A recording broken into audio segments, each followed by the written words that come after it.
All right, we are live. It is Thursday. We are ready to do some needle felting and try to get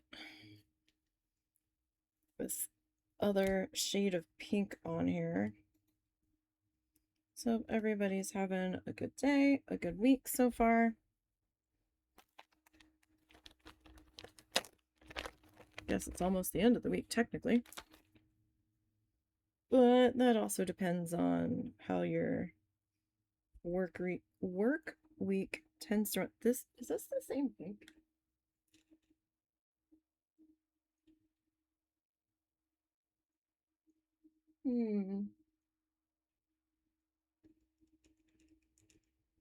It might be. Not sure.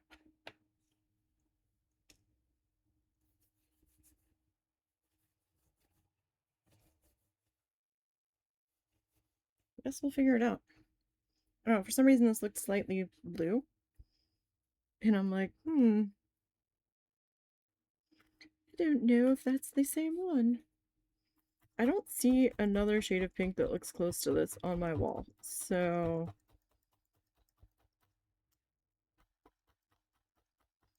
I think it's right.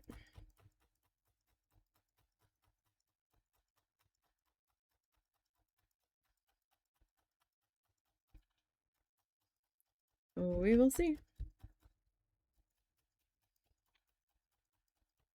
I don't know how far we'll get today, but we'll go until we can. We'll see. One doggo's been a bit of a needy guy the past couple of days. I ended up having to cook him something after I wrapped up early yesterday.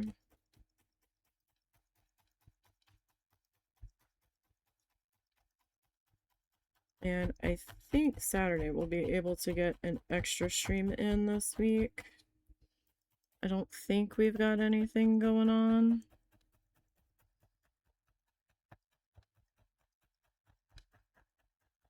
Of any description. So I would like to get some more work done on that.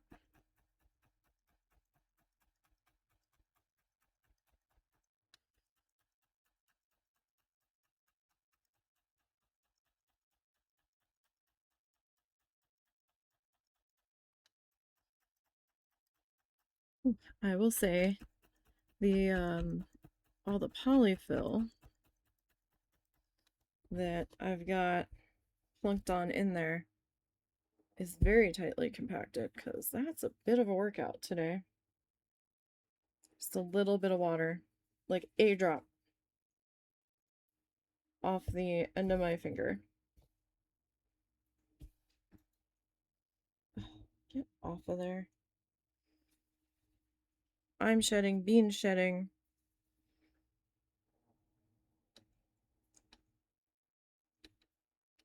And the felt just kind of sucks all of it up.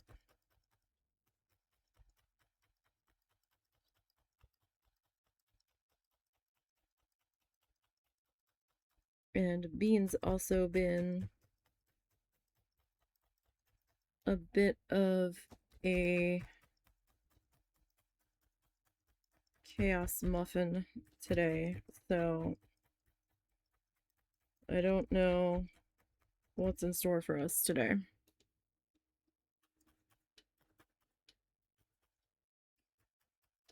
To be perfectly honest.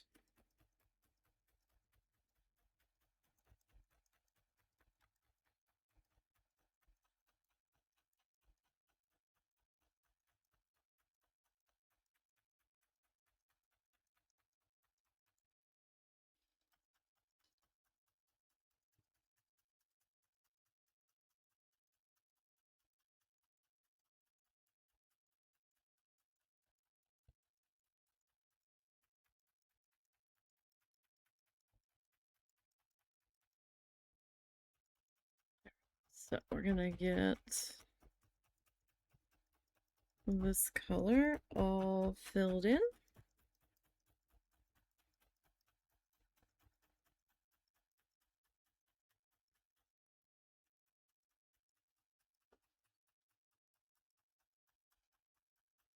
And, you know, it's going to take a bit of stabbing. So our material list so far has been, you know, our tools, our mat, our needle, the handle. Handle's optional. You don't have to use this exact mat, but you do need something. Whether that's foam or felt or wool or whatever. You need some sort of something thick that can be stabbed into. That A, won't snap your needle, and B, that, you know, you're comfortable using. Won't be a problem for you.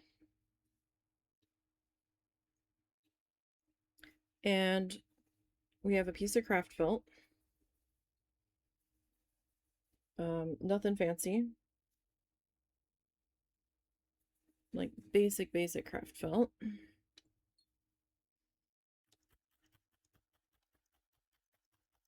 Just from like the kids crafting section.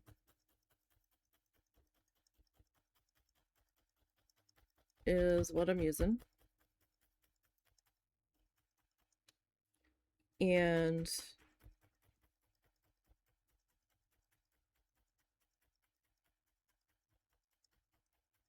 we've got some tape just to hold my outer edge guideline so I don't go past it. Because as I work, I kind of lose my pen lines a little bit. Plus a pen or a pencil, something that you can make a mark on your felt with if you choose to draw out what you are working on. Some people just kind of wing it. And that's fine if you are comfortable doing so. I need that little bit of guideline help just so I don't lose track of where I'm at.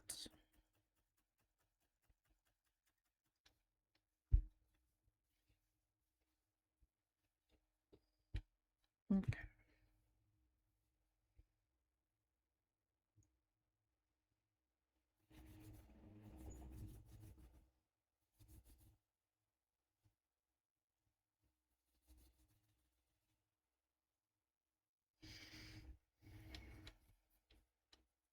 All right, so like I said, I'm just kind of covering up that light pink at the moment because it started out okay, and then the more as I was adding it in, the more I was like, I don't know.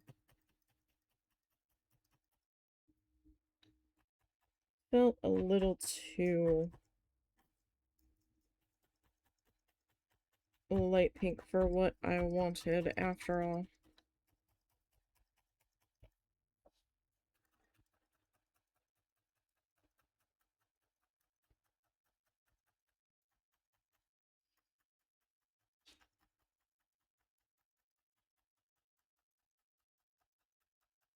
So we're just kind of working through and stabbing our way at it. Now, traditionally,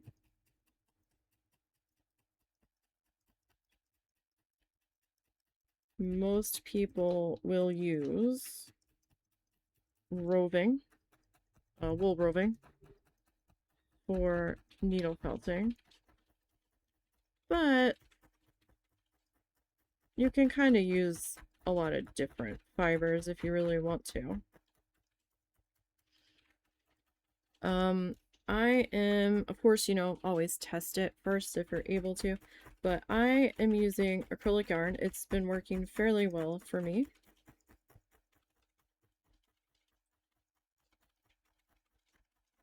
With all of the things that I've been doing. Sometimes I'll mix a little bit of the roving in with it. but most of the time, the stuff I'm doing, I am using the acrylic yarn. Now, the acrylic yarn does require some extra prepping.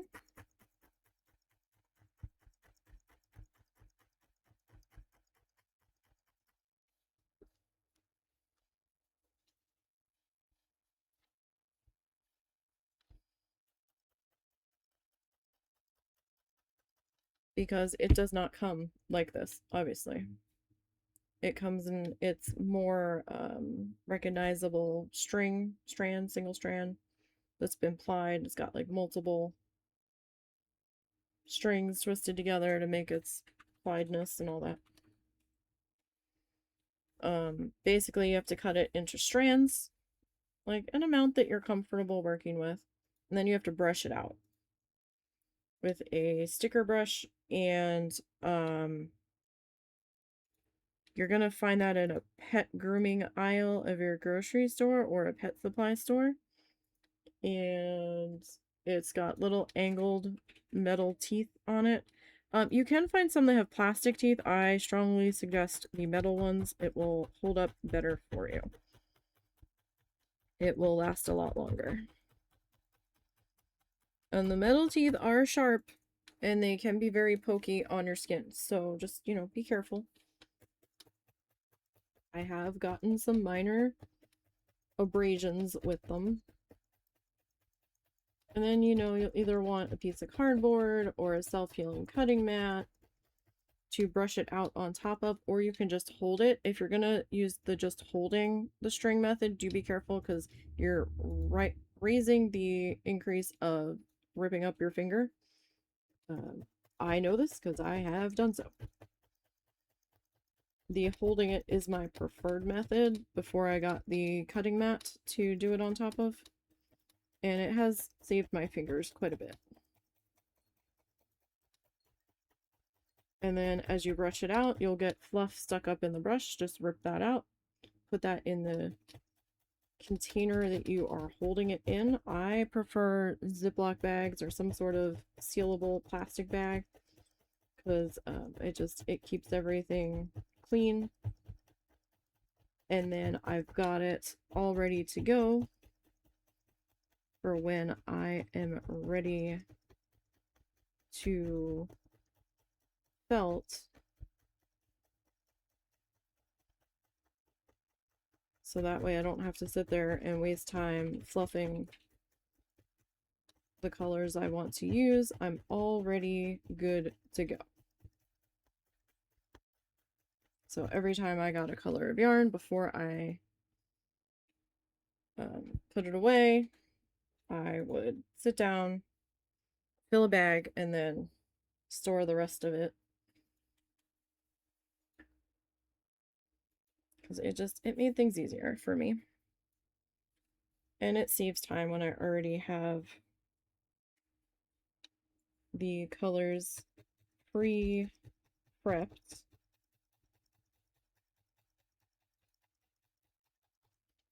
And then I have all of the prepped bags hanging on like a clothesline system on my wall. So just like a nail and some string tied between the two. And then I've got little mini binder clips that I have clipping them to the little clothesline. Clothespins would work just as well. It's just I had the binder clips, so I was like, hey, let me use these.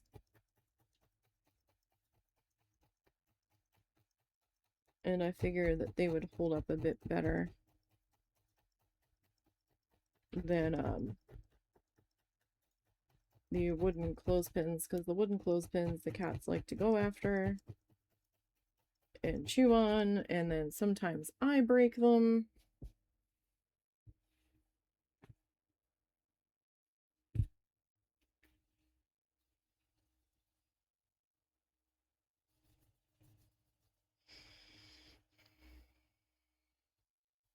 Okay.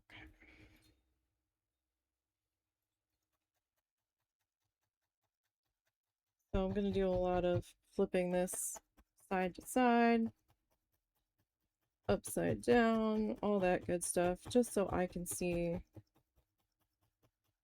what I'm doing. Because apparently, contrary to what some people believe, you are allowed to rotate what you're working on. Imagine that.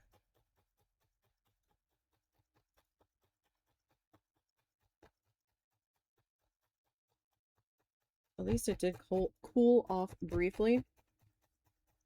There might be a day or two next week that we don't stream just because of how hot it's going to be. Like, if we get those temperatures right now, at least one day next week, they're predicting a high of like 99 Fahrenheit. So who knows what the feels like temperature is going to be. So, if that comes to be, I will probably end up canceling that day.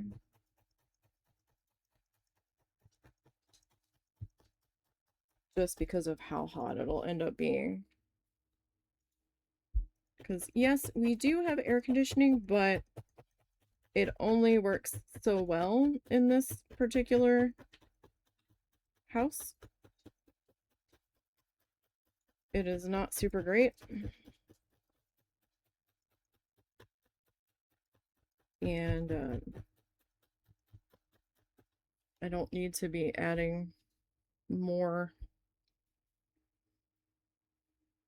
problems, because the one day it was like 95 outside, it was like 85 in here in this particular room, and it was like that well after midnight, even though it had started to cool down outside. So that was a lot. It was very hot. Summer's tough around here. In this particular location, just with how hot it can be and how gross I start to feel as well.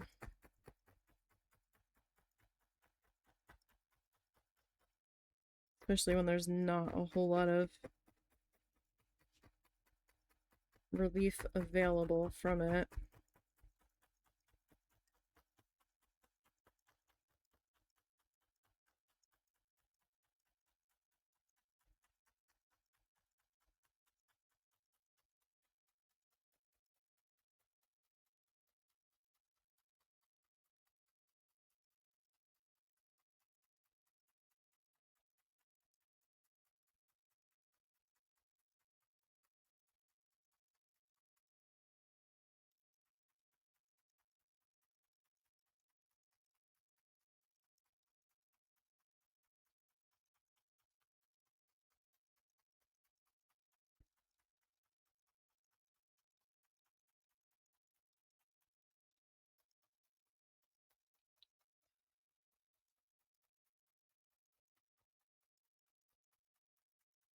Okay.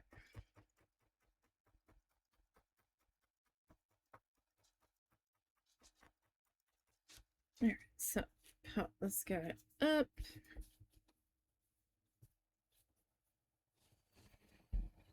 Yeah, I mean, it does seem like ridiculously bright pink, but I think it looks a little better than that super, super light pink.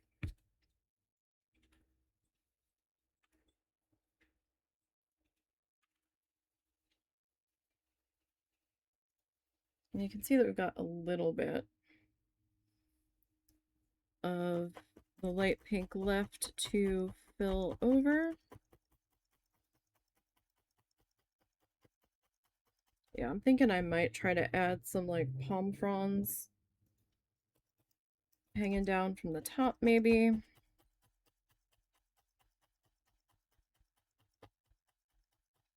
We'll see.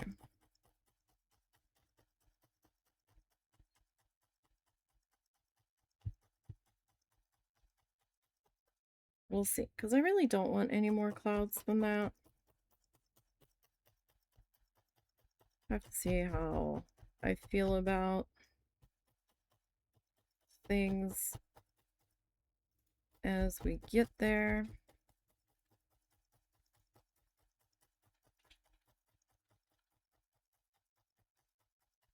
But we're definitely making progress here.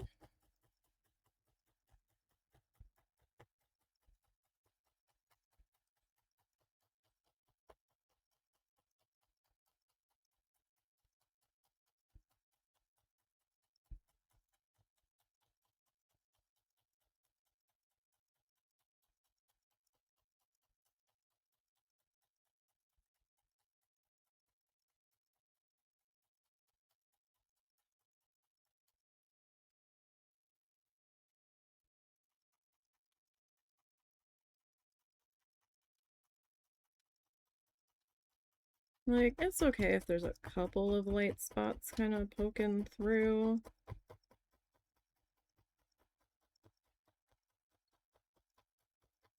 But I don't want a lot of it.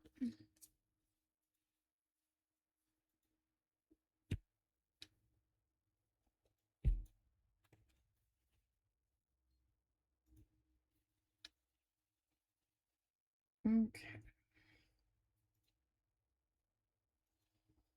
No, no, no, no, no. Stop that. I've got a fan on, so my fluff was trying to blow away off my desk. It still is. My goodness.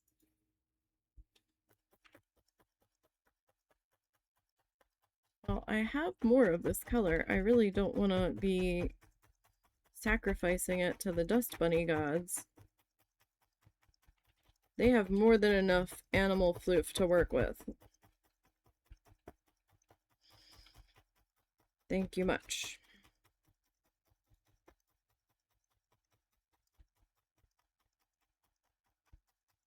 So let's not.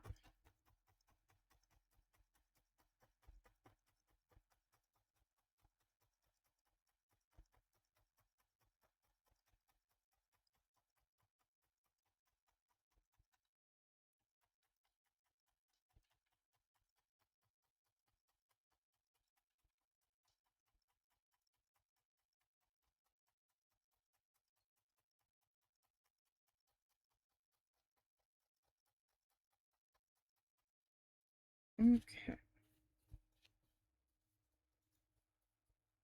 So let's get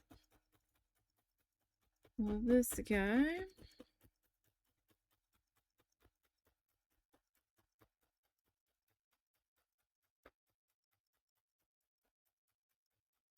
Worked into here.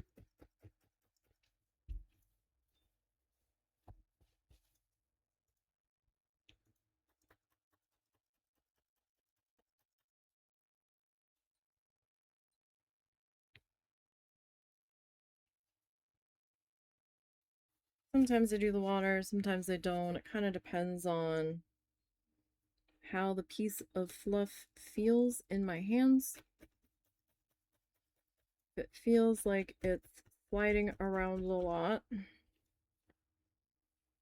and not wanting to shape very well,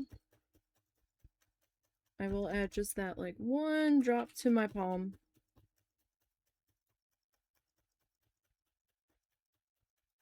And that'll be just enough friction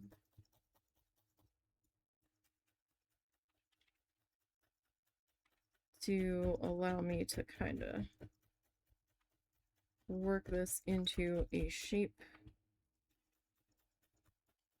to do something with.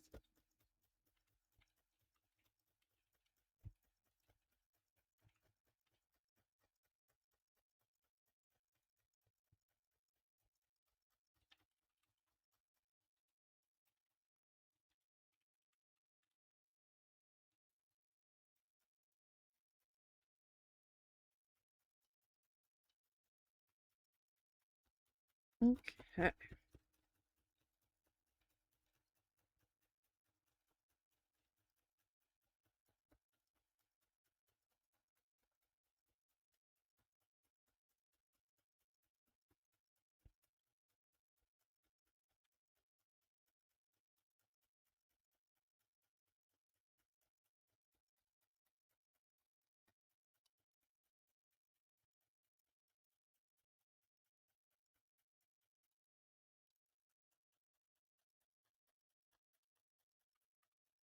This flamingo's totally not gonna look very flamingo-y by the time we're done, but that's okay. Right? We're trying. That's all that really matters.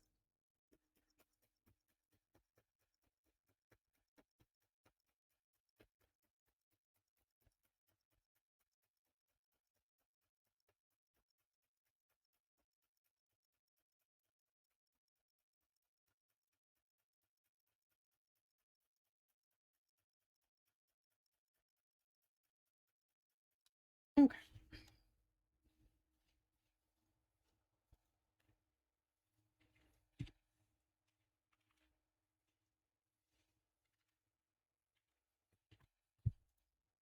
Like sometimes I can get some mileage out of these colors, and other times it's like, how much did I need?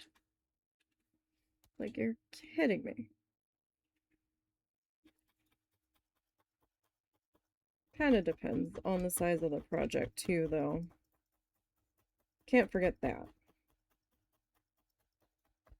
Like, these bigger guys are gonna, of course,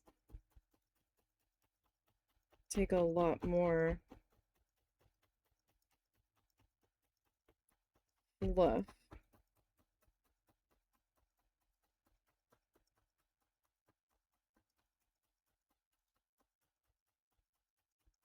Of course.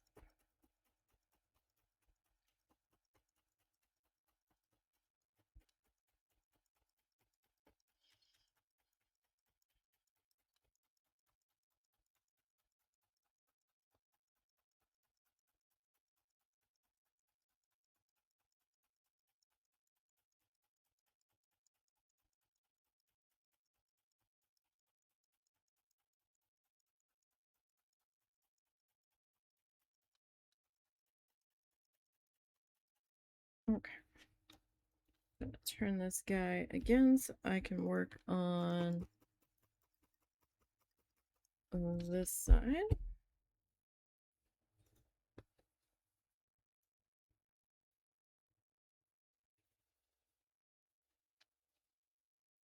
Yeah, like sometimes they just want to like smush and they'll just like not want to roll. It doesn't have to roll, but I am trying to get a specific shape here.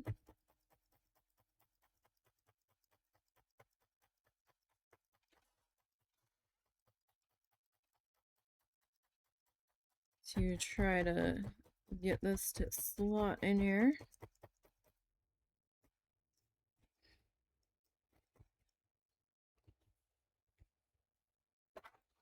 Bean.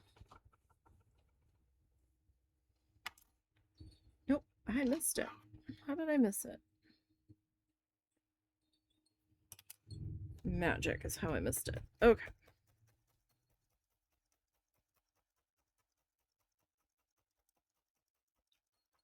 Had a black bean fuzzy in there. And the Chaos Child.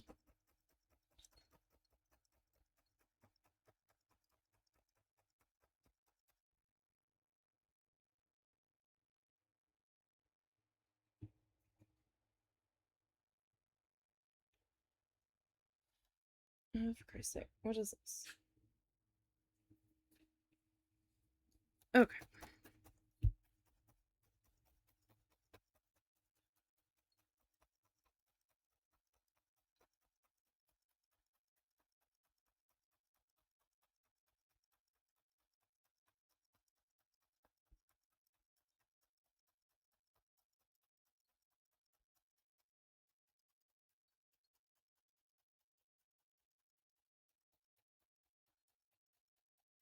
We'll just kind of try to get this popped in on top of the polyfill. So this is polyfill, the white stuff. I put that down to try to build up a layer or two just to kind of give this guy a little dimension. It was just sort of an experiment with this piece.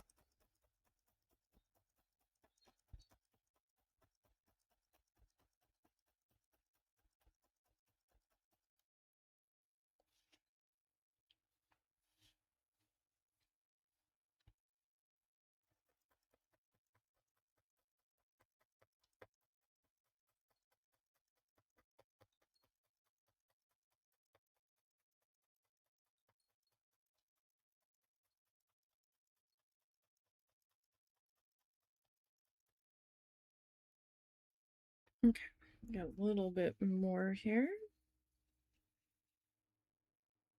I wasn't sure if the polyfill was going to do a whole lot, but I think it's done a little bit.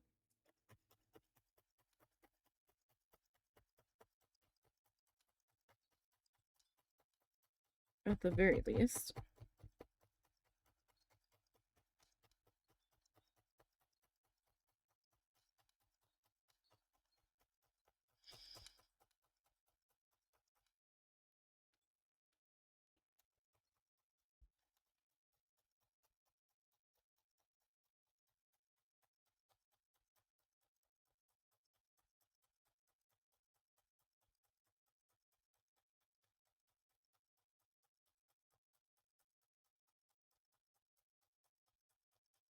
Oh, let me write myself a note real quick about something.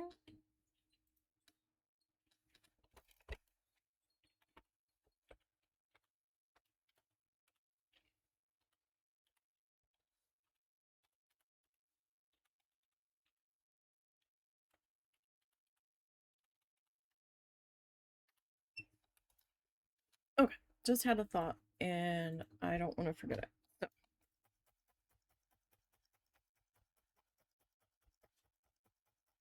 So I had a couple of days of trying to remember to do something else. I always think about it in the moment that I can't do anything about it. And then when I finally have a moment, I forget to do the thing.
Okay.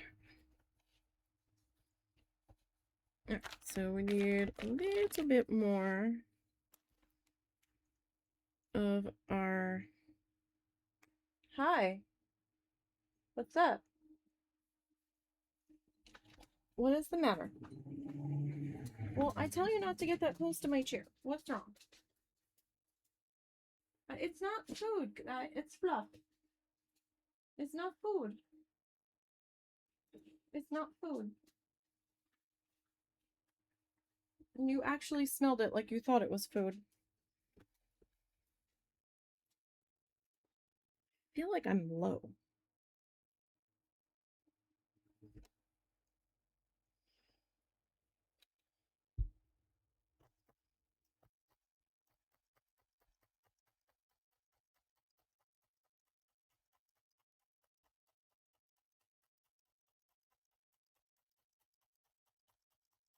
Okay.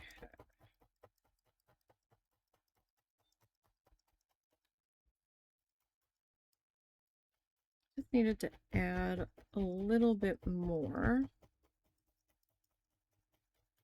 to that edge.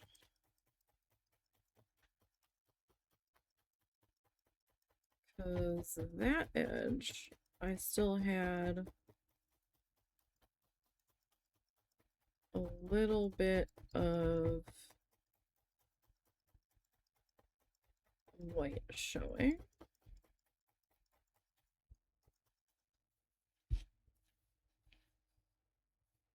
Now I do have a little bit of white there still.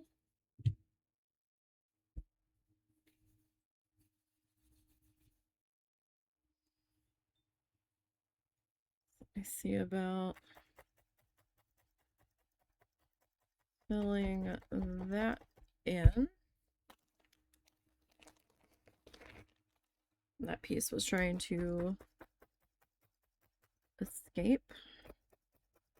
Can't be having that.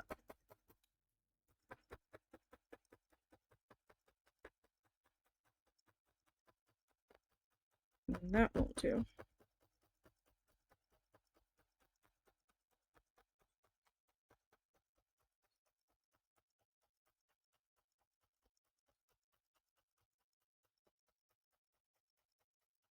I mean, no. Sometimes they're a little bit multicolored and is it mottled, molted looking? Mottled, I guess, where it's a little bit of some lighter feathers kind of peeking through underneath.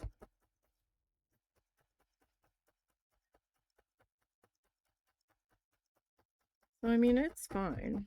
It's just I wanted a little bit more of a filled in spot right there.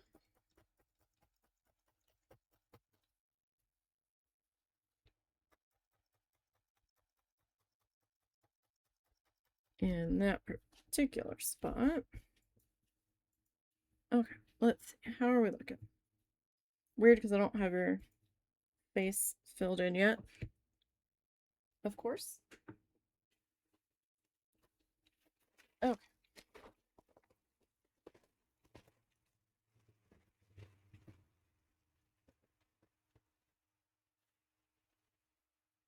So, next up, I am going to grab a bit more of our petty feel here.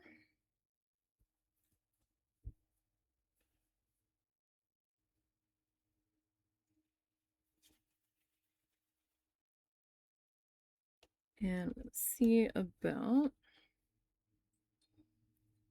adding this on into here.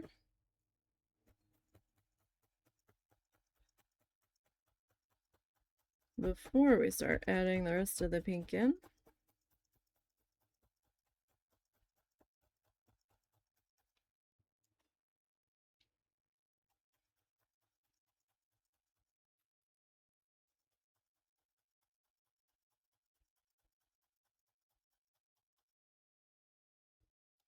Right, because we're gonna need a little something something in here.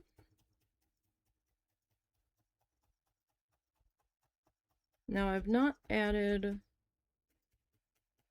the water in yet. We still need to do that.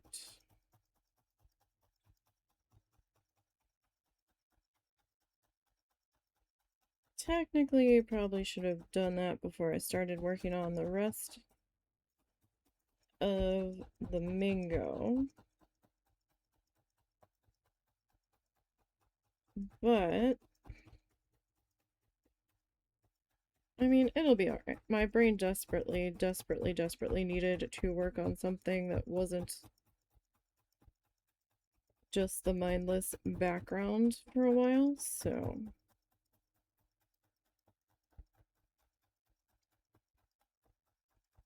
this is a big chunk of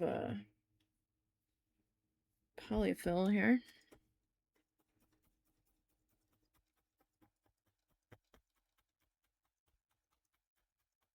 Like, I can do a little bit of the pink, I think. I mean, worst case scenario, I come back in with a little more pink and fix any of the watercolor that overlaps into it.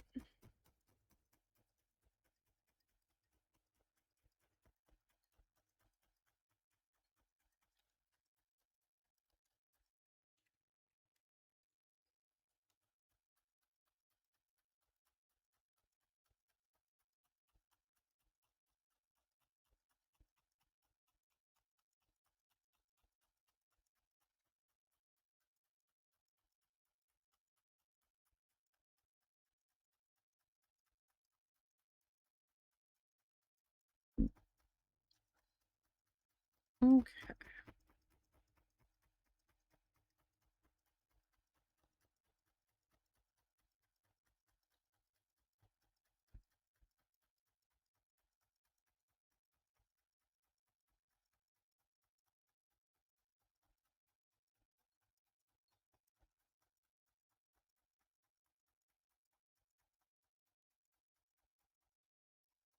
So, like I said, it was a good sized bit of polyfill, so it's gonna take a little bit here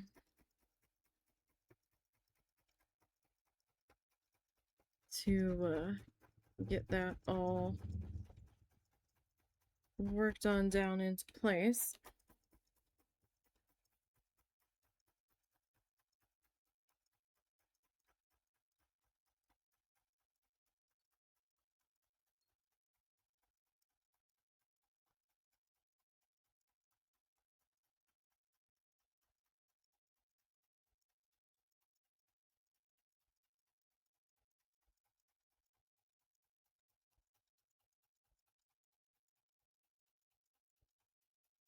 Okay. Like, I'll worry about getting the,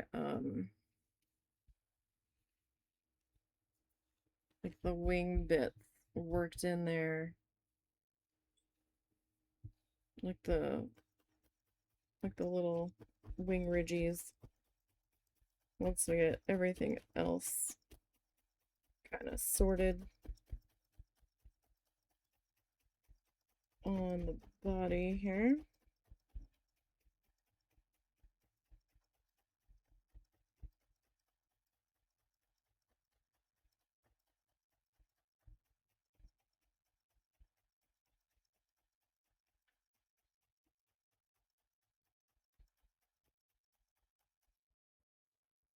Oh,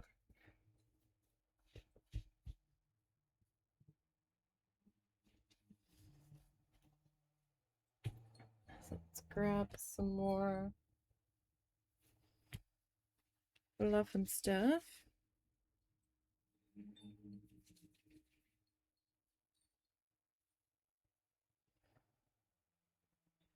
Okay. Just gonna kind of overlap that a little bit.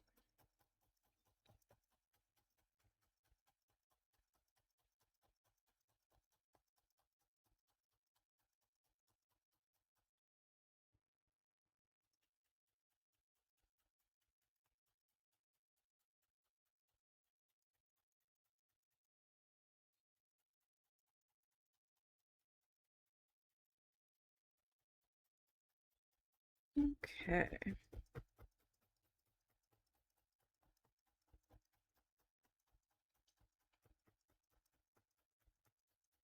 So we're getting there. It's taken a little bit longer than I anticipated, as usual, but you know, there was also a couple weeks in there where I had to cancel and stop early and all that good stuff.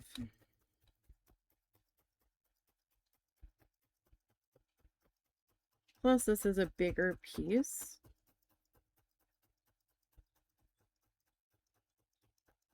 than the magnet, so these are definitely going to take more time to work through.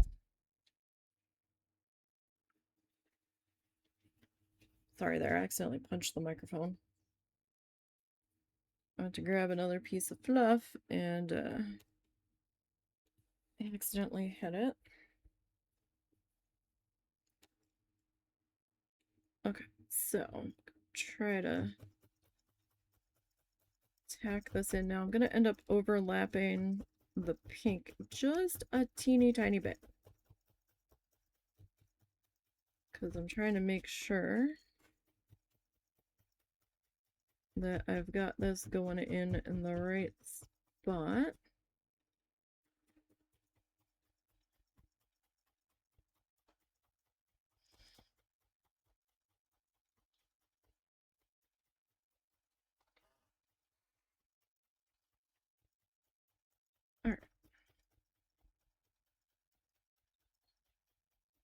gonna need a little bit more in there, but at the same time, I'm probably gonna have to do one more layer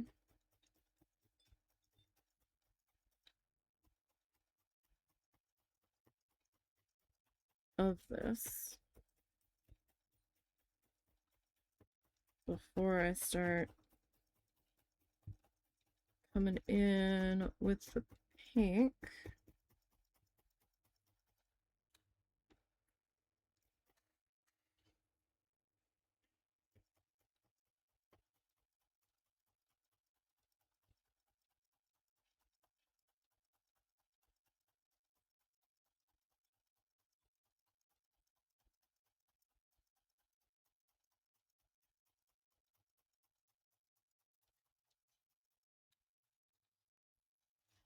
Okay.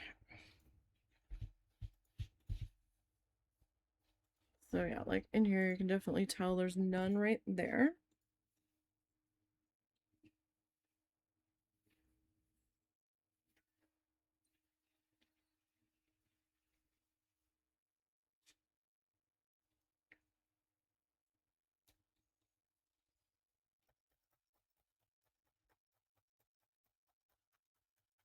I got a little bit of video editing done today. So I am up to, I think, video 64 complete out of 107. And I'm just about to start video 65. Which, you know, it feels like it's so slow going, but at the same time, I started this set of 25 videos on Monday. So it feels like I'm wading through molasses, but at the same time, that's not bad for me with how much trouble I have getting long video edits done.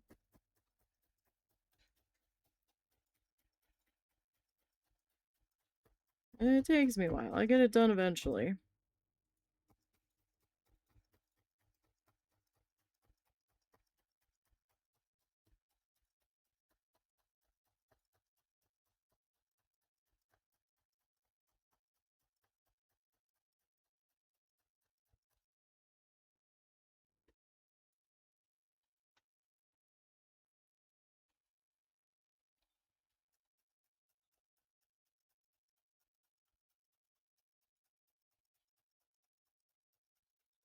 Now see, tonight, the time feels like it is flying pretty quickly.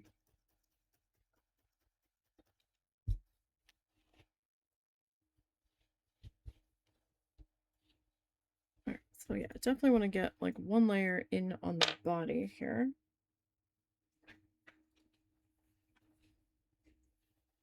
Do you think he's Hi. Do you think he's looking for second promenades? I mean, he could be.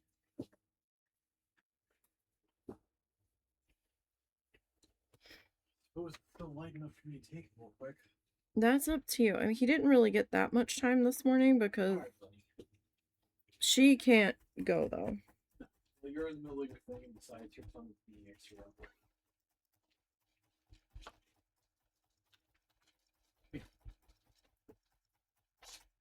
Oh.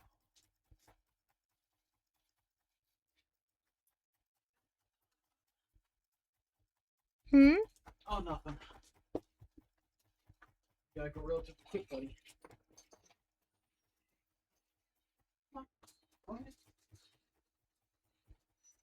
Okay.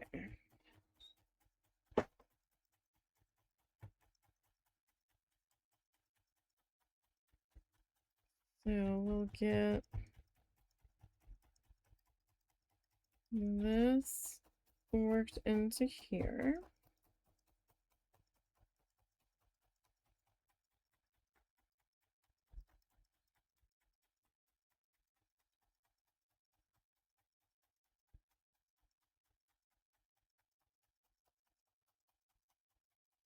And I'll get all that kind of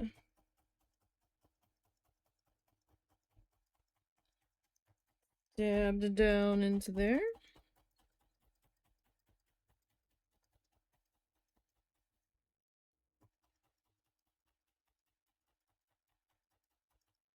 Okay. Remember to gently peel that up.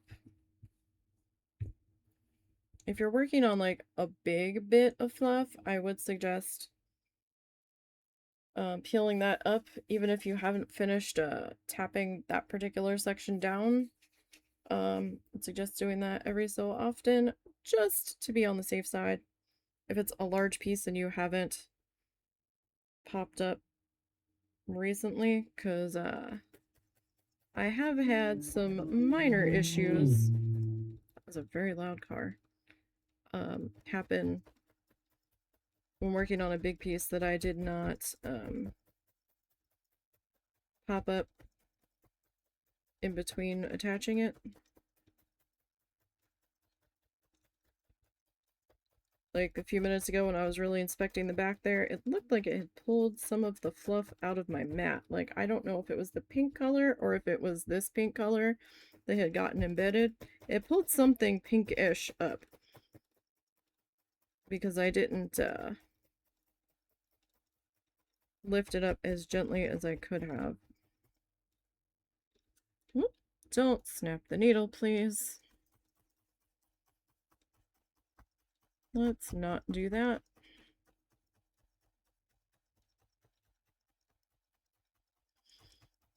Now, I know I still need to do my leggy bumps there. I might only give them one layer and give the body two. Just to maybe make them feel like they are a bit under. Like they're not the same punched outness density wise as the rest of it.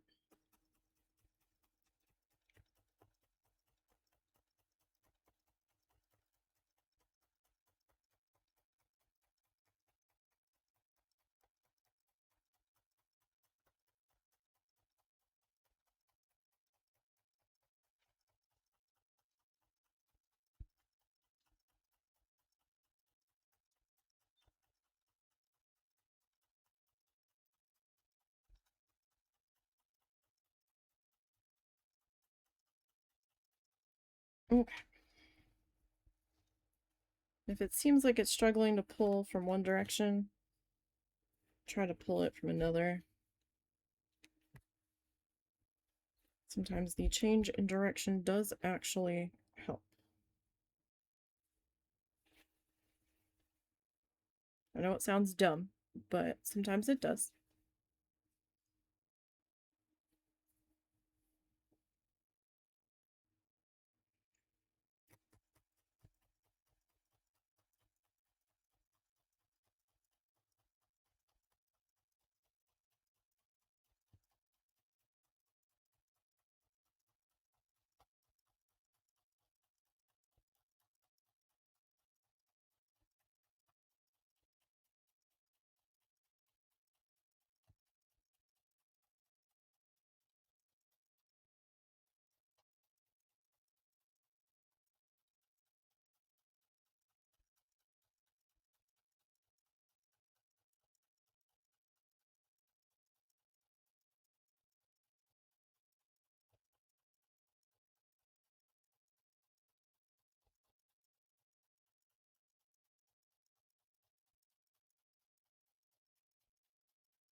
Okay.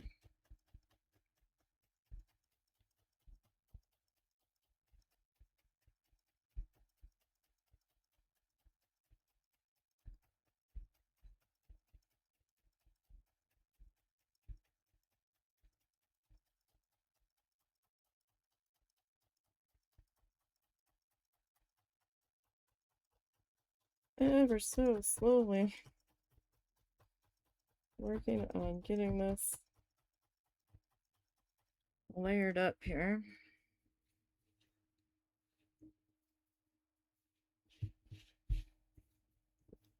Now that did not fully get attached just yet, but I am glad I paused to pop that up.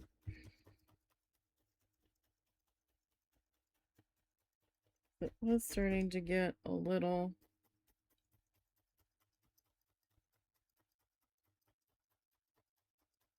attached to the mat there.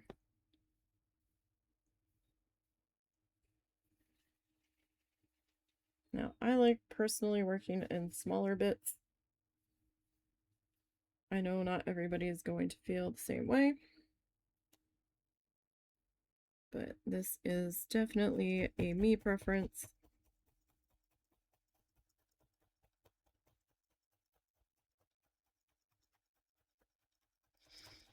So you all do what you want if you are trying to do the same thing.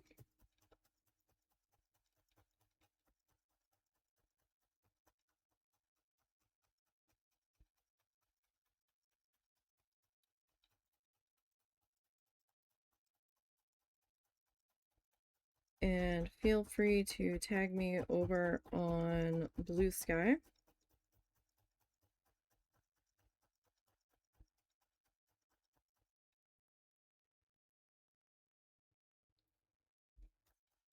Sorry, I heard a noise. I was turning around to see what it was.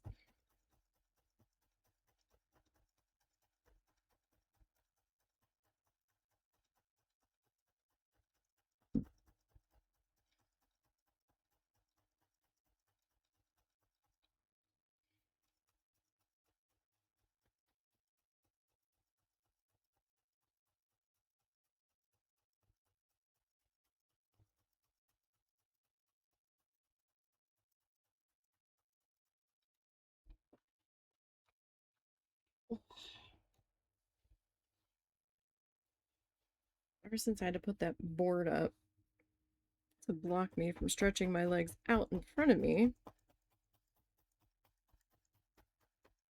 to keep bean from getting in the wires, my legs get angry when I can't like stretch them out.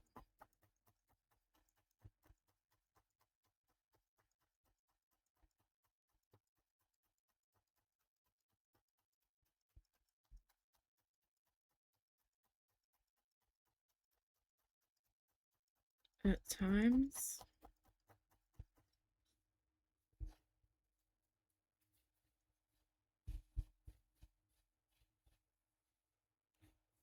Alright, so this is our first layer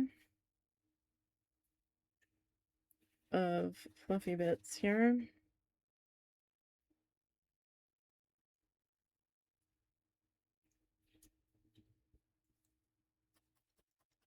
And I will work on the second layer as soon as we get this last section kind of filled in here.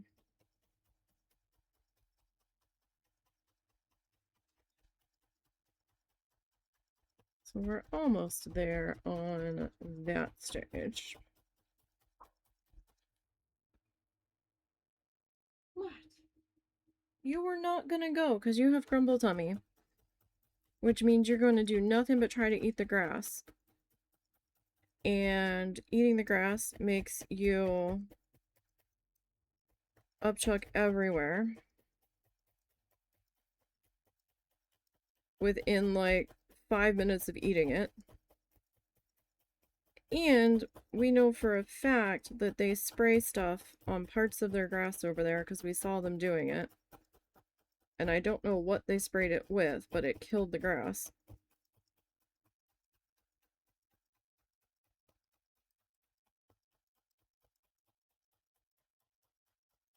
Wherever they sprayed it. And they allow pets there. They allow dogs. So I don't know if it's dog friendly.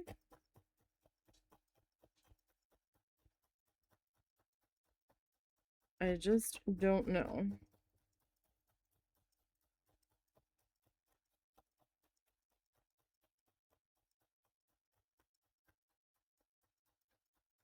But we're not gonna find out.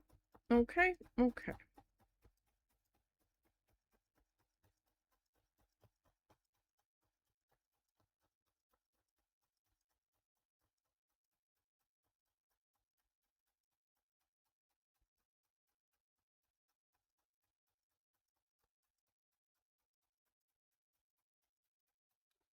Alright, so I need like a little bit more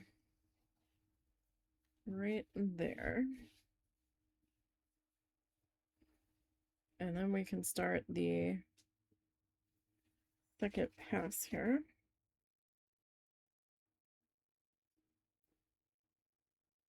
And then once the second pass is in, we can start adding more of our dark color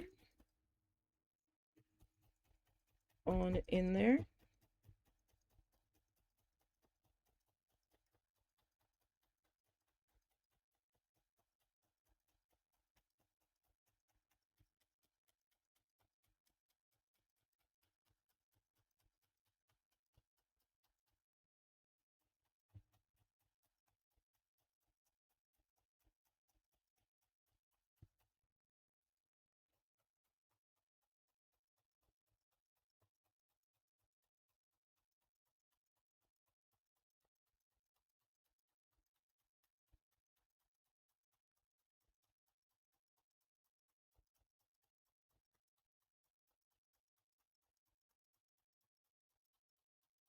Okay.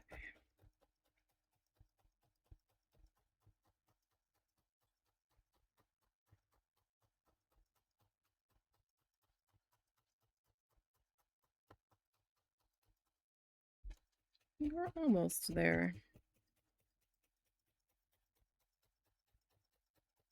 On this layer. Next layer will be a little bit more interesting because it'll build up the body a little bit more. Now, I mean, the second layer doesn't seem like it did all that much for up there, but it still did a little something.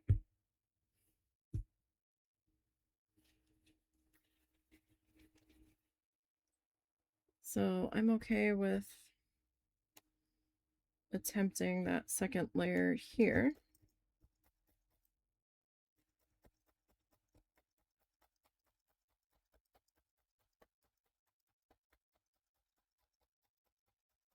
And just kind of seeing how we're gonna go.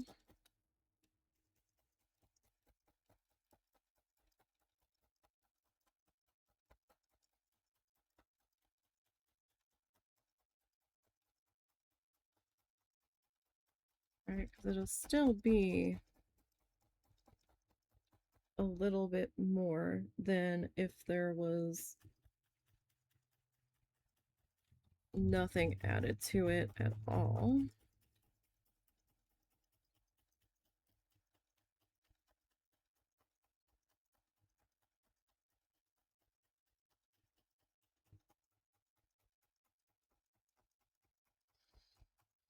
One second.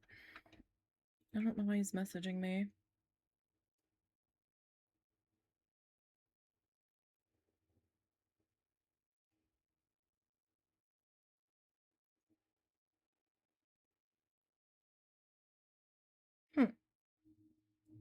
So we've had a raccoon showing up outside. And apparently when the husband left to run the dog real super fast somewhere, he said the raccoon was sitting on the corner of the porch looking like they wanted dinner. And the one outside cat that hangs out here is trying to avoid the raccoon because she started meowing at the husband. the second he came outside and then looked at him like, why aren't you doing anything to deal with the raccoon? I don't really want the raccoon around.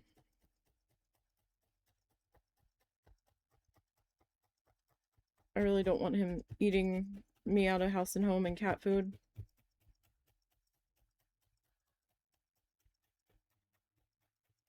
When there is a bunch of other stuff that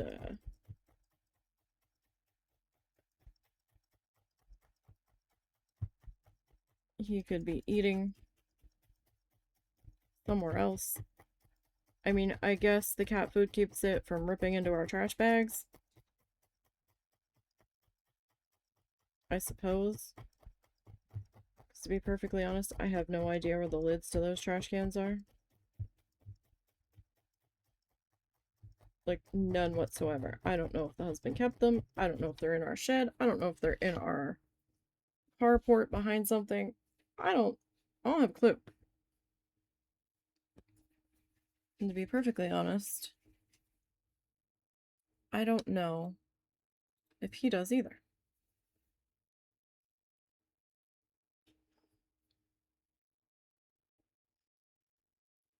Alright, so add that.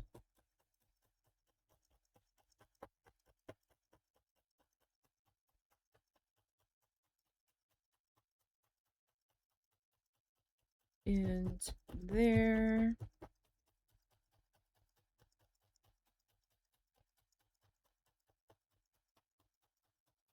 I was debating whether or not I wanted to add like 3 layers to the body, but I think I'm gonna leave it at 2.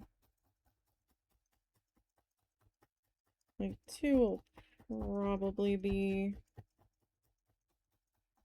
enough to do what I'm looking for, I think.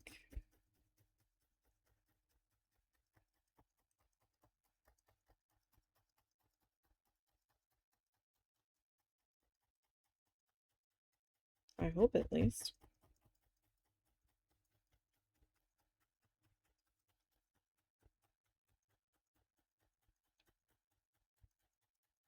I suppose we'll find out.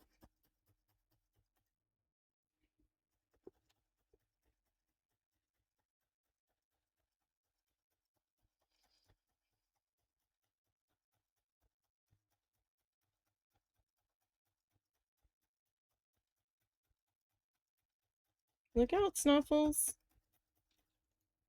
Snuffles, beep beep.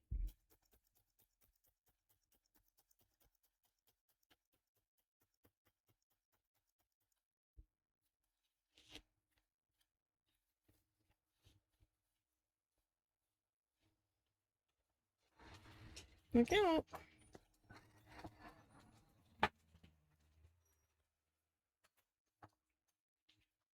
Sorry, I didn't see your message till like a second ago. Oh.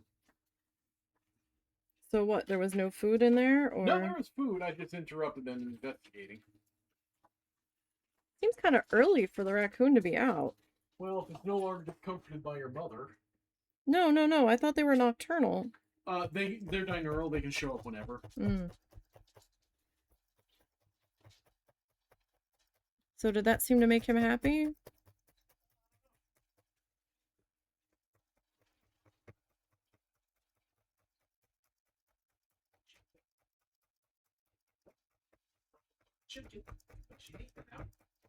She was like scavenging on the floor earlier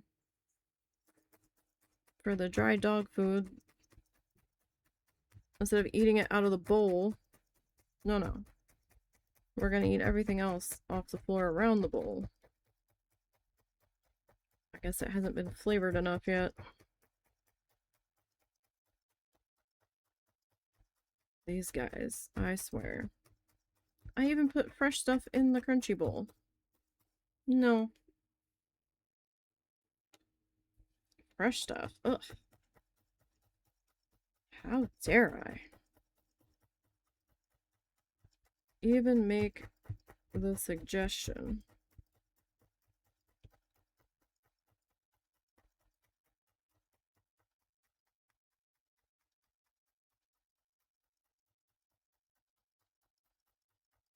So if I'm gonna work all of this in.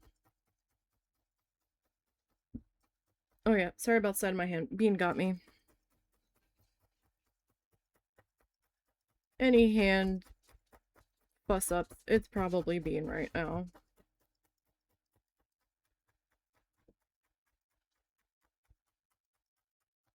He doesn't like wake up and choose violence. He chooses it minute to minute.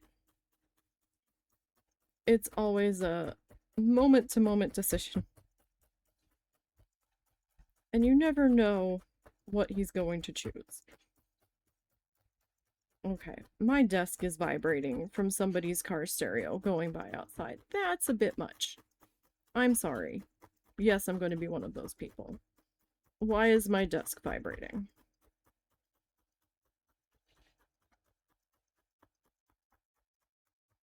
Come on now. That's a bit excessive.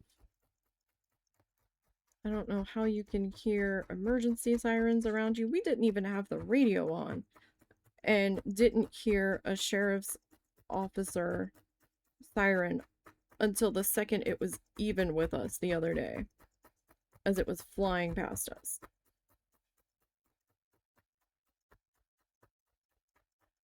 While we were on the road coming back from the store.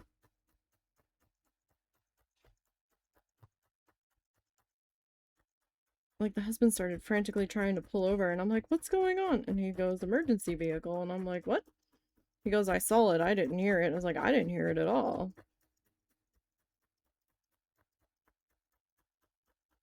I have no idea where he had been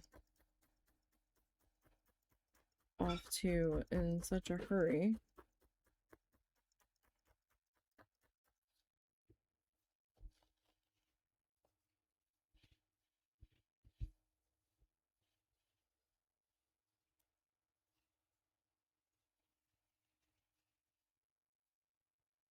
But he was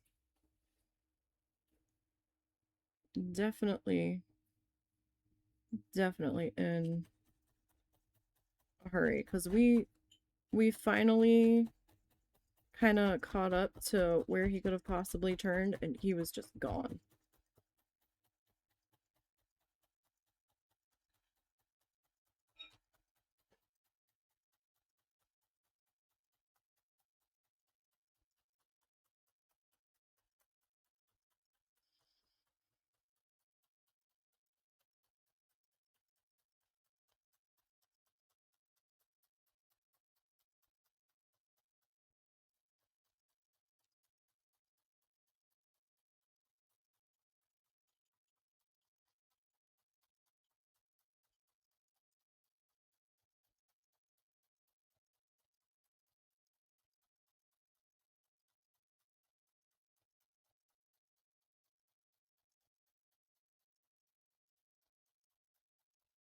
Okay.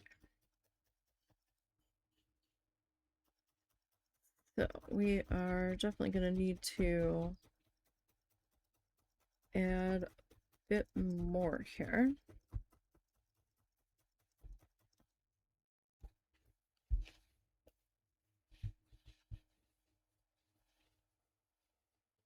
Okay, so this side.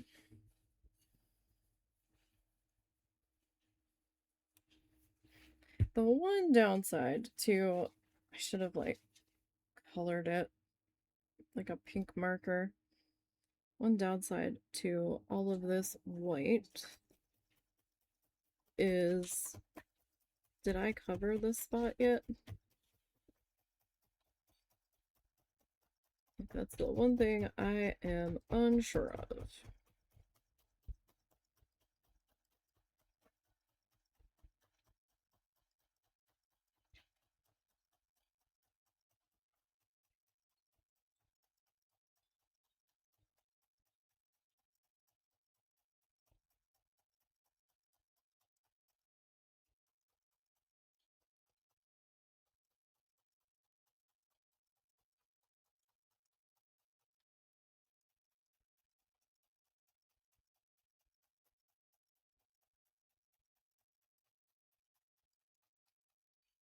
Why? Is that the same car? Oh my god, somebody went by just a second ago that made my desk vibrate. And it feels like it's the same car going by.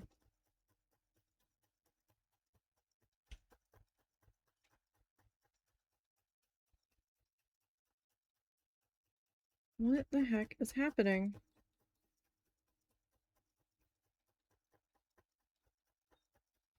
I mean, I guess at least we don't have the sound of the tractor trailers going by, slamming on their brakes coming up to a four-way stop sign. That was always nerve-wracking.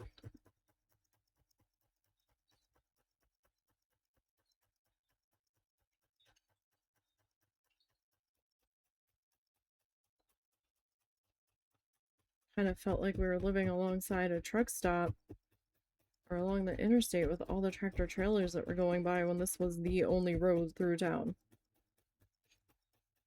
They ended up having to put in a bypass around our town for the through traffic.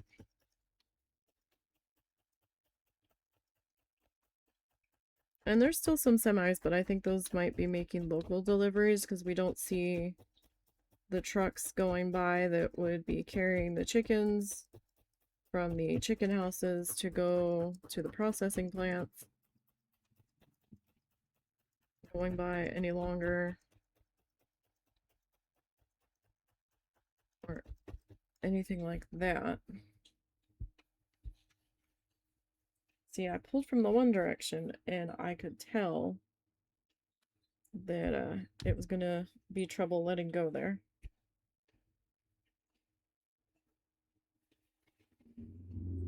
So if you run into that, just pause and try to lift it from a different direction.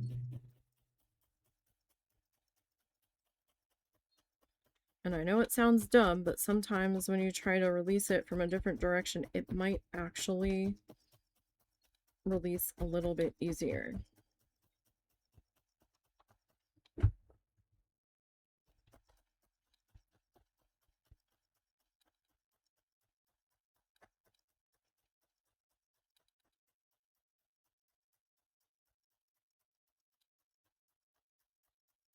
Is she still in the window?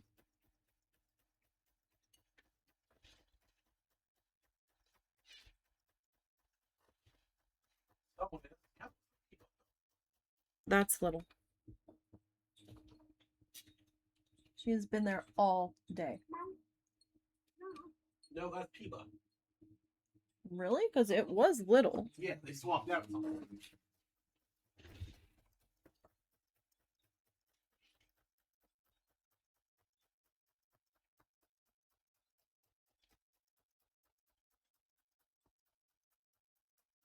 I didn't even hear her get down.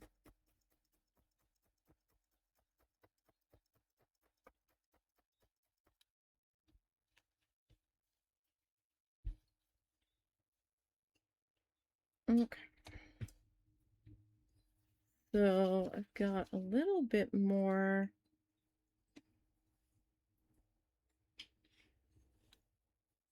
white here that I need to, or polyfill. I mean, it is white, but regardless, it's a little bit more polyfill that needs to get worked in here.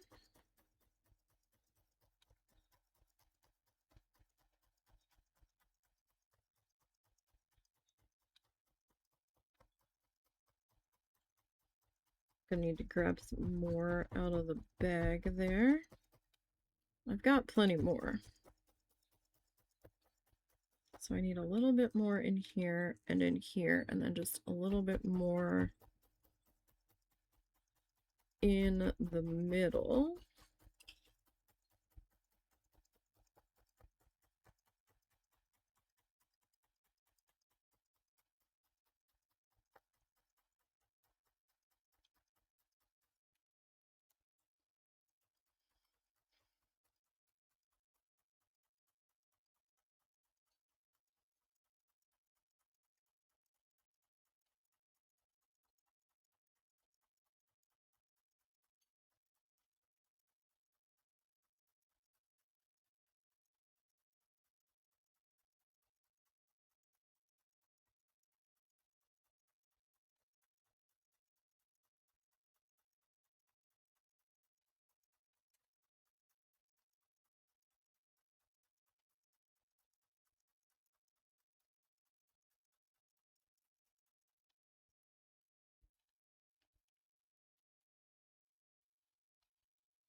Okay, so I need a little bit more in here.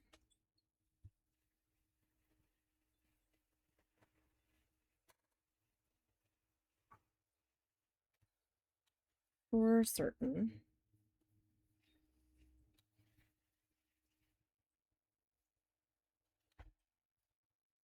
Just trying to get my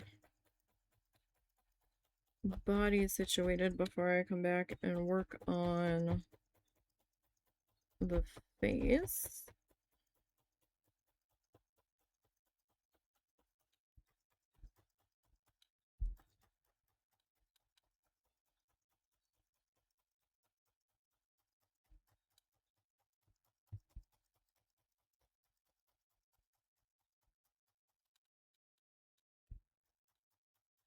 Okay. Did you warn my mom that the raccoon was hanging around? Yeah. Like tonight? Yeah. Okay. I was telling her about it.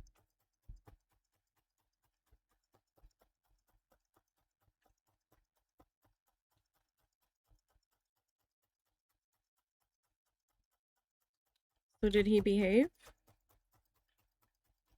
Yeah, he was relatively good. He never went to the bathroom, but yeah, he's pooping all this time. He didn't pee at all? He peed, he just didn't poop. Okay.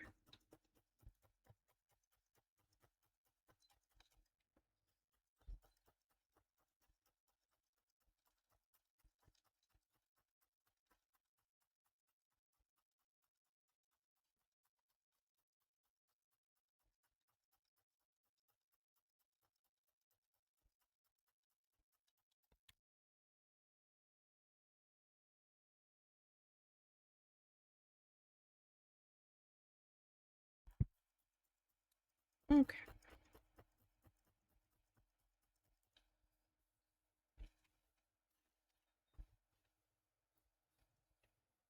I mean, you can kind of see where I still need to add at this point, which is kind of right in here. I still need to kind of do like the little wingy bits on him, but I want to fill this in with pink first and then come back and add that on.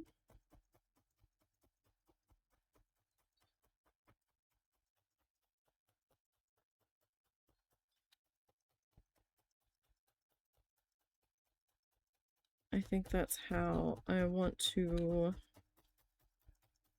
handle that.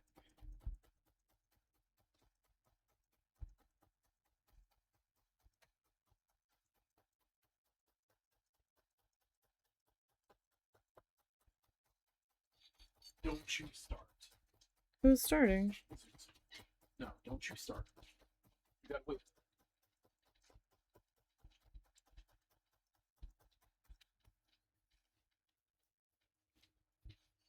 Okay. So let me get another little bit here.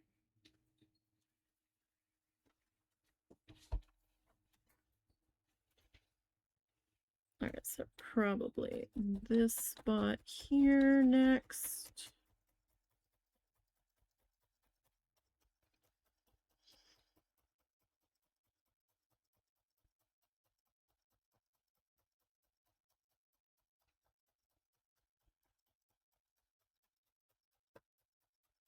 And then I've got just a little bit more in there to work through. Oh no, you angered Moobot. Angering Moobot never ends well for anybody.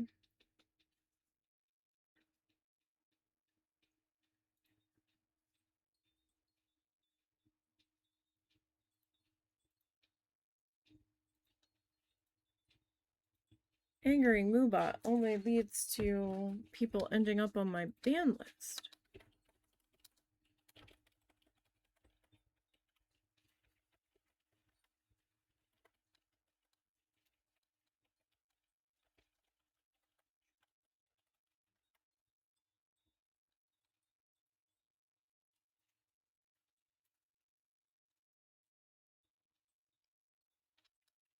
Oh, really? You capitalized that one.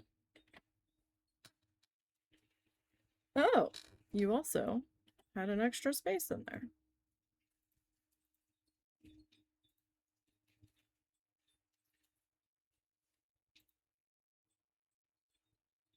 There's only one of you this time. Yes. I know, right? They've been traveling in herds. I know.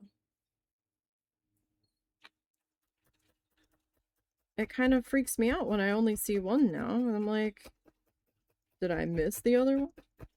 What happened?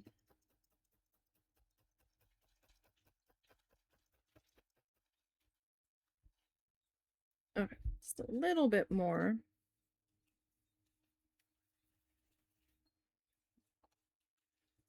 Like right in here.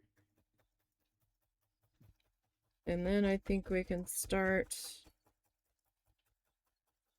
adding our dark pink back into this.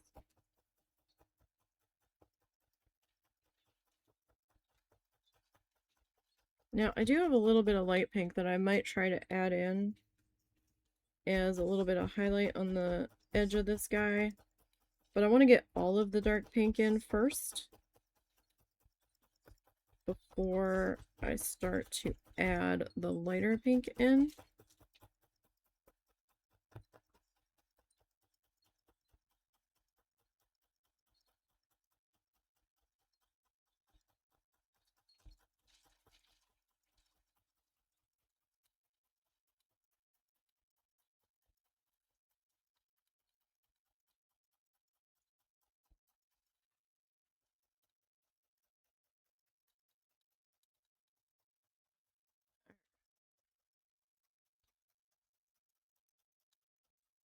And I'm just kind of trying to get like the, not the bare bones attached, but I'm not like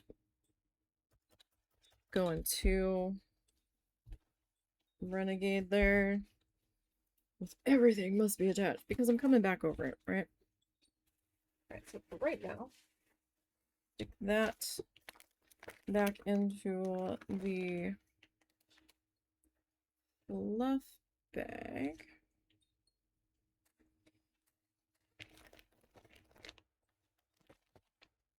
Okay.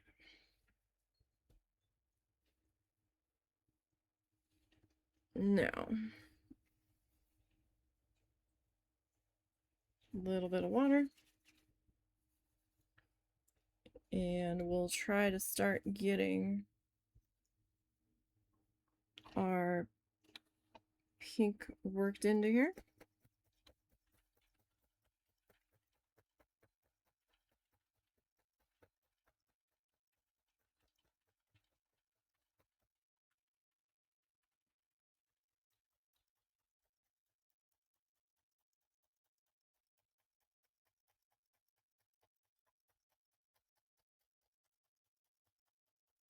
Alright, so I might like have to add a maybe a second pass on some of this pink.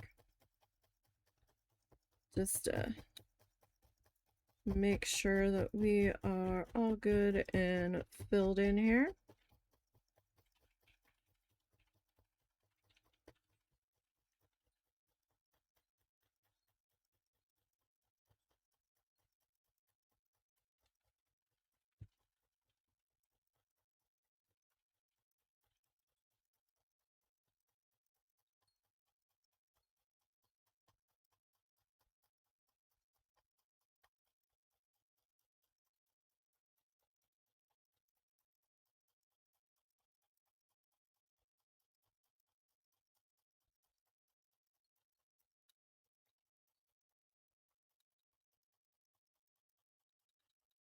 Okay.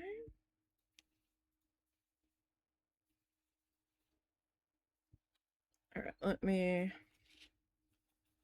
pull that up.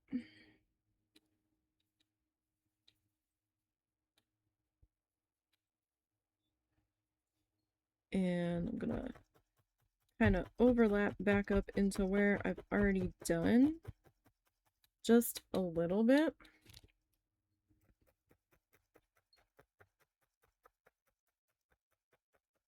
just to make sure I get that bit of polyfill that I overlapped up there covered in the color now.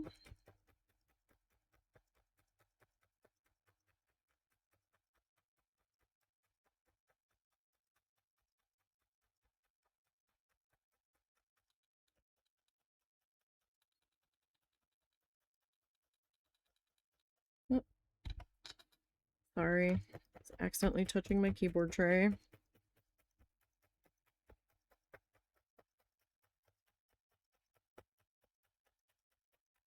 Heavily endowment problems, what can I say?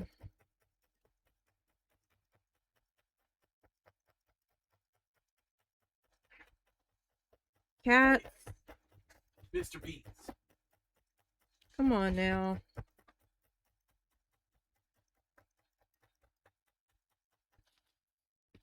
Let's not be assholes, okay? I know it's really, really super difficult, but I think we could try.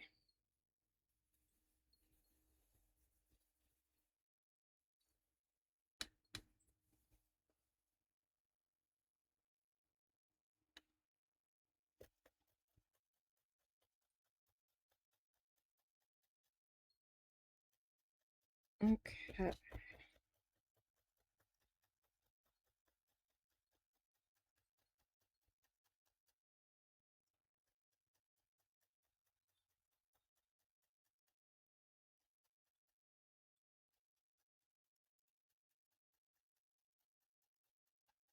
Get all of this.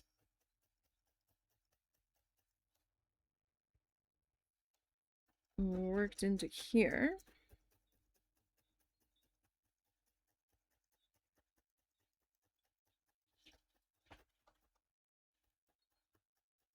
And like I said, it might take a layer or two.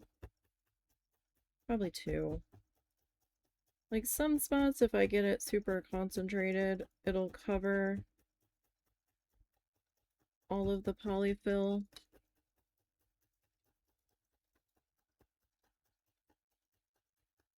But I've got like a couple spots in here that I can see I have not covered. Hi. Who's behind the curtain?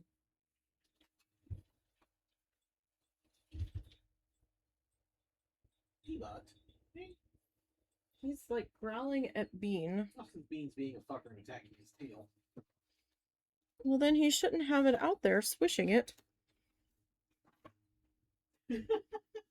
What? Peanut just climbed onto my footrest where Cow was already laying to get away. Yeah, Peanut doesn't like Bean.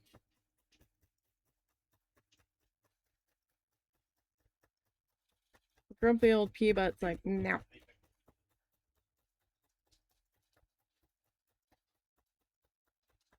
Except Bean can totally get on that footstool. Or he'll just come through the windowsill.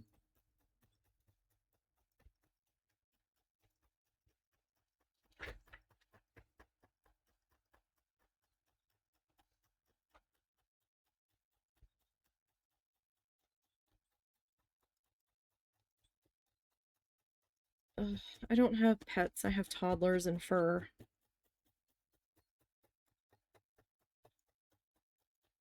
Angry toddlers in fur. He's touching me. No, I'm not. He's touching me. No, I'm not. He looked at me. Oh my god. Y'all need to calm down. Hey! Snuffles! That's enough. He's allowed on the bed. Let him be up there. So where he's not getting into trouble, for Christ's sake. Oh my god. Sorry I yelled. She scared me.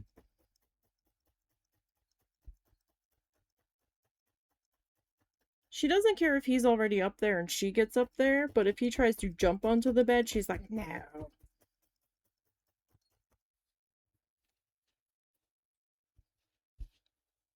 It's my bed. My goodness, ma'am.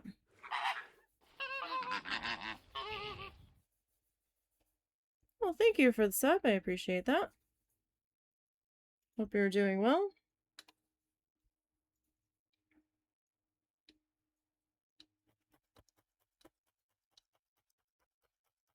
Welcome in, welcome in.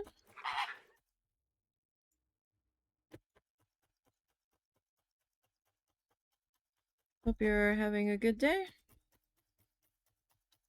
Sorry for the pet drama in the background. The only ones that aren't being problematic right now are the guinea pigs, and that's because they're in the other room.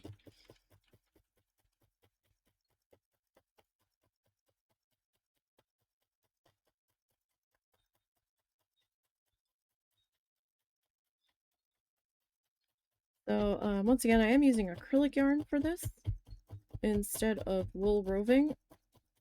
I don't have a wool allergy. I have used roving mixed in before. It's just my budget was a little bit more restricted to using the acrylic yarn. Besides, I was able to find a lot more colors. Nope, nope, come back here. I don't know why you're going that way. The fan's not even pointing in that direction. Just the acrylic yarn was a lot more budget friendly for me. Needing some company while you finally take care of about 3 months worth of laundry. Oh my goodness, we can try. Are you in the middle of a wash cycle or a dry cycle, or are you just folding? Oh, folding, that's gonna suck. Oh god, yes it is. 3 loads and I'm like, I'm done. And I don't have any hanging bars, so I can't just throw shirts on a hanger and call it a day. I actually have to fold them all. Ugh.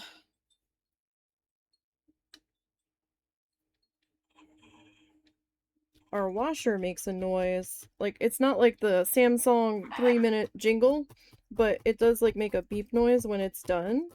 Our dryer can make a noise, but it's so loud it scares the crap out of me every time it does it, because it's a loud buzzer instead of like just a beep or something. So I have that turned off, so I don't always remember to go and check the dryer. To be fair, it is very loud, very shrill, and very sudden. Yeah, you have 3 baskets to fold and put away. It's been a lot of travels. Oh my goodness. Yeah. I can see definitely needing something on in the background while working on that. And now the dog's gonna grr. He's not angry growling, he's just making growly-like noises for some reason. And you leave for a work trip on Monday and don't even know what you have that you can wear. Oh, Lord. Oh, no. Oh, no, no, no. Oh, man. That's no good.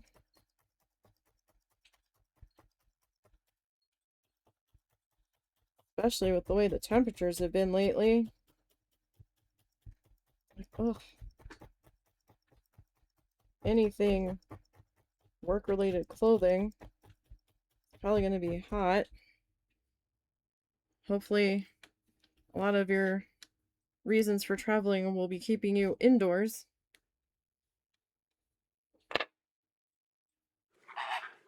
What does one wear to a data symposium in Boston, Cambridge, MIT? Oh god. Let's see. Are you going to be outside a lot? Or is it just mostly inside? Weather bug.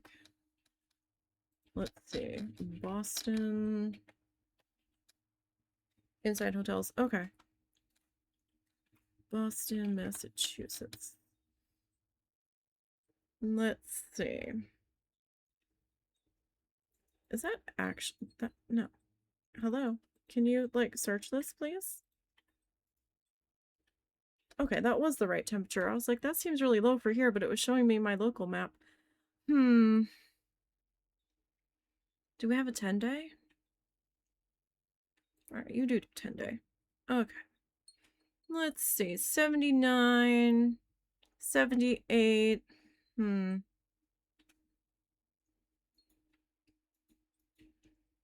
Symposium's probably gonna be like a suit jacket and dress shirt and dress pants kind of thing, right?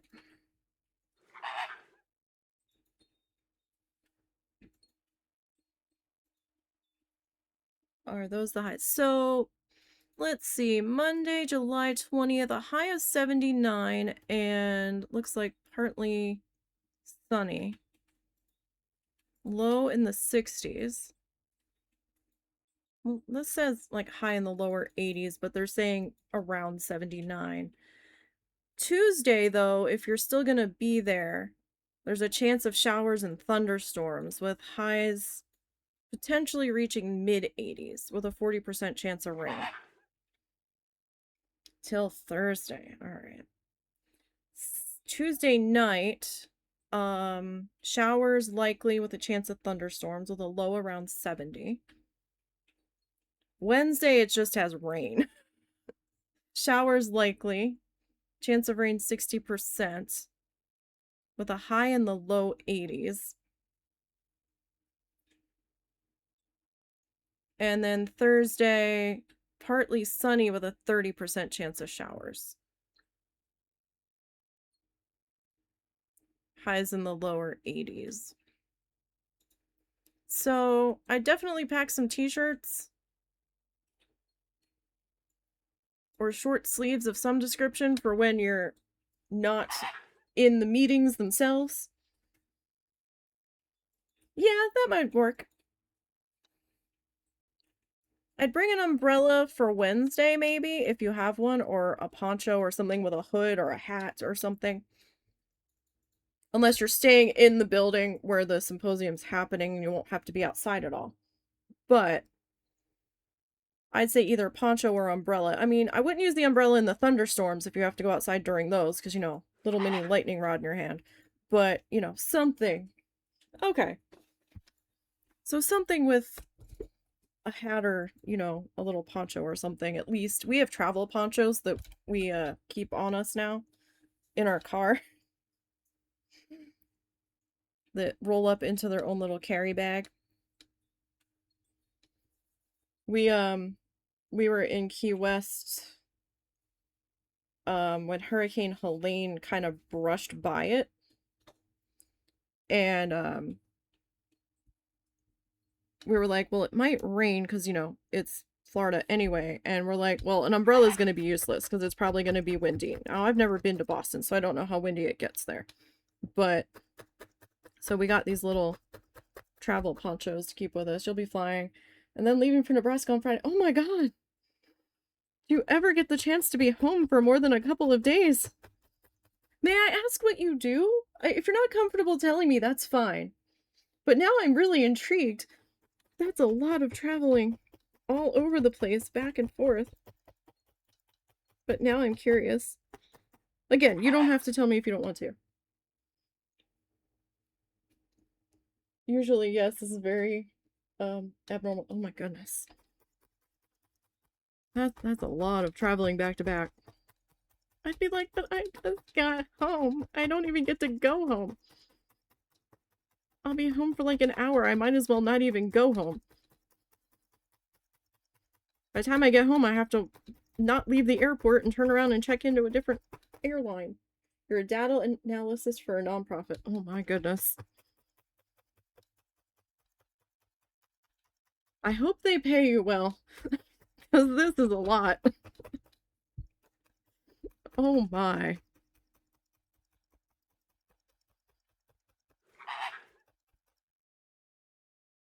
You took a family vacation to Vegas in May, and then June started camping season, so weekends are not a... Oh, okay, I gotcha. So you've just been busy, busy, busy, busy, busy. Okay. So not all work-imposed travel. Okay. I was worried there. I was like, oh no! I was like, that pay better be really worth it.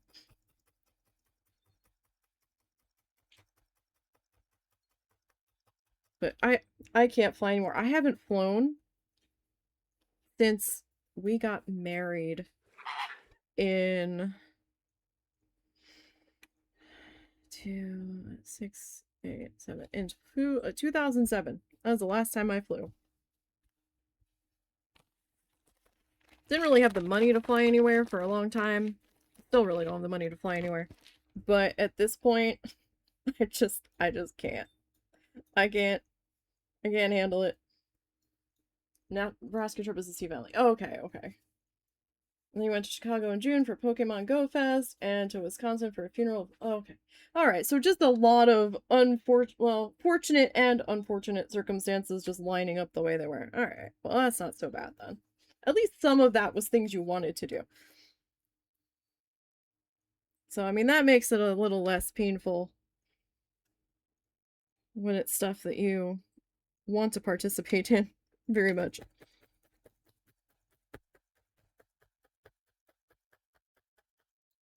Yeah, lately if we can't drive there, then it's like, no, that ain't happening.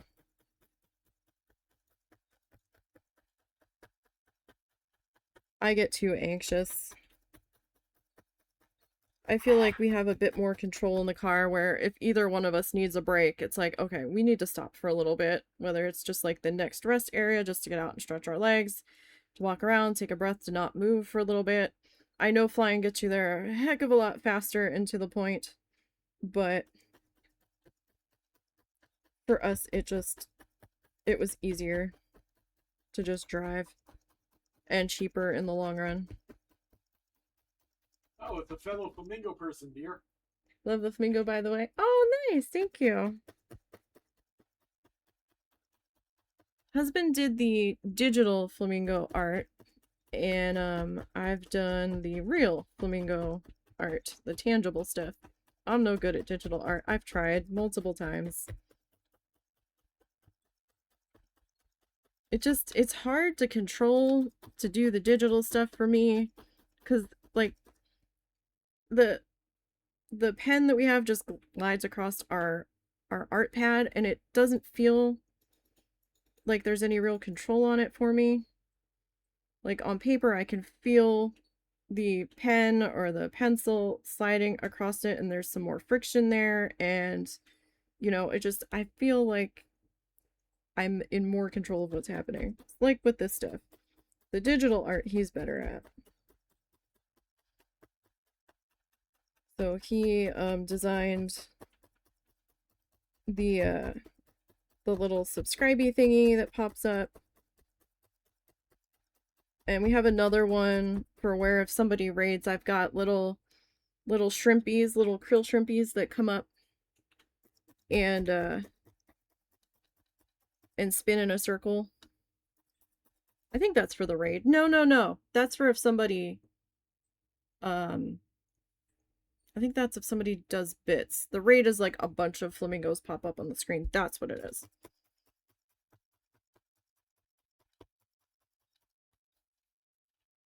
You have a flamingo cribbage board in commission. Really? That sounds fascinating. I have a little... So is it a bunch of little flamingos around the cribbage board? Or a large flamingo where the cribbage dots follow the flamingo? Oh, I had one.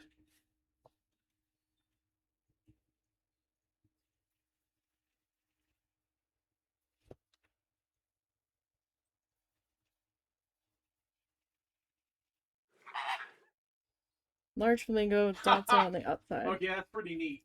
Huh. It's too bad you don't do cribbage here.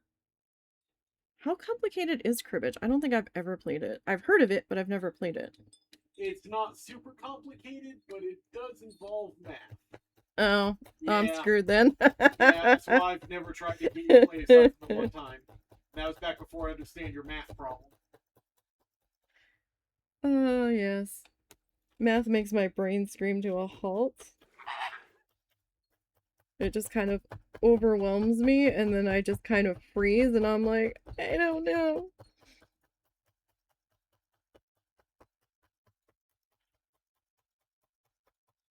Only adding to only adding, and the max is 31.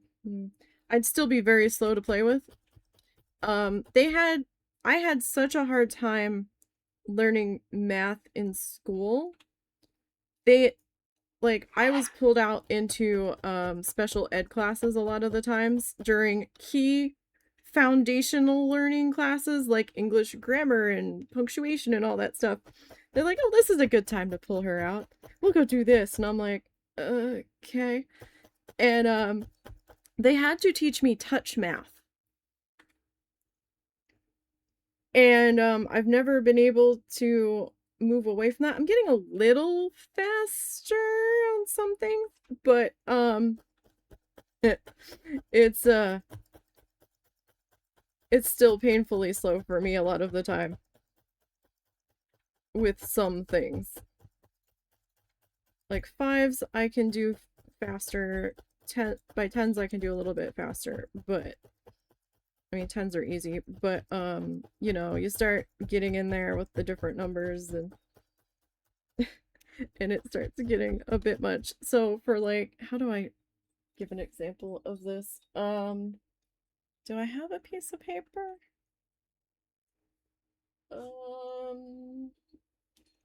I can use this. This is fine. All right, so let me move that over there. So they would like teach me, so say like, this is just an example. They would teach me touch math. So there would be certain points on numbers that they would teach me to tap to count up. So that would be a point. And then this would be a point, and this would be a point. So it would be 2 and 7. It's kind of complicated. So they're as stupid as it sounds. So 2, you know, obviously 1, 2. And then 7 along the long side, I had to tap twice. So it would be 1, 2, 3, 4, 5, 6, 7, 8. Am I doing that right? No, I'm not. 7, 8, 9. No, I was doing that right. See, now look, I confused myself. Shut up. 1, 2, 3, 4, 5, 6, 7, 8, 9. So the little dot on the end would only get 1 tap. And then these guys would get 2. It was very complicated, but it was the only way that seemed to get through. It was a pain. And now if I get really stuck, that's how I have to do stuff. As he laughs at me in the background. Hi, Mr. Dog. To be fair, I'm not laughing at your inability to math. I'm laughing at you trying to remember something that you haven't done in decades. Well, and the thought process that you use to get to that system. I didn't create the system. This is what I was taught. Number 1. Number 2, I can do it out of muscle memory, but if I have to stop and explain it, then I get confused. So why are you being fussy, Mr. Dog? Let me lift that up. I forgot I had some stashed under the side of the mat over here because the fan kept trying to blow it to join the dust bunnies. So I'm just kind of working on the body on this guy. Yeah, it was hilarious what they had me doing in these classes. I was always under the impression that I was being pulled out for these special classes from my regular classes, or part of my regular class. Like, it was before I got... They pulled me out of them altogether and stopped doing the special teaching classes, I think when I was in 7th grade, they did another re-evaluation and they pulled me out of it. Like, oh, you're fine now. And I'm like, you don't need to do these anymore. I was so confused. I didn't even understand why I was doing them to begin with. I was under the impression that it was because I had a really bad working memory. Like, really bad short-term memory. Is the impression that I was given for why I had to do these. And they were working on like hand-eye coordination and stuff, which I always thought was really weird. Because I'm like, what does this have to do with working short-term memory issues? Like, what? Apparently, my mom, a few years ago, she's like, you didn't have short-term memory issues. I do. But she's like, that's not why you were in those classes. You were dyslexic. I'm like, well, I didn't just magically become cured from dyslexia in 7th grade. I mean, you know, that stays with you. Jesus Christ. The one class they had us writing to pen pals. The one special education session, and I'm like, okay. Another one, they had us making candles. I kid you not. We had to save our milk carton from lunch, rinse it out, fill it with ice, and make ice candles. And I'm like, what the hell does this have to do with anything? And then I figured out that they had been pulling me out of my class where they were teaching English grammar and punctuation and stuff. When I got to high school, freshman year, and I was in my first English class there. And I'm like towards the back of the class. Everybody's pulling out their textbook for the class. I'm like, okay. So I pulled my book out. And teacher's writing a sentence on the board. And they're like, okay, I want you to diagram this sentence, and I need you to identify this adjective, this noun, and something else. And I'm like sitting there and I'm like, everybody's pulling their notebooks out, pulling their books out, and they're like getting to work, and I'm sitting there, I'm like, Dia, what? What the hell is he talking about? And I was like deer in headlights sitting there, and I'm like, what the fuck is he talking about? No idea.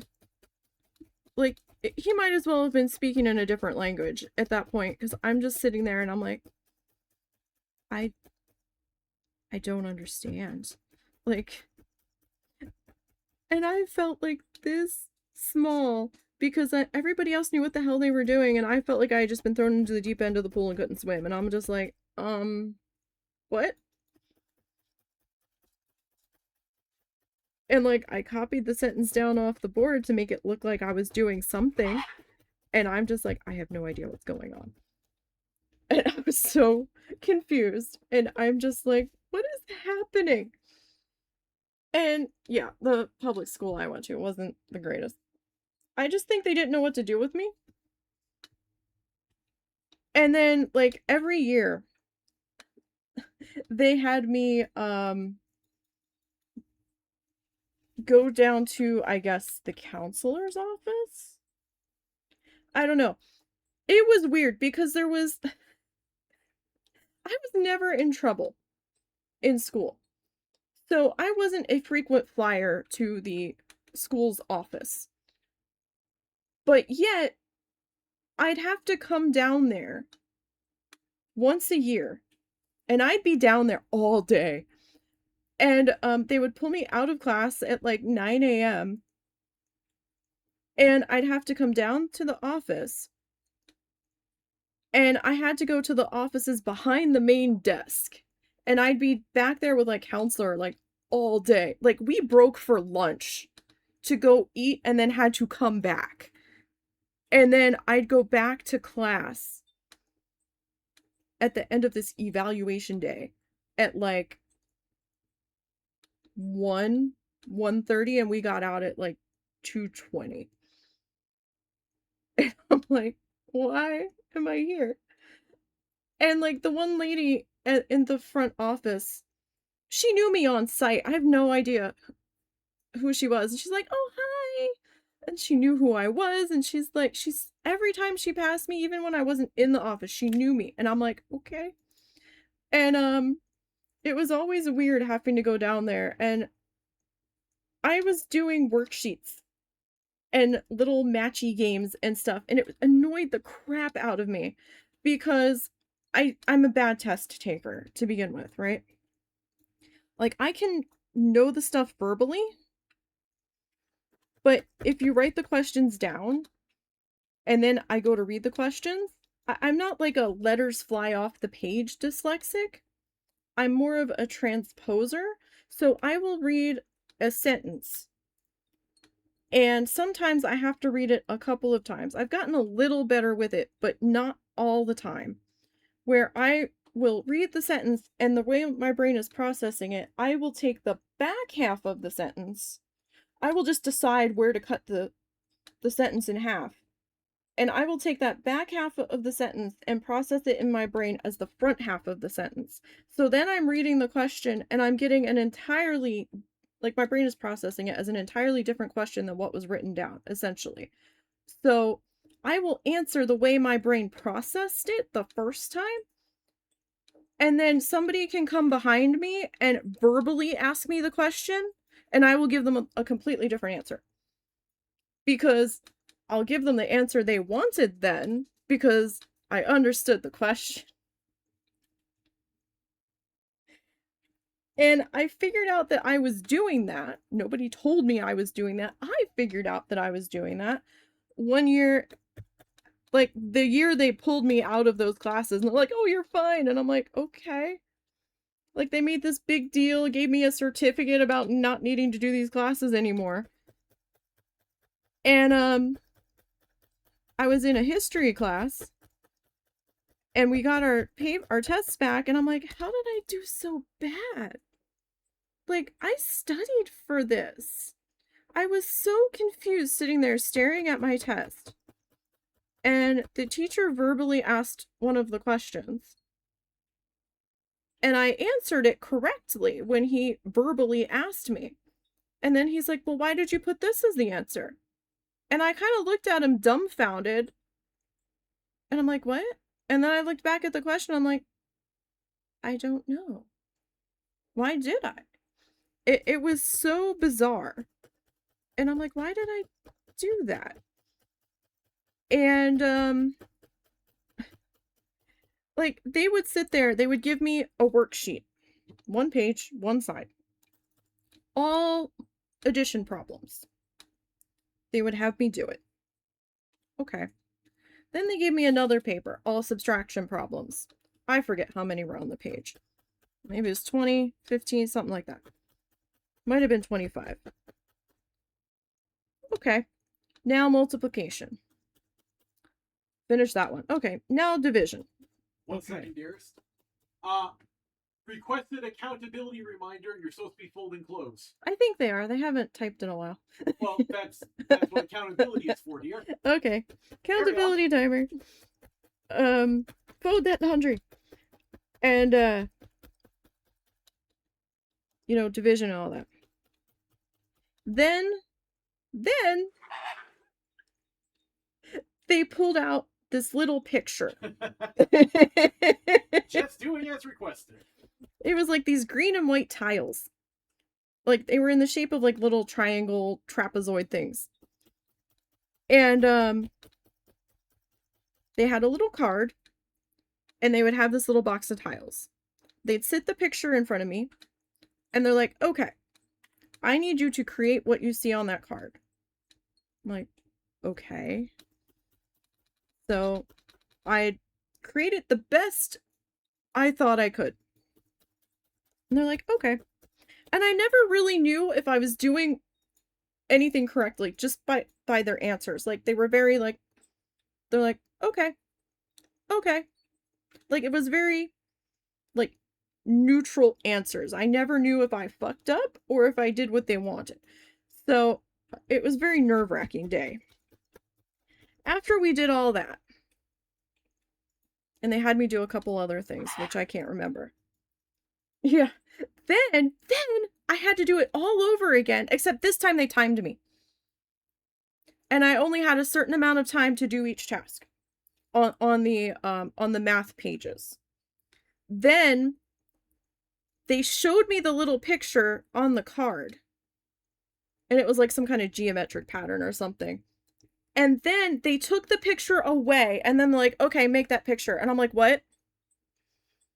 I'm like, no, I need the thing back. And they're like, no, you have to do it from memory. And I'm like, the fuck? And I just would like, I don't remember what you just showed me. Like, that's gone. No, what? They would give me like 15 seconds to stare at it and they're like, okay, now recreate it. And I'm like, no. I cannot tell you if I ever did any of those right or not, because I never knew. They never told me. And I'm like, okay. No idea. And that's what the whole day consisted of pretty much. And I think, yeah, like I said, I think they had me doing a couple other things, but I don't remember what those were. Those were the things that stuck out to me. I had to be doing more than that for the amount of time that I was there, right? Because I was there literally all day, to the point where they had to take me to lunch and bring me back. So, it wasn't like just an hour or two, and it was just so exhausting, and I was just left like, what was the point of this? Because, nobody told me. And I did that from, I guess, 4th grade? No. 2nd grade? Maybe 3rd grade to 7th grade. Because I remember one of the assessments, I had to go out of the main school building and go into one of their portable classroom trailers to do it. And that was at the one school's location, and they built a new school when I was entering 4th grade. No, 5th grade, that I had to transition into. And then that's when I was going to the other office. So yeah, so maybe like 3rd grade to 7th grade, somewhere around in there. As a previous educator, sometimes those assessments do more harm than good. No. I was supposed to. Life flipped upside down and I ended up leaving before I did. For financial reasons, because the only school that my parents were comfortable sending me to for high school was a private school, and we couldn't afford the tuition anymore, and I had to help financially, so I had to start working so that I could help with the family financial stuff. So it would have been a graduation date for 99. But I just felt so lost. It was horrible. Like, I did pretty good. I could get by to a point. And then when it came to algebra, I was completely lost. Everything, like, algebra in school didn't make sense to me whatsoever. I needed help. I needed the extra help. I was drowning in that class. The teacher's like, yeah, I'm here every day after school. You can come and get help if you need it.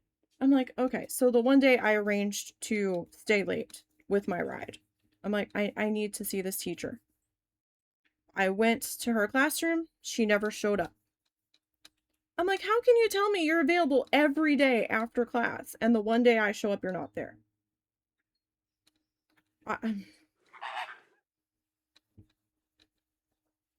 Yeah, probably.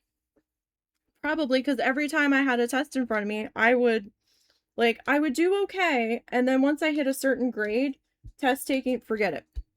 Forget it. It was horrible. I was like, I could study for 3 hours and get the test in front of me and forget it. It was like nothing I read was making sense and coming out with the tests in front of me. And I remember like they had me in college prep classes when I got to high school. I was drowning. The homework was taking me like 5+ hours a night to get through after I got home. I felt so lost and so confused. And I'm like, none of this makes sense to me. And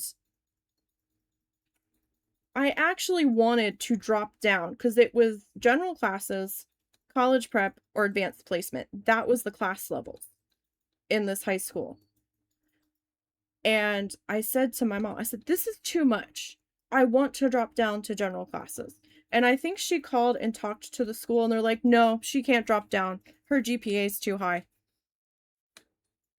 They refused to let me drop down so that I could understand what they were telling me. There was no time. Yeah, totally. Like there definitely was from all different directions. And I was just like, you've got to be kidding me. And that school was such a friggin' joke. They put more value into their sports teams than and the like advanced placement class people than they did anybody else. Like it was sink or swim. They're like, no, whatever. You're on your own. And it was pulling teeth to get any kind of help in there to the point where I would try. I hadn't fully given up. I did try. And it got to the point where on one of the parent teacher, I mean, they were a private school, so it was all tuition based. I don't know if they were getting anything from the state or not. But like we paid for everything and we had to do fundraising constantly. It seemed like every time we finished a fundraiser, we had to do another one. It was ridiculous. I'm like, if we could concentrate on what we were trying to be taught, maybe that would be better than having to, beg people to buy this cheap crap out of a magazine every month. Like, what the hell? Like, I ain't got time for this. Like, my mom would buy the bare minimum because I'm like, I'm not hounding people for this. Like, everybody in this town went to this high school because the sending district was not exactly known for being safe.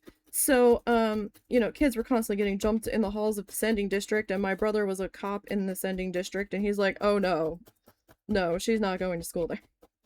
Either one of the sending districts were extremely problematic for kids that were sent in from a different district. And, but like they cared more about their sports teams. The sports kids could do nothing wrong. Absolutely nothing wrong. Our uniform skirts had to be a specific length. All of the girls on the sports teams, didn't matter what team it was, would constantly roll their skirts up to just below their ass cheeks. I'm not kidding. Just below their ass cheeks. But, if somebody that wasn't on a sports team had it like the tip of their knuckle too short, then they were being written up and sent to the office. Please note, I just put a load in the washer. Yay! Accountability confirmed. And I was on my way out the door, walking towards the door. It was snowing outside. I was leaving. School had ended. Most of the kids had left already. I was slow because I was trying to get something situated at my locker. That was another thing. My locker, I could never remember the order of my combination. I had to keep it written down and on me at all times, and the only time I remembered it was from doing it every single day. So anytime we were out of school for like an extra couple of days or winter break or Thanksgiving break or what the hell was it? In-service teacher days where we weren't there, but the teachers were. I could never remember my combination when I came back. I had to have it written down in like 5 different places.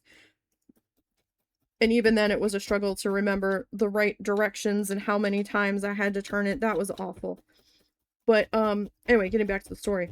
So it was snowing out. I had my hat on because I was leaving and it was snowing out. But I wasn't on a sports team. And the principal was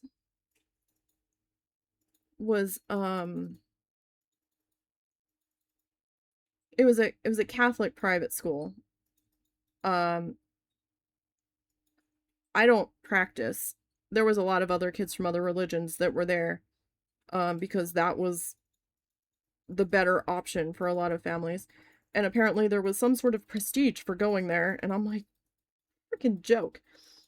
And maybe at one time, and they cared more about like their football names and basketball names and crew names. Like they would make announcements every morning about, oh, this team, you know, won this team is going to states on here. You know, that was all they cared about. And walking for the door, I get screamed at to take my hat off because I'm inside by the vice principal. I'm like, or the dean of students, excuse me. He wasn't even the principal. And I'm like, you fucking kidding me? I'm leaving. I'm leaving. It's a winter outside hat. I am 20 feet from the door and it is snowing out. School is over. It's like 2:30, 2:40. I had to dig through my locker to get something out that I was trying to find. It took me a little bit longer to leave, and you're gonna scream at me to take my hat off? Okay. Sure. Right. Like, I'm like, what stick crawled up your ass, motherfucker? Like, of course I couldn't say that, but I was like, I'm so done with those people. You know, my family didn't come from money, and it's where a lot of the rich kids went, and, you know, I was failing one of my classes so bad. What was it? I think it was my science class. My dad knew the teacher. They had gone to school together or something at one point. And because they knew each other, he mercy passed me with a D instead of letting me take the F so I could drop my GPA and get into the general classes. I was like, you gotta be kidding me. Shit, the bell would ring and we would all take off our button up shirts that cover your skinny strap. Yeah, no, like we had to have a pullover sweater, a collared shirt, either a dress shirt. No, if we wore the sweater, no, we could wear it with the polo too. In the winter we had to wear a sweater over a collared shirt, either the polo or the dress shirt, and we had to have specific colored tights on, black or blue, and some kind of dressy shoe. It could not be sneakers. And that was our winter uniform. Our spring uniform was either our polo or our dress shirt, and I can't remember if we had to have a cardigan with the dress shirt or not. I don't remember ever having a cardigan. I only remember having the pullover sweater. But I didn't wear the dress shirts that often because they were uncomfortable. I had mostly the polos. You did public school? Mr. Nisey, I'm taking a pogo break. I don't know what a pogo break is, but Po- Pokemon Go. Oh, right. Okay, that's fair enough. Yeah. I can't pretend I understand, but I understand. Yeah, I hated that place so much. It was awful. And I'm like, I am drowning here. And like, I was literally asking for help and nobody would help me. And I'm like, okay. That's freaking fantastic. The one history teacher I had, I do not understand how he was a teacher for as long as he said he was a teacher. Nor do I understand how he ended up at that particular school. Because even though it was a private Catholic school. Oh good, the Flamingo is getting its pink back, just like you. It's getting there. It's getting there. Yeah, I did the white to kind of bump it up a little bit. I don't know if it really helped or not. It did up in here, but you know, we're trying. It was an experiment. I don't know if it really helped or not, but I swear to God, this teacher. So, I was in a Catholic private school, but we had lay teachers. We didn't have nuns teaching us at that point. I think there was like maybe 1 or 2 nuns that were teaching, but the majority of them were lay teachers. And oh my God. We had to take religion class. It didn't matter if we weren't Catholic. We would have to participate in mass in the auditorium. We didn't have to take communion, and they didn't want us taking communion if we weren't Catholic or we didn't have our first communion. But we still had to like go through the procession, and we would just skip taking the little cracker and stuff. But we still had to participate on the days that we had mass in school, which gave us shortened class periods. And oh, I've got a question, and maybe you can answer this for me because I don't know that many. I never really thought to ask that many other people. I didn't know if this was a normal thing or not. The entirety of high school, we had reversing class periods, alternating class periods. So Monday would be 1 to 9. Tuesday would be 9 to 1. Wednesday would be 1 to 9. Is that normal? Because, holy shit. That did not help me either. It was quite the mind fuck of trying to remember which class you had that day coming up, where you were supposed to go. And I'm trying to make sure I've got the right books with me because my locker was at the end of the second floor hallway. Oh, it was so dumb. We had 2 wings, 2 floors, right? No, technically 3 wings, because the other... No, it was 2 wings. We had one branching off this way and one branching off this way, and then the auditorium and cafeteria were kind of like in the middle. And there were 2 floors, and there was 4 staircases that we could use. No, 2... 1, 2, yeah, no, 4. There would be one at the front of the hallway and one at the end of the hallway. For 4 levels, junior, freshman, junior, sophomores, and seniors to be using to change classes. And they were not small class sizes either. And God help you, you had like, what was it? Was it 2 minutes? Was it 5 minutes? I think it might have been max of 5 minutes. God help you if you needed to go to your locker and your class was on the class you were leaving was on the first floor. You had to get up to your locker that was on the second floor, and then you had to get to the other wing on the bottom floor to get to your next class. Like, no, you had to run, but you couldn't run in the hallway, and it was so packed with everybody being in the way. So you didn't really have that much time to go to your locker. Yeah, like what the hell? And so half the time I just ended up keeping whatever books I needed before lunch with me, because it was just easier than trying to get to my locker, panic, try to remember my combination order, and then try to have to run to the opposite side of the building and on a different floor to try to get to the next class. It was awful. And I don't know why somebody thought this was a good idea, because it was just torturous at that point. Like, why are you making this harder than it has to be? Why? And, I've been in such a rush, I've fallen going upstairs with a heavy book bag on my back over one of my shoulders and a line full of kids trying to trample you, trying to get around you. Like, that, no. Um, and, it was awful. And my brain, the way I processed stuff, I had to have things written down, and I'd have to constantly keep telling myself and repeating where I was supposed to go next, so I didn't accidentally go to the wrong class. And because the way they switched it every other day.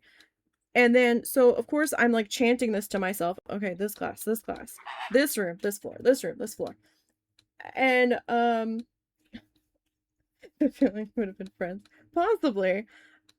Like, it was awful. And then, so because I'd be like chanting this, my lips would be slightly moving because I'm trying to remind myself where the hell I'm going. Then everybody that knew me was labeling me as the weird kid because I was talking to myself in the hallways. And I'm like, go fucking do your homework. Like, what the hell? And I'm like, why are you so worried about me? Like, how about you worry about your own shit? Like, I'm sorry that you actually can remember with ease where you're going. Like, I can't. I need to remember where I'm going. This is the only way I can remember where I need to be. So how about you fuck off? And, because a lot of the kids were kids that I had gone to primary with. Like the district that I grew up in only went up to 8th grade. So, like, all of the kids, or just about all of the kids, ended up at that private school because the two sending districts, which was either Atlantic City High School or Pleasantville High School, were not exactly known for being great places for outside kids coming in. And constantly getting reports of kids getting jumped. Like, this was before school resource officers were really a mainstay. And my brother was a cop in the Pleasantville district at one point. And he doesn't work there anymore. He's long since retired. But he's like, they have their own police officers stationed in the school. It's that bad. And my mom's like, oh no, we're not doing that. So he had stories, I'm sure, but it was fucking ridiculous. So this teacher, this one history teacher, he would always tell us about how he used to be a teacher in Philadelphia, and, you know, what a rough school district it was and all this. And I'm like, I don't care. Just teach the class. I don't care what school district you were in before. I want you to teach us, so maybe something will penetrate my brain that I'll be able to hold on to and recall later during a test. Please, just teach us, okay? This man, I don't know how he survived as a teacher. I really don't understand. Now, him himself, he was fine. But he was like a teddy bear, okay? He had no control over that class whatsoever. That class was basically a 20-minute free period. I'm not kidding. It took this man 20 minutes to take roll call. Roll call. Because nobody would sit down and shut up. They did not respect him. 2/3 of the class did not respect him at all. And they would just be yelling and carrying on. And he'd put our homework assignment on the board at the beginning of class. And he's like, I want you to get started on your homework while I do roll call. And I'm like, okay. 20 minutes later, he starts teaching class. Our class periods were 40 minutes long. What the hell are we supposed to learn in 20 minutes?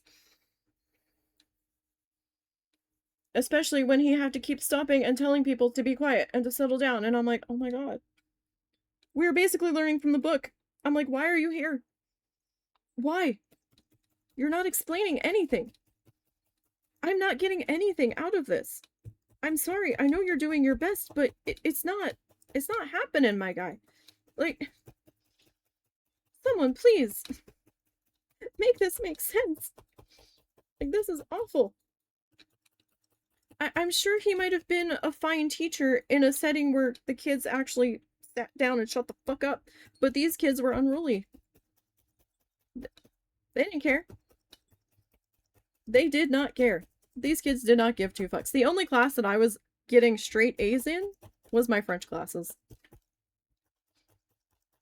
The only class that felt like it was easy to me. Now, the first time I took French in 8th grade, I failed it so hard. I did not understand that teacher. I didn't understand anything that was going on in that class. And a teacher, when a teacher and a student actually connect and they get through and understand each other, it is such a like golden aura moment. And that French teacher just, it did not work for me. I'm like, okay.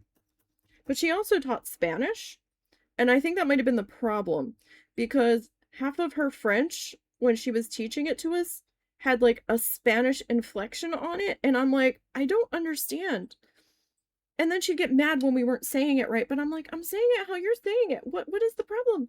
And I'm just like, okay. Not many kids passed that particular class in 8th grade. And then I got to high school French, and I retook the same class level essentially because I'm like, well, there's no point in me taking the advanced placement to get into the next tier of French when I didn't understand it the first time around, so let's do this again. And that teacher teaching first level French, and I was fine. That was the only class that was easy for me at the time. I'm like, okay. I don't, maybe because it engaged a different part of my brain. I don't know. It was weird. But that class I was good with. I'm like, okay, this is fine. And then suddenly everybody wanted to be my friend because they wanted me to help them with their homework. And by help, they meant copy my homework and not actually think about it. I'm like, oh, that's nice.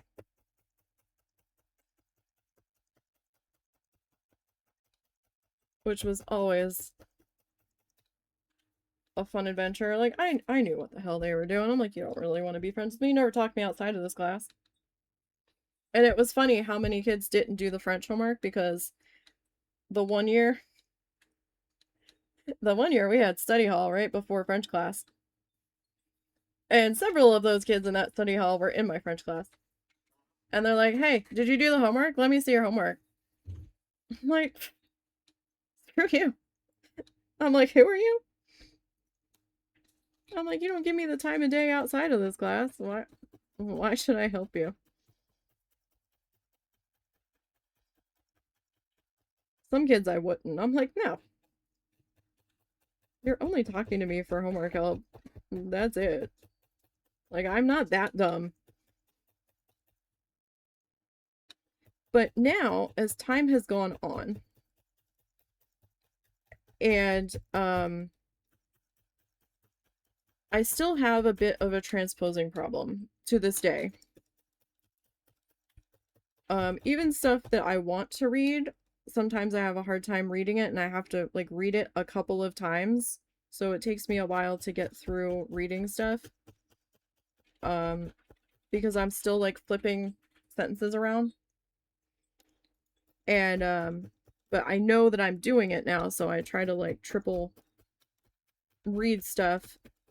Although sometimes I triple read it and it says the same thing to me. I had to fill out a test for a job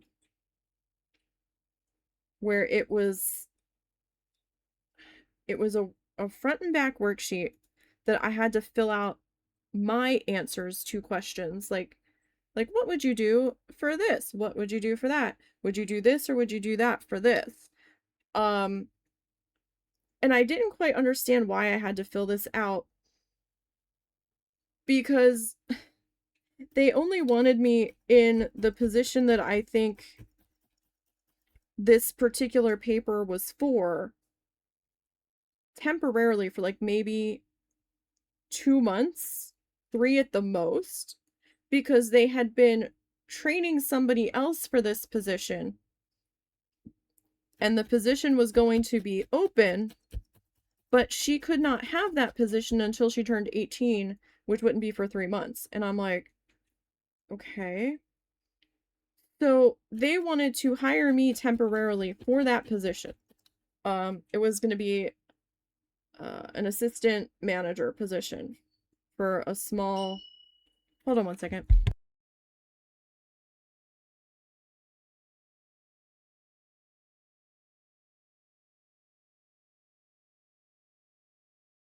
Whatever. My mom needed something. My husband went to go deal with it.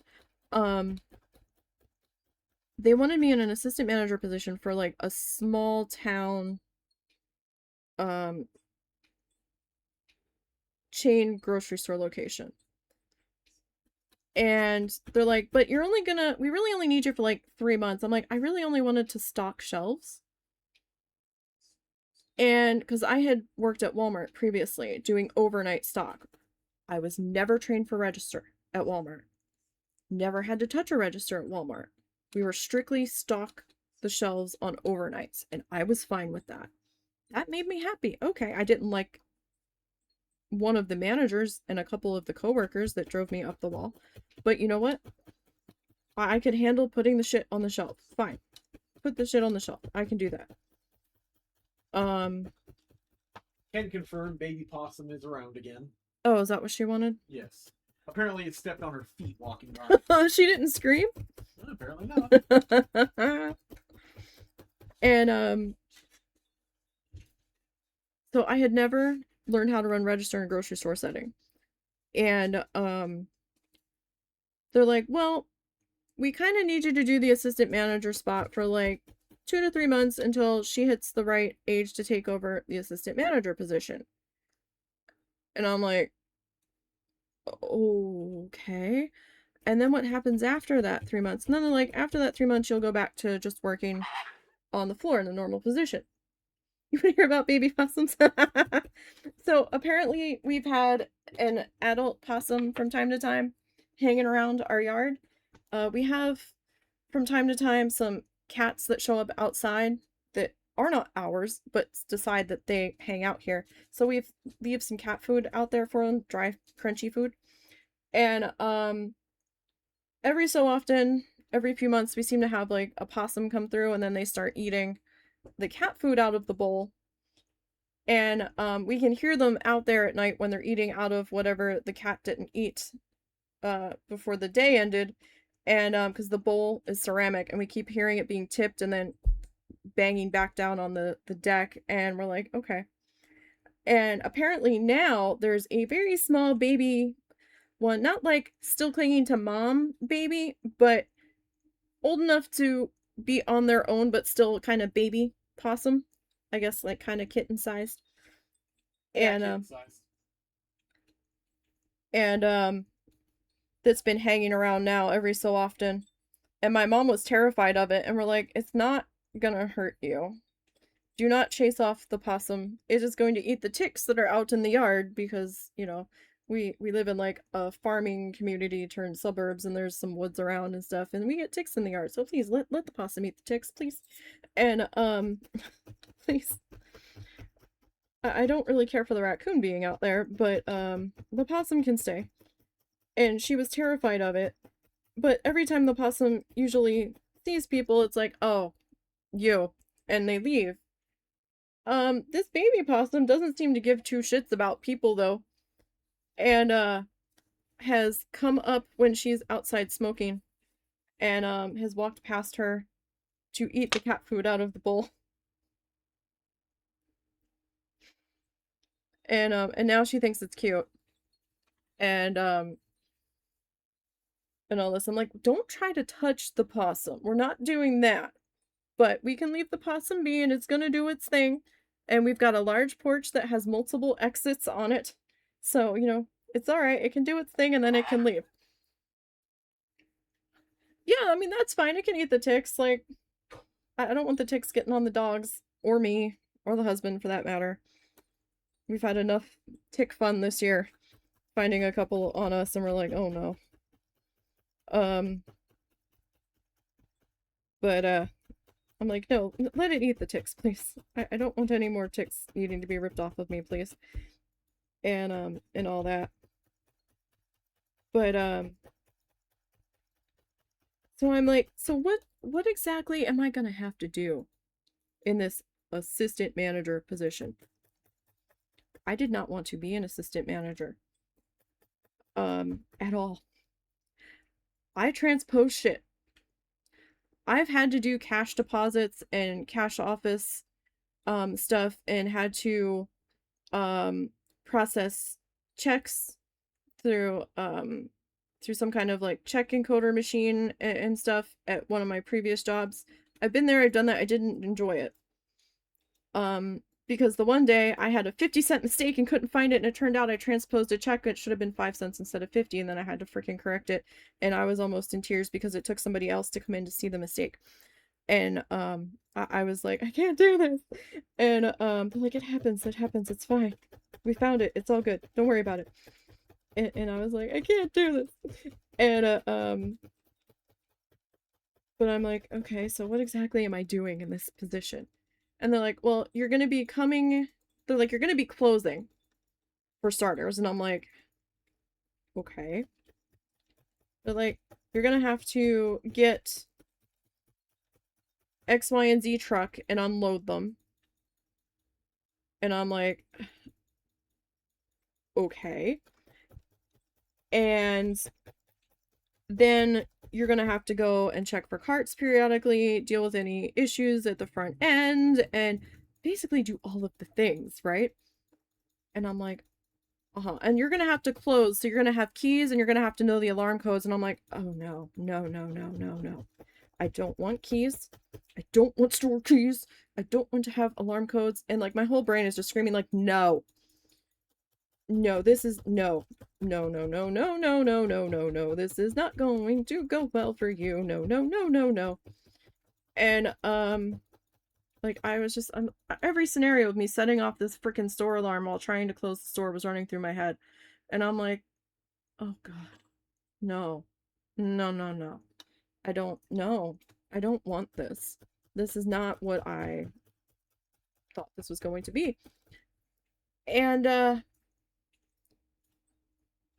I'm like, but what happens after these 3 months? Oh, then you'll go to stocking the floor and running register. And I'm like, okay. They were trying to show me the register, and the whole time the one person was trying to train me the one day I was there, they're like, oh, it's the same as like Walmart stuff. And I'm like, why does everybody keep saying that? Like, I'm like, why do these people think I know register from Walmart? I never said I was register trained at Walmart.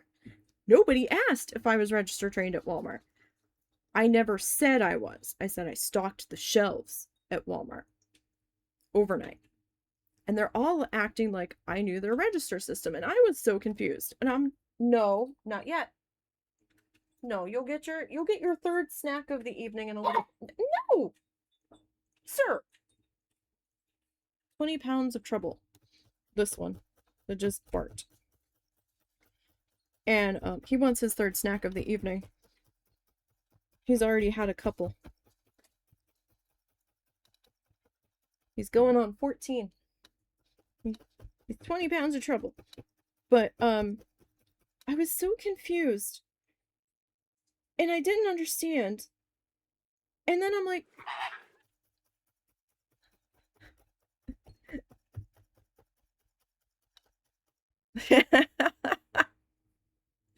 give Knack to Pupper. What he wants, the husband's gonna have to give to him, I think.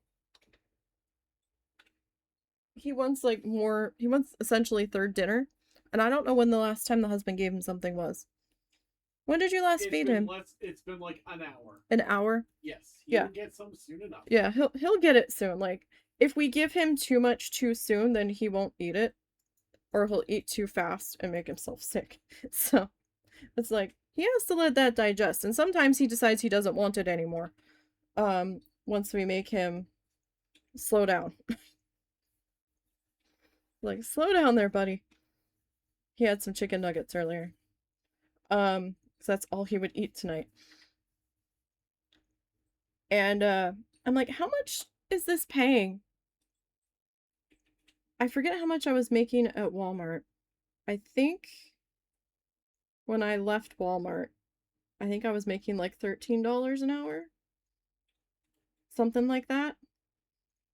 Doing overnight stock. Something like that. 13, 12. They wanted me to play assistant manager for 3 months. They weren't even going to give me the pay of an assistant manager for the 3 months I was going to be in that position. They were going to pay me $10 an hour and give me keys to the store and the alarm codes. And I just kind of looked at them and I'm like, fuck. I'm sorry. How much? I felt like we were in a desperate situation because the husband wasn't working. So I briefly lost my sanity and said yes.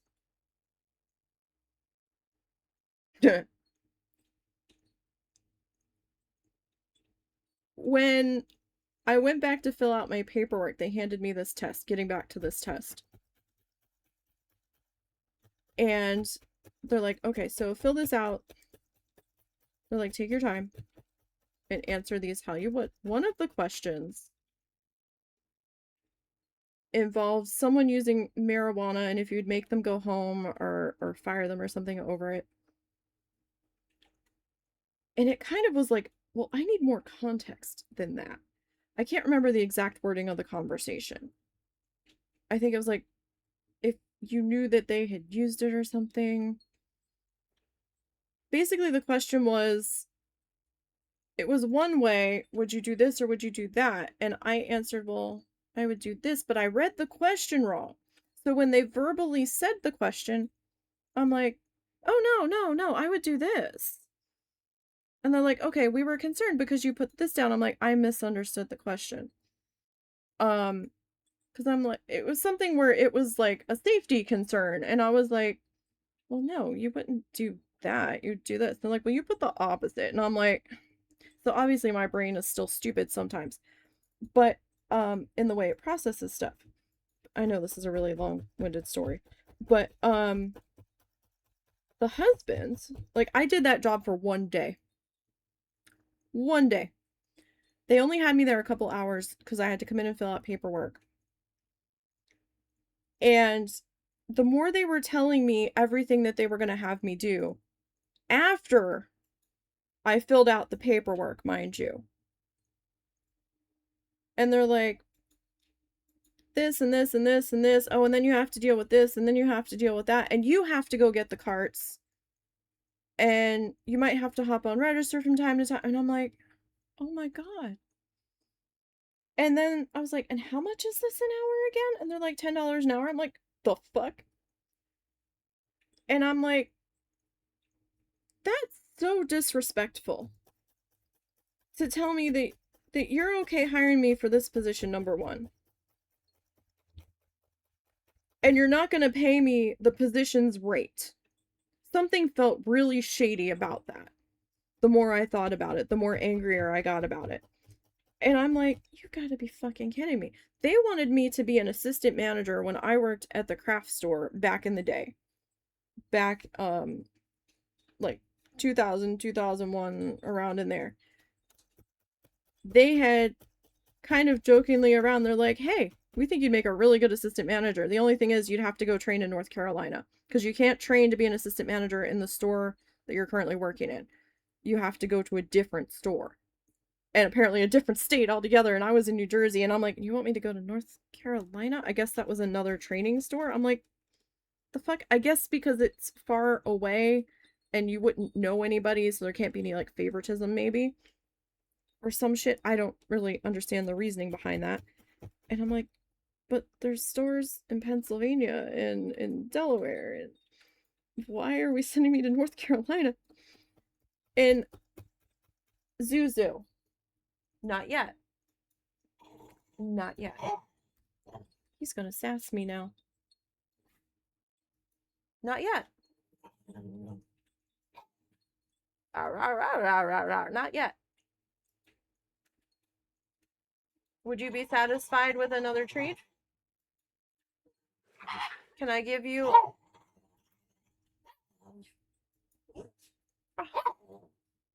I don't know. Should I give you a dentist stick? Have we figured out if that was what was upsetting your stomach? He's been having the same problems regardless. Okay, so you want a dentist stick? We gotta... Do we get to see Zuzu? Come here, Zuzu. We might be able to see Zuzu. I have to grab him. Let me stick that there. Zuzu! Hi, Littles.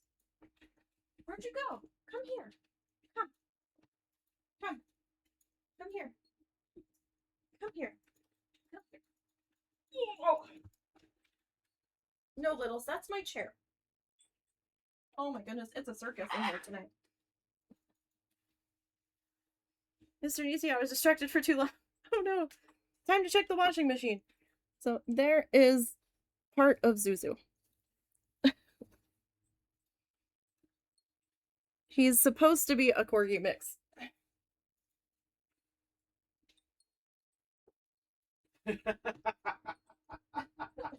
Sorry, it just caught up in the framing's beautiful.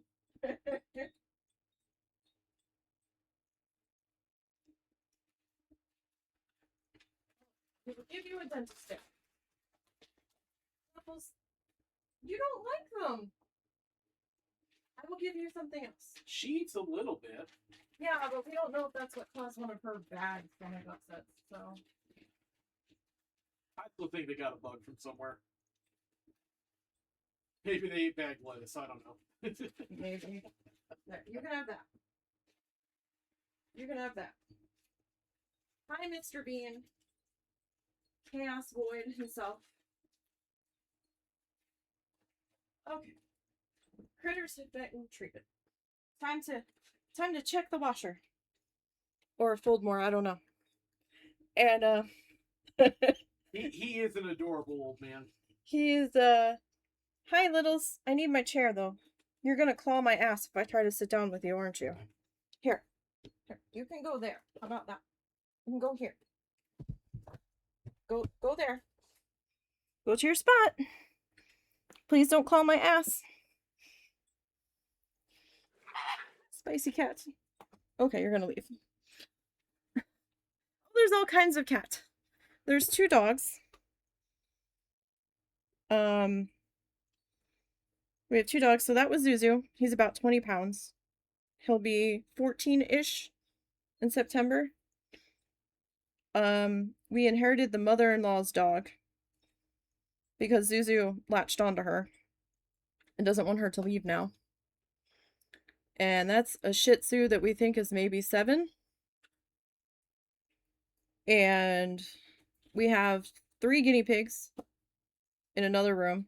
Hold on. We can't show one puppy and not show You have to grab her, because sometimes when I grab her, she gets too excited. Come here, cute puppy. Or she gets wiggly to the point where I can't hold her. Oh, I'm not her human. We're going to show you off to random peoples.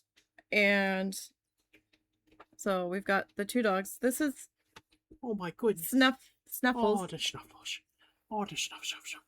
Oh, cute Snuff. Oh, blah, blah, blah. Oh my goodness, here's our good girl. Here's our good girl. That's Snuffles.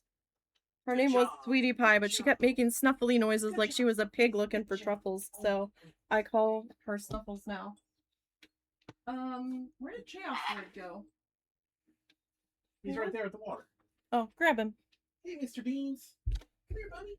And we've got the 3 guinea pigs, but they're in the other room, and we've got 5 cats. And this is... No, don't drink that. And this is Mr. Bean, the Chaos Void.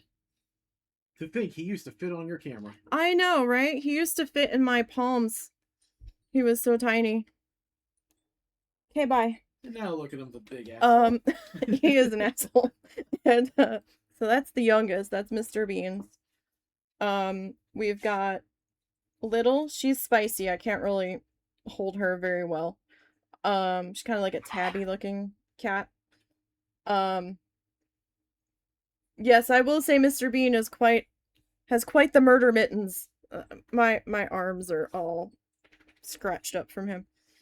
I have a bruise that's finally gone away over here from where he bit me because he didn't want to be moved when I had to move him. I had a purple bruise on my arm. And so we've got Mr. Bean, Littles. Littles has a pattern in her fur on her stomach that looks like the mischievous little bright smile. So it's got like... Okay, so forgive me for interrupting here. I have to really appreciate the Star Trek nerd name for your cat. Well done. Well done. Chief Miles Edward Meown. And you see, I don't watch Star Trek, so I didn't catch the reference. Let me see. I actually might be able to find the picture of that. Can I not move you over here? Alright, let me see. I had it. Look, give me one. Ah, double nerd quality. Okay, gotcha. Yours is from Kira, yours is from DS9. That's Star Trek property, dear. Ah, okay. Oh, Deep Space Nine. I know that much. Just took me a minute. I've never really watched. I've seen a couple brief moments in passing. That was the one that Whoopi Goldberg was in briefly, right? Like one of them, one of the series. Who? Wasn't Whoopi Goldberg in that briefly? One of the Star Treks? Well, she was technically in Next Generation the most, and I think she showed up on DS9 a few times. Okay. But I'm sure Empress can correct me if I'm wrong on that. I didn't know she even had a brother. Oh, wow. Oh, I did not know that. Yeah, I didn't know that either. Wow. Today we learned. Pets. Okay, here it is. So let me... So that is a fur pattern on Little's stomach that looks like an evil little smile. It's still there the last time I saw it. A while ago. She doesn't really show her stomach to us that much.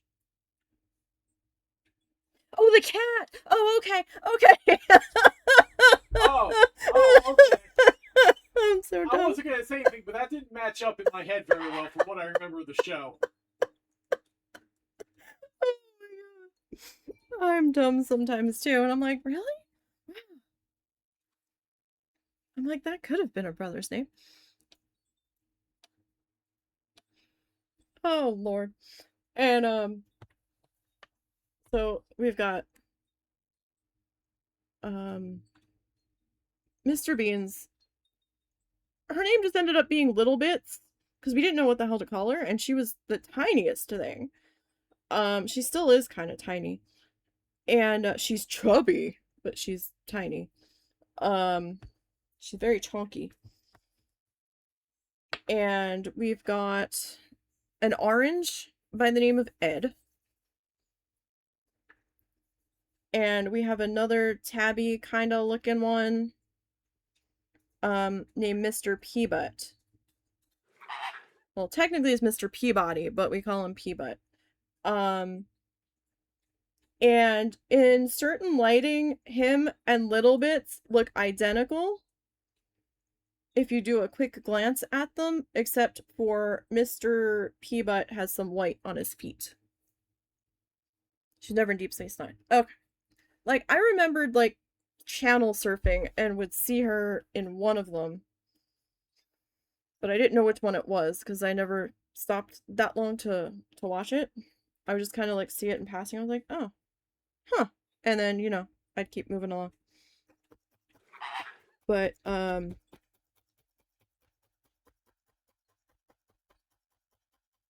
Miles is orange and has the shared single brain cell to prove it. And yours is a calico. Nice. Yeah, there's times where I don't know if Ed has the brain cell or not. For a while we had a visiting stray orange cat outside, and we swear they were sharing a brain cell back and forth with each other at times. Just by how they would behave. And I'm like, okay. And Mr. Bean chooses violence at any given moment. it's a coin toss every second as to whether or not he's going to choose violence at that moment or not. And when you're not doing what he wants you to do, then he gets really violent and starts doing all of the things he knows he's not supposed to. He keeps jumping on top of my PC tower, which he's not supposed to do because he keeps unseating my RAM when he does that. And he can do it a few times, and then if he does it too much, then I start getting kernel failure issues, and the RAMs come unseated. It gives me a heart attack, making me think my PC's failing. Hi, Littles. What? No. Hi. Come on. Come on. Hi. There's a cat between my legs coming up underneath of my keyboard tray. What is happening? Hi. Come here. Hi. Come on. You're not normally a lap cat. Come here. Oh. Oh my god. Oh. Oh shit, you're heavy. Oh. Oh. I know. You got caught. So, this is Littles. I know you're mad. Here. She doesn't like to be held. And my thigh just found that out. Because she clawed me. I don't know why she was trying to climb up under my chair. She wants my chair. They all want my chair. Except I'm using my chair. So. Hi. Knock it off. She doesn't like to feel cornered by the other males because she's the only female. So. She's not afraid of them. She will charge them. And she will smack the ever-loving shit out of them. Like, she will fuck them up.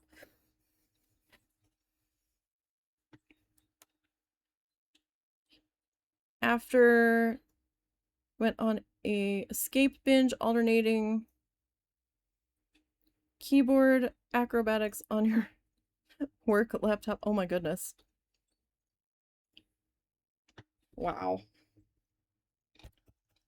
Yeah, we actually had Zuzu's brother. Like a litter mate brother from the same exact litter. But he passed away in 2024 due to some medical complications with him that we're still kind of salty over, because he had been having issues before. We actually had to have him assisted to cross over because he was in really bad shape. And it's not that we didn't try. Like, he hadn't been acting right. We had gone away. And we had left the mother-in-law watching everybody while we were away. And I think she said something was weird while we were gone. Or they thought he had a UTI or something while we were gone. And we're like, okay, that's weird.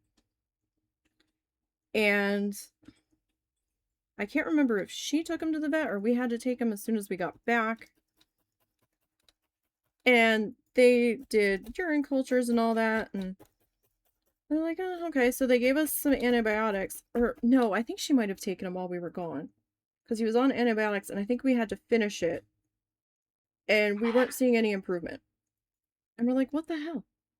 And we took him back to the vet ourselves. And they're like, oh, well, we're still seeing an elevated this. We'll do it. We'll do another round of antibiotics. We're like, okay. Again. We didn't know if they just weren't looking at the right stuff or if they were really looking at the big picture. We don't know. And we're like, something's just not right. And it was progressively getting worse. Now, this dog had a close call with possibly being assisted and quality of life issues being discussed. Previously, he had hurt his back and was having a lot of trouble getting around. He didn't want to get up. The tail was always tucked. He was just laying there. We had him on a lot of different pain medications and stuff. We don't know if the pain medication for so long is what caused the issue or not.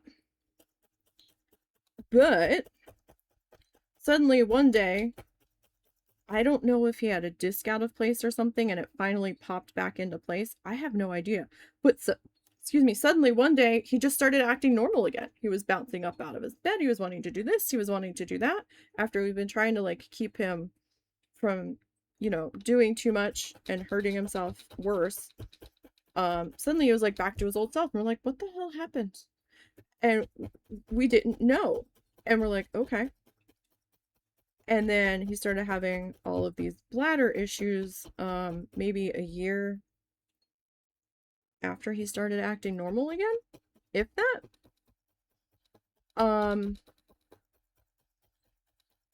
I'd say maybe 8,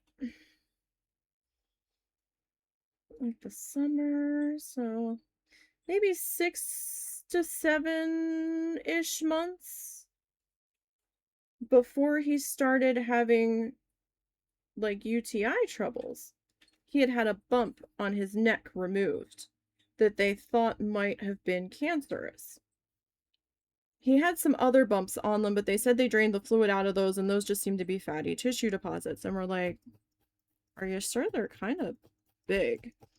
And they're like, no, we're not seeing anything concerning with those. And we're like, okay. They're like, but the thing on his neck, that needs to come off. We kind of shrugged and we're like, all right. So they removed it. And then like about, you know, X amount of months later is when he started having the UTI trouble. And we're like, and I kept like having this thought in the back of my brain. I'm like, is this related to that? Was that actually cancerous and did it spread somewhere else? And the thought was always in my brain, and I'm like, they kept saying they didn't see anything though. And so we're kind of like just going along with them. I'm like, okay. And they were doing all kinds of, we were taking samples there almost weekly for a couple of months. And we had our own pH test strips here that we were looking at his pH, and they're like, well, we need to keep doing this until it drops to this. So we got our own test strips so we didn't have to keep constantly going back to the vet like every couple of days with a new urine sample. And we're like, look, dog's like peeing like straight blood now, so something's going on. And he's very uncomfortable. So they did more digging. This is after a couple of months of this going back and forth, and they're like, we're seeing some crystals in his bladder, but we're not seeing anything else. Then, so they gave us a different medication. Another month later, they're like, oh, he's got a lot of kidney stones. And we're like, or he's got kidney stones or something. And I'm like, okay, so what are we doing about that? He's like, well, there's also some kind of mass in his bladder. And I'm like, excuse me? Where did this come from? It's been months that you guys have been running tests and did x-rays and did this and did that. All this money. And you couldn't see this mass till now? I think it was like this vet's assistants that were doing this, or he was just so busy that he didn't have the time to really look around. And maybe it just wasn't in the right position or something, but then he finally saw it and he goes, well, we need to get him feeling better enough so that we can do a surgery and go in and figure out what this mass is. And I'm like, but figuring out what the mass is what's going to make him feel better. And they had given us all this medication, and they're like, well, he can't have anything stronger than this because then that will just create more problems. And we're like, well, this isn't working. And then it got to the point one night where he would not sleep, he would not sit, he was shaking the whole night and whining and whimpering. And the husband and I looked at each other and we're like, we can't do this anymore. This is, they're not wanting to proceed forward. Because at first, yeah, the vet was like really optimistic. They're like, oh no, we can get a handle on this. It's fine. Like, we'll get it straightened out. And I'm like, is this something we can straighten out? Because I don't want him suffering for no reason. And they're like, no, we can get this. we'll get him feeling better, and then we'll go in and do that. And I'm like, we believed them. Now, you were not there for any of this, so I do have to point out Well, this is what they weren't that level of enthusiastic, and I never reported it as such. Well, you had told me that they felt that this was fixable. The vet said he thinks it's fixable, like at the beginning, but he didn't say he was certain what it was or anything. Well, no, it was a lot of back and forth, but towards the end, they're like, well, it was the mass and the bladder. Like they were very casual about it and everything. No, they really weren't. Get down. I personally think they pushed too long Hey, to keep it going. Get down. Rather than admitting that, no, this really isn't anything we can do much for. Mr. Bean. Mr. Bean. Mr. Bean, get down. Mr. Bean, don't make me get up. Laundry check. Mr. Bean, get down. Mr. Bean. Mr. Bean. Oh, you're about to be in trouble. What's he doing? He's on top of my tower. Mr. Forgive Bean. me, it's gonna be an angry voice.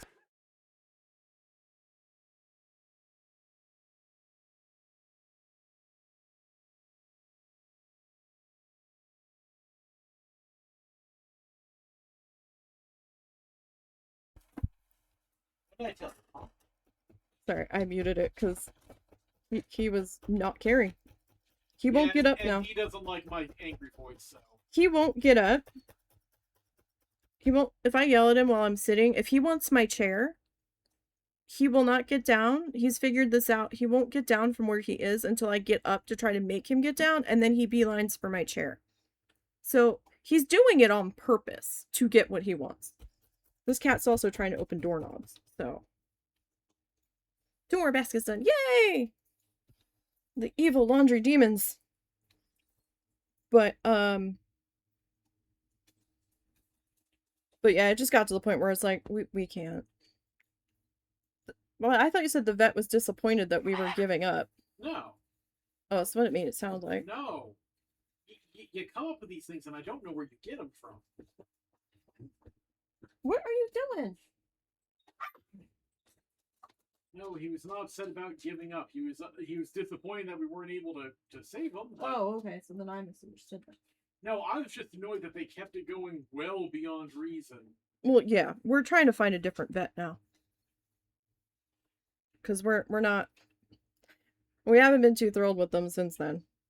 We weren't exactly thrilled since right before then, but he's getting much older, the vet himself of that particular practice. He's a country vet, so he does like a lot of horses and cattle and some cats and dogs. And he's had a few assistant vets in his office that keep changing who they are, so I don't know if they're leaving or if he's firing them or what. But we found it interesting that they seemed to keep changing the assisting vet pretty often. But we weren't happy the last time we were in there, so our next choice is we had a second vet that we would use for when shit went down outside of our normal vet's hours, and of course they're more expensive, but they had much better hours. 1 more basket to sort and then put away. Nice. Did we do a washer dryer check? Or is that this last load that you have to do? Our washer feels like it takes forever sometimes, so.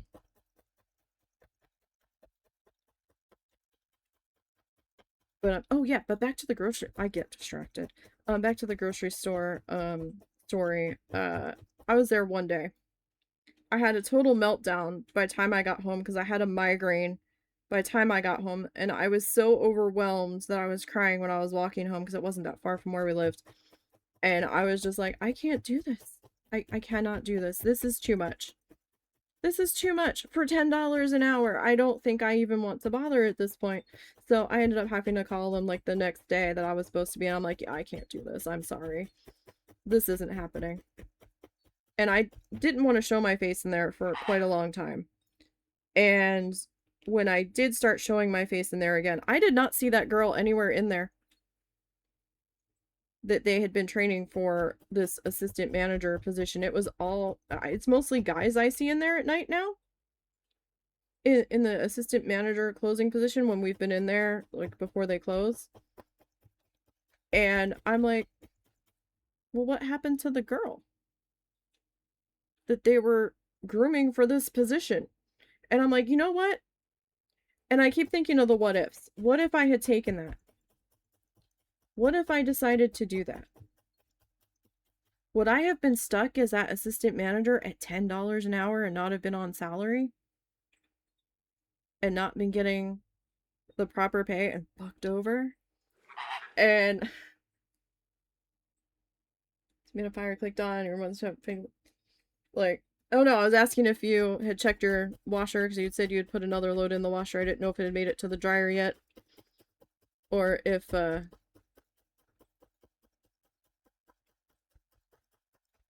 that had finished. At least I thought you had said you had put something in the washer. I could be wrong. But yeah, I just keep thinking about what would have happened. Because, like, did she quit? Did she move away? Did she get fired? Like, I don't know. But it's a closed loop that bothers me. Zuzu. Oh my goodness, it's like the witching hour in here. All of the animals are losing their minds. Did he even eat that dentist stick that I gave him? Yes, he did. He might be mad that I haven't gone to bed yet. He's been in that kind of mood lately, trying to tell me when I have to go to bed. Sir. I'm being sassed by 20 pounds of fuzz. 20 pounds of fuzz.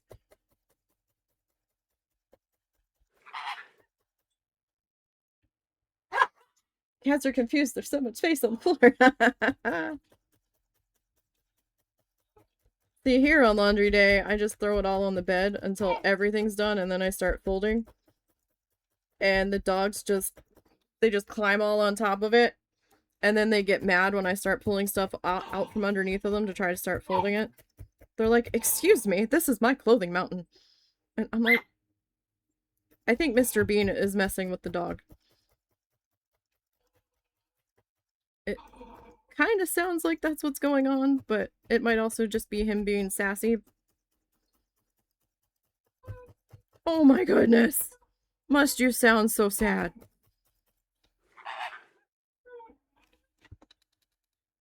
What is the matter?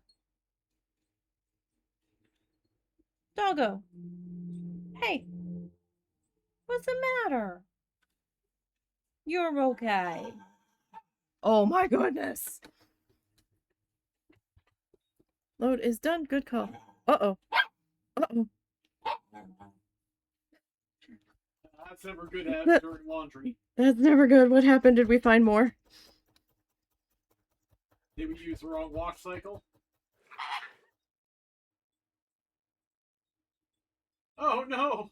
Oh no! Homework! Oh no!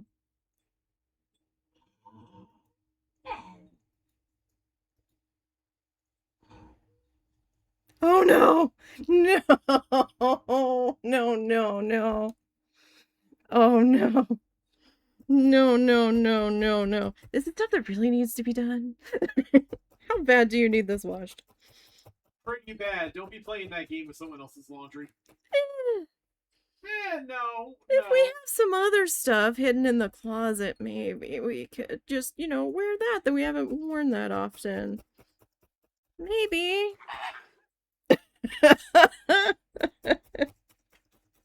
Oh, trust me, I've been there.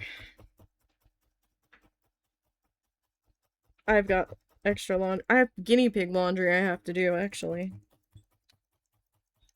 We do fleece bedding for the guinea pigs. So we're not constantly buying, like the little paper shreds or wood shavings and having to throw them away. But I actually need to launder the fleece coverings for the bottom of their cages. I keep forgetting. So we keep them outside because it turns out, am allergic to the Timothy hay they eat. We had them once before and realized towards the end of having them that the Timothy hay makes me itch. Now you know you don't want to, but you need to tell him he's right. I am absolutely right, and you already know it. You wouldn't be resisting if you didn't know better. Yeah. It sucks. It does suck. Down. It's been 3 months. 3 months? Oh, the laundry. I thought you were talking to me. It's like 3 months. What did I do? What haven't I done? We need to pay the house taxes. I think we decided we were doing that next month, though. Walnut cat litter exposed your walnut allergy. Oh dear. Like I've always been a bit of a pollen sensitive person, but towards the end of the first time we had the guinea pigs, every time I was giving them hay, I was like noticing my hands were like insanely itchy to the point where I was scratching them where they were bright red. And I'm like, what the frick? So then the husband had to take over giving them hay, because even if I washed my hands right away afterwards, they were still itchy for a good long while. And so I don't touch the guinea pig hay anymore now, except my mom wanted a cat or a dog, and we compromised and said guinea pigs because we're like, well, they won't live that long. And like we know about the average life expectancy. Forgive me, I have to say it. And like all such compromises, Daddy had to actually end up doing the work.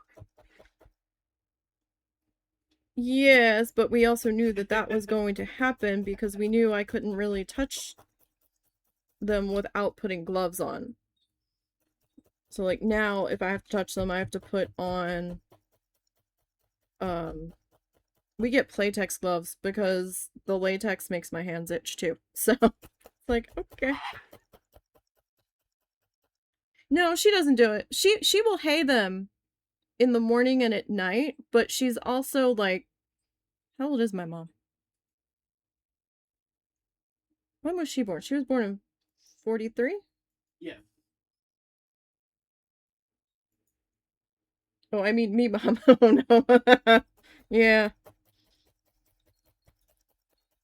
So my mom does hay them, but we have to clean them and give them their fresh vegetables. Now I can touch the cage to give them their fresh vegetables,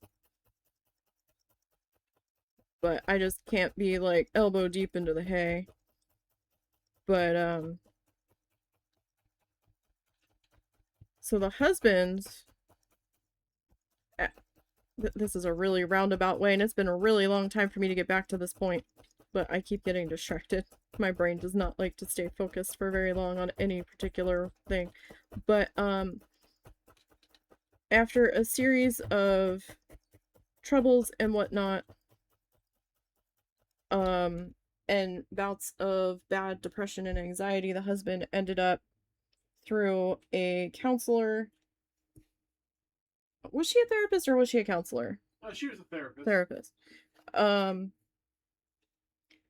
Ended up getting referred to be evaluated because he had to have an official medical professional diagnosis of severe anxiety or depression in order for him to move through paperwork to get more. To be fair, the depression is not what got me. No. Okay. Was what the anxiety? Got me was the anxiety disorder, because I basically spent at one point I spent a literal year eating nothing but peanut butter toast and the occasional plain hamburger from McDonald's. Yes. Because I was that panicked about getting food poisoning. And the time that I wasn't spent panicking about food poisoning was spent panicking about other things, while I literally walked around the house constantly. In circles. Yes. Swinging his arms. Yes. Yeah, it was not great. No, it was not. It was not a good time. And he lost. Didn't you lose like? I lost 100 pounds. Yeah, I was gonna say it was like almost 100 pounds. Yeah. And like food was just such a battle, but it was the only thing he would be willing to eat. And when he went to get evaluated to get the official diagnosis, they're like, "Yeah, you have autism." And he's like, "What?" Oh no. She told me She she thought you thought I was did, going to happen. but you That's what the evaluation was for, hon. I didn't go there to get evaluated for depression. We already fucking knew I had depression. I went there to get evaluated because she thought I had autism. It turns out she was right. yeah, so he got diagnosed as level 1. No. You told me level 1 that was No. low support needs. No, all I said is that I had high support needs. No, low support needs, I thought. No, high support needs. Oh. Yeah, like I said, you're not. That's not how I understood it. Yeah, I know that's not how you understood it. Yeah, so, Like, which honestly explains a lot of my existence from before. Because even when I was sane, I had a lot of problems with things people didn't, like phone calls. Turns out people don't hate phone calls inherently. Did not expect that. yeah, I've always hated phone calls. I don't like talking on the phone to people. I don't want to make phone calls to people. Which was really difficult in one of my job positions. 2 of my job positions, because I had to be on the phone. All the time. I hated it. I absolutely hated it. Or at least that aspect of my job. And since his evaluation, he's like, you totally have it. And I'm like, I don't know. The same things that, because I actually read my test results to see what indicators, and yeah, you've got most of them. But nobody even crossed their minds that I could have this while I was in school, because girls didn't get autism. Well, to be fair, they didn't cross their minds on me either. I was just the weird little kid who was too smart for his own good. But I'm like, when he said that, I'm like, maybe. Now, is that in general hating phone calls, or no, I don't want to talk to anybody. Oh no, that's phone calls in general. I had to actually have a long talk with my therapist, and it never really took, about calling her on scheduled times. She actually had to call me for most of the time that I was going to the therapist, until like the last like 6 months maybe. Well, I thought in the last 6 months you were mostly texting her, though. No. Oh. No, it was phone calls. Oh, I thought you were mostly texting her. I'm not paying money to be texted by a therapist, for fuck's sake. And then his insurance changed, and then they weren't going to cover it anymore. And he was going to have to pay out of pocket. So And she did work with me on that. She did offer a greatly reduced rate, something we could afford, and we did go with that for a while. But it reached a point where I wasn't going to advance any. Like, after a certain point, I just wasn't going to improve. And just, it was money that we couldn't really afford to spend on nothing. Yeah. Like, before he got this diagnosis, they were trying to solve his anxiety symptom, maybe, of everything. I don't know if you would call it a symptom, but a part of it. They kept trying to medicate it away, thinking that everything would be fine. Well, no, they just... Well, they put you on Zoloft. Yes, they put me on Zoloft because we were trying to figure out a way to take the edge off so I could maybe regain my sanity, which only partially happened once I found the right medication, but... Well, it started to help you for, like, the first week. And I was still a bit of a mess inside, to be honest. And then they had you double it to a normal dose, and then it was like you were on speed. No, okay. So from my point of view, a schedule to follow to get myself used to it, because you're not supposed to just hop on and hop off that shit. And when I went to the second stage of the schedule, and I was already being a little weird about it anyhow, it was already kind of tweaking me. But when I got to the second stage of the schedule, I basically got serotonin syndrome. Yeah, he was talking so fast I couldn't understand him. I spent 2 days on a lounger, just not moving, and like just shivering. Great experience. Can't recommend it. Yeah, and when it like really set in, it was like 9 o'clock at night, and I was trying to head to my overnight job, and I'm like, should you be like at the hospital or something? He like tried calling either the doctor's office or the pharmacy or somewhere before they had closed, and they're like, well, don't take any more of it. And it was a Friday night. He should have went to the emergency room, but he didn't. And that was a fun adventure. And then he was back to square one. He's on something now where it it seems to help from an outside point of view, but only does so much. I am on generic Wellbutrin. So it basically stops me from walking in circles. Yes. I've since then become a little bit better in general, just because I've had downtime now. I stop panicking every once in a while, so I have made improvements, and that's just I haven't been able to go beyond that because the other thing that Zoloft did is I have anxiety problems, and those anxiety problems now include taking medication. Yes. I have trouble taking like just ibuprofen. Yes. So yeah, medicating away ain't gonna happen at this point. Thanks, buddies. No. It's not really their fault. I'm being facetious there. Yeah, no.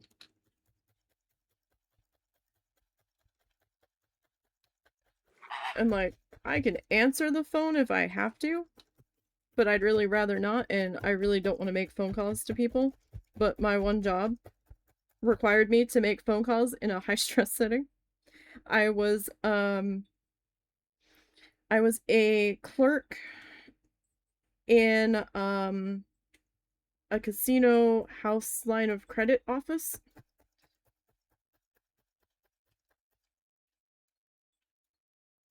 You hated Wellbutrin is your anxiety depression med of choice, and an estrogen patch. Gotcha. Yeah, I was a casino clerk in the credit office at a casino in Atlantic City, and I didn't mind certain aspects of it. I didn't mind the data entry. I was okay with that. You give me the file, tell me what paperwork I need to run to keep the file active, to update it, I'll enter it in the computer. Part of our department responsibilities were going through return mail that came back as not deliverable, and a couple of our computers in our department had internet access, and we were one of 2 departments in the entire casino that could change an address on a customer's account. So we would have to like investigate the white pages online and try to figure out if this person was still at that address, or if we were missing a part of their address in the computer, like if we didn't have the right apartment number in, or something, or if they were at different addresses different times of the year, because we had one person that would be 6 months here, 6 months there, and when it hit the 6-month mark we had to flip the mail to go to the other address, and it was a whole thing. But we had to call their banks with the customers on the phone to when they were applying for these lines of credit to gamble with, because there were certain information we needed to establish whether or not their bank account was stable enough and usable. It had to have been open a certain amount of time. It had to have, we had to know what the balance was in it. We had to know if they could actually sign checks off of that account, if they were like an authorized user of it and things. And oh my god, I hated that so much, because 2/3 of the banks didn't want to talk to you. They're like, and I understand safety reasons and all, I get it, but even when we had to have the customer online, it was a conference call, it was loud in there, it was hard to hear a lot of the time. We had them on like a shitty phone that we had to conference them in with, and we had to have them on the line. So it was us, the customer, the account holder, and the bank. And some banks were okay. If the customer's like, yeah, I give my permission, you can tell them the answer to these questions. Sometimes they had to approve each and every question with the customer. Other times they didn't want to hear us at all. If they found out we were on the line, they hung up. We had to write down the questions for the customers to ask for some banks and make them ask the questions. And then we had to write down the answers while we had ourselves muted, but could still hear the conversation. It was fucking awful. And I'm like, why couldn't we have just set this up ahead of time? Because then we have a bank service that we go through and they can get us the information that we need. You know, do this ahead of time, please, people. Like, we can do this a couple days in advance. It's fine. But no. We don't make those kinds of decisions when we're sober. Because then half of these people were drunk and I'm trying to get them to follow along with the question, be like, sometimes the banks were okay if we asked the customer to ask them a question. We're like, can you ask your bank representative when you opened your account, or about how many years has your account been open? It was awful. I hated that so much. So much. I'm like, do I have to call these people? I really don't want to call these people. I mean, I really don't want to call these people. This is so uncomfortable. But when I was a merchandiser, I also had to call companies, and I hated that too. The one store manager I had was a tyrant. He was very neurotic because he was married to one of the owner's daughters. And the owner lived like 15 minutes from that particular location, so he would just pop in out of nowhere, no warning, to check on the store. No holes on the shelves. We couldn't spread zone, which I didn't believe in anyway, because then how do we know what's missing and what we need to order when we're in a hurry and we're looking for holes to order? And because a lot of times we were being rushed to get our orders done. But we had different places we ordered from. We had a warehouse that we ordered from, and then we had outside vendors that we ordered from. And whenever there was a vendor show, they always bust the vendors in from the convention center to walk through the store and take a look at how their products are being displayed. And oh my god. It would start like 2 weeks, 3 weeks before the shows, depending on the vendor, sometimes a month, because some of the vendors were really slow to ship. And if they were an exceptionally slow shipper, he was making us order like twice what we needed on everything, so we didn't sell out of it while the show was in town. And the second they transmitted the orders, he was making us get on the phone and call their customer service and being like, yeah, I need this order 2-day aired. It got to the point that the companies stopped doing that and stopped working with us because individual store level, they felt was not authorized to be requesting 2-day shipping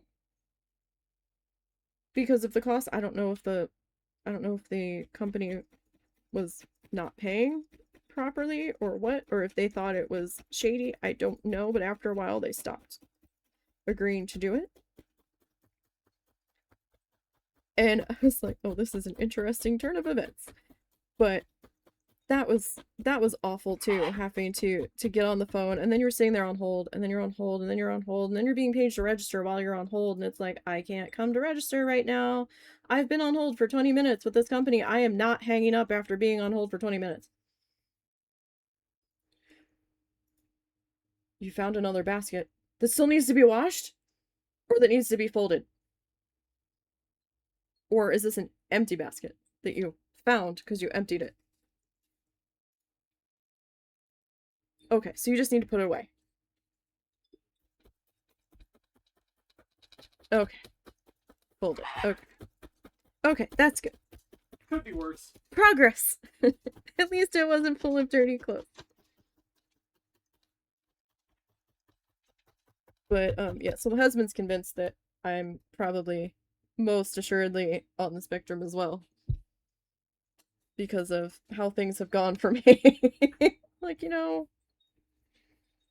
would have been nice if somebody had come to this conclusion at any point when I was in school, and maybe I wouldn't be as neurotic as I am now. Um Maybe life would have been a little different, but we'll never know that now.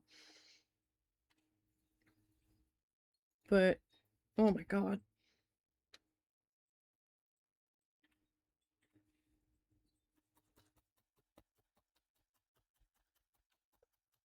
that school was a joke. Where do they coming from? Not sure which they you're talking about. Where do they coming from?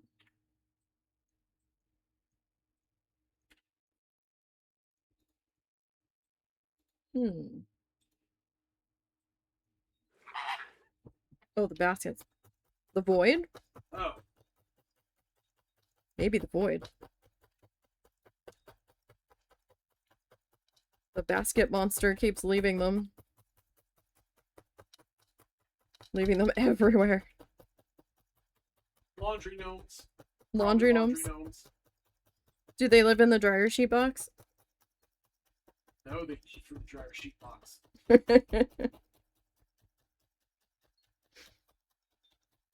Was that where that fairy ring on the bath mat came from? It was the laundry gnomes. Oh yeah, I meant to tell you earlier. There's a whole bunch of ants in the tub. Nah, I'm not surprised. I have no idea where they were coming from. I couldn't find a trail. They were just there. I was like, okay. We have a bad ant problem here. Like, not specifically our house, but like the area has a bad ant problem because I've seen other people complain about it. That and flies. The flies I kind of understand though, because there's like farming community. I can understand the flies to a degree.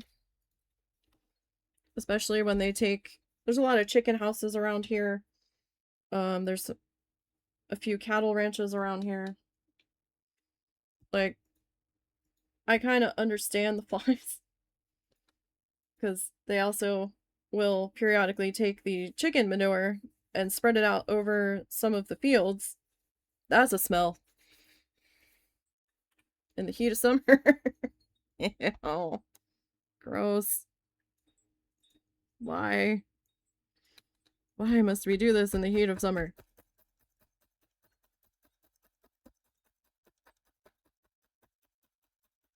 Please, no.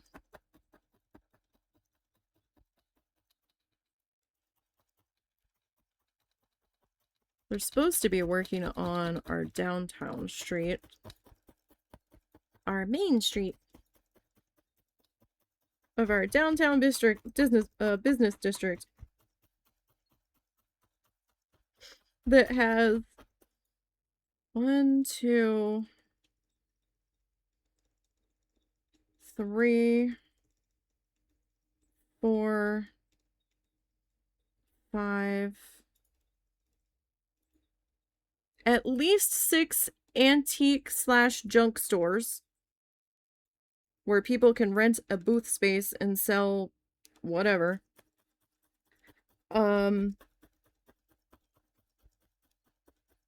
One store that was selling like vintage stuff, if they're still there. A quilting shop that's open a couple days a week that has quilting supplies. A hardware store. A diner that's only open 2 days a week and only for lunch.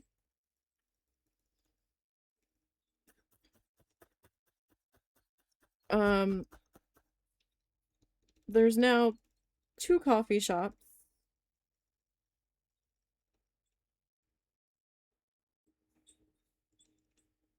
And some place that's a secondary location of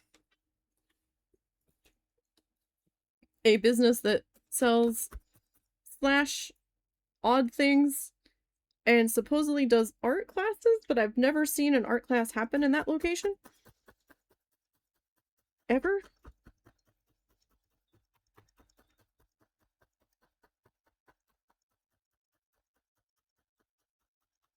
And I don't think there's anything else down there. There's the town's historic society building. And I think the Chamber of Commerce building for the town. Oh, and the grocery store that's at like the beginning of the downtown street. It's very odd because we ended up here because we moved in with my mother-in-law. It is a long story, but we ended up moving in with her when this town was like barely a population of 5,000, and now it's well over 7,000.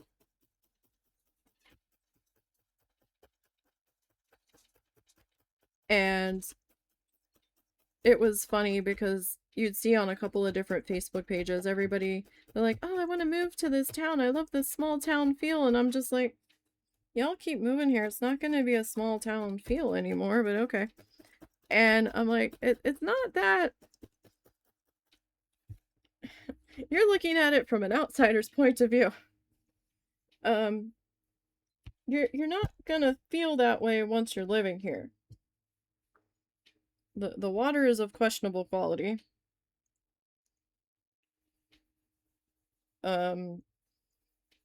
Before they upgraded the city's or upgraded part of the city's pipes, we'd be getting periods of just brown, dirty water coming out of the faucets. Occasionally, we still get letters about, oh, hey, when we did our test on this day and this month, it showed higher than normal bacteria levels, but we dumped some more chemicals in it, and it was still in the safe range. It was just higher than it had been. But those chemicals took care of it. You were never in any danger, and it's like that we find out like 3 months after the fact. And I'm like, really? We don't use the tap water here to cook or drink. The animals even get bottled water. It's like, no, that's okay. I don't trust this water. There's been too many weird things with this water in the time that we've been here. And then they're like, oh, the town just has to come out and flush the hydrants. It's fine. And I'm like, I really don't think it is. I really don't think it is. But okay. Because they get the water from a local lake, and there's lots of farms and, you know, farm runoff when it rains real bad and everything. And I'm just like, yeah, no, I'm good. I'm good. I'm sorry, there's been too many weirdnesses with this water that I never really experienced back in New Jersey. I think at one point we had an issue at the one place we lived where the water was coming out brown, and there was a crack or something in the one water pipe, and they had to come out and fix it. And they're like, don't drink it. I'm like, no problem. I'm not touching that. But,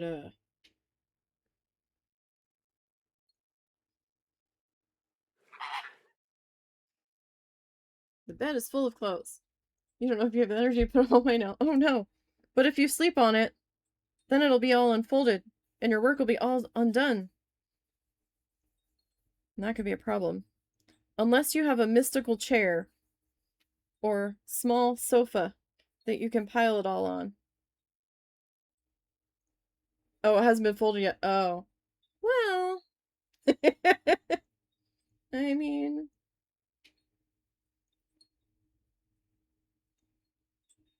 it'll get all wrinkled if you let it be though. I suppose it has to be somewhat presentable. At least the work travel clothes do.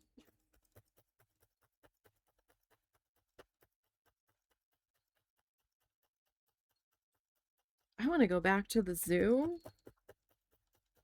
so bad and see the construction updates because they are updating the one zoo that we live near.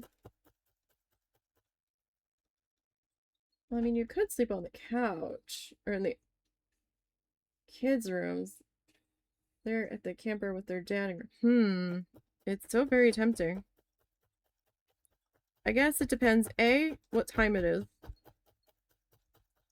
B, do you have work in the morning?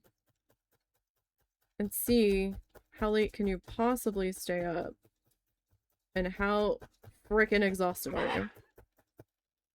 11:36. Oh, you're our time zone. What's your... yeah, I do love the flamingos. Of course. Gotta love me some flamingos. I got to meet flamingos when we were in Key West. One of the vacations, they have a... maybe another hour tops. I'd say get done what you can before you have to start doing your bedtime routine. I know my bedtime routine usually takes about like a half an hour because I have to get changed, brush the teeth, go to the bathroom, make sure the cats are fed, make sure the dogs have water, make sure the doors are locked, you know, all that stuff. So it takes me about a half an hour. Deal with all the pre-lay down stuff. Roughly. But you might have to stay up at least long enough to get the last load out of the dryer.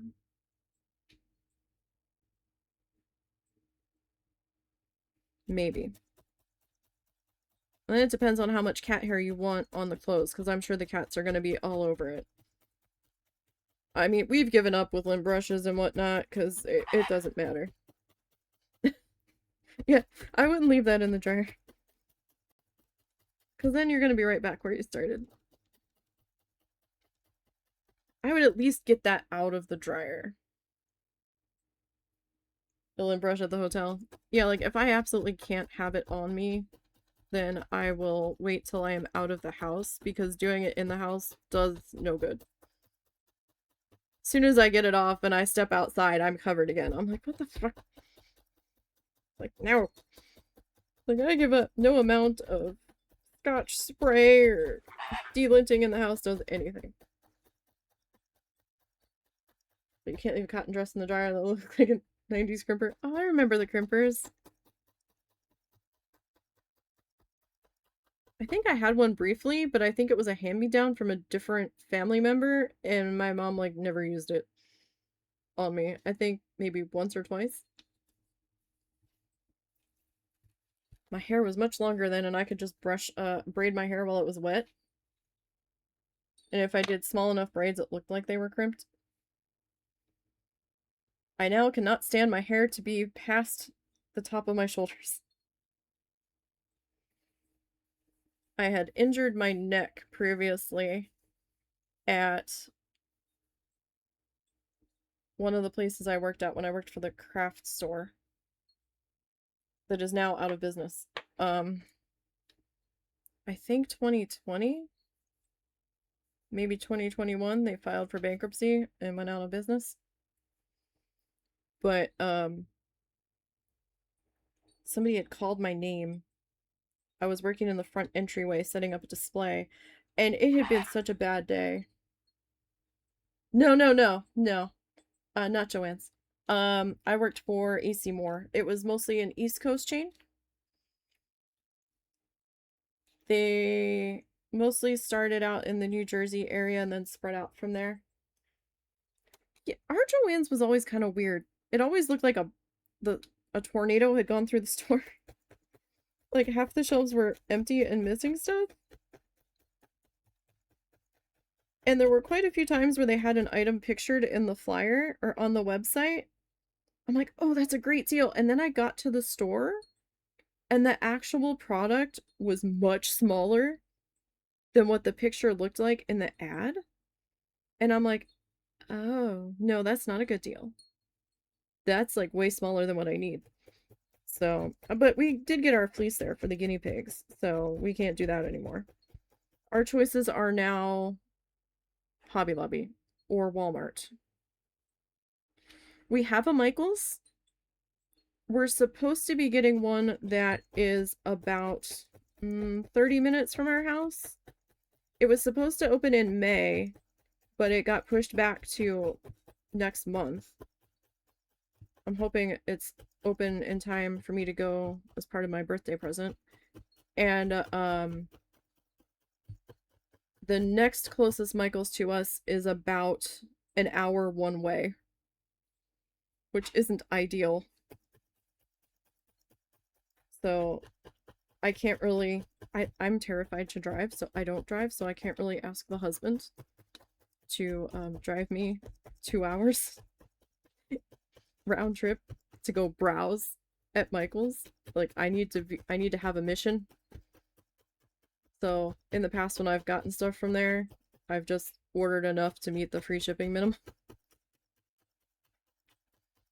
But if they're gonna put one that's 30 minutes away one way, then we're gonna try to go to that one.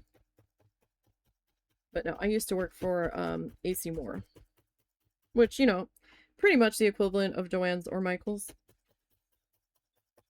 But at least Michael's is now carrying some of the things that Joann's had. Like they're carrying their big twist yarn now. And I think they picked up a few other licenses from them. But I've been working the front entryway. It was a hectic day.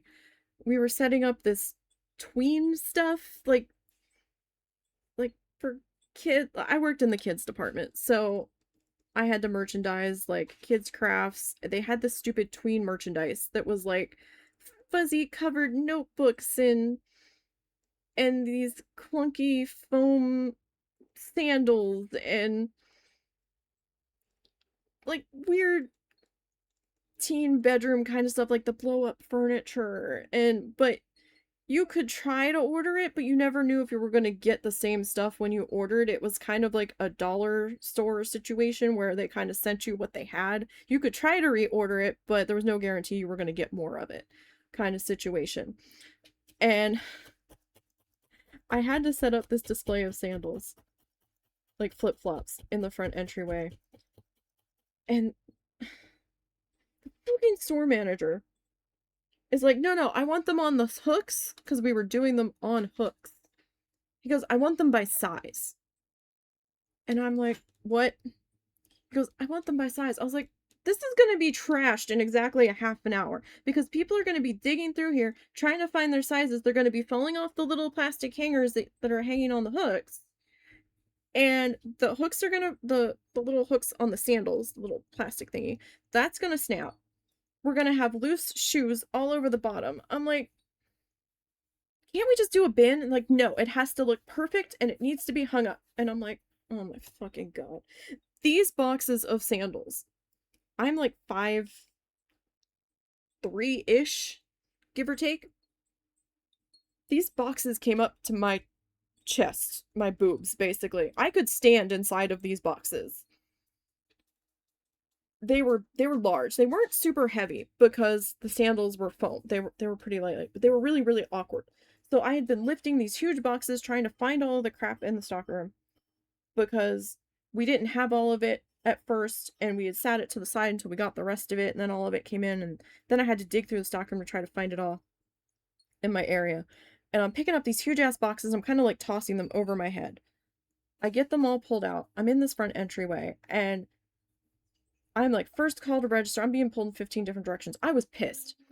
And the person running the front, the customer service register at the time, they yelled for me.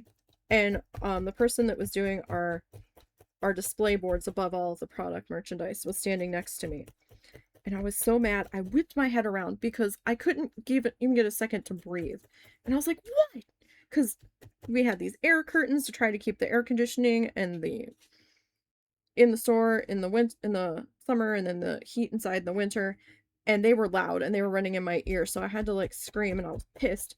And I whipped my head to the side and something popped in my neck, and I yelled ow, and then I didn't think anything more of it until the next day when I woke up and my neck felt funny, and I'm like, did I sleep wrong? I didn't have much chance to think about it though, because we had a special truck delivery coming in that morning. It was a lot of shit, apparently. I don't know if we had a buyer coming in or a vendor. We had something happening. And they're like, we've got an extra large truck. We need people to come in. So I had to be in at 7 that next morning. So I didn't have a whole lot of time to try to figure out what the fuck was going on with my neck. I was like, did I sleep wrong? Like, what's going on? It's a little sore when I turn my head a certain way. Like, okay, maybe it'll work itself out after I get there. Our stockroom was a fire hazard. I'm just gonna say that right now.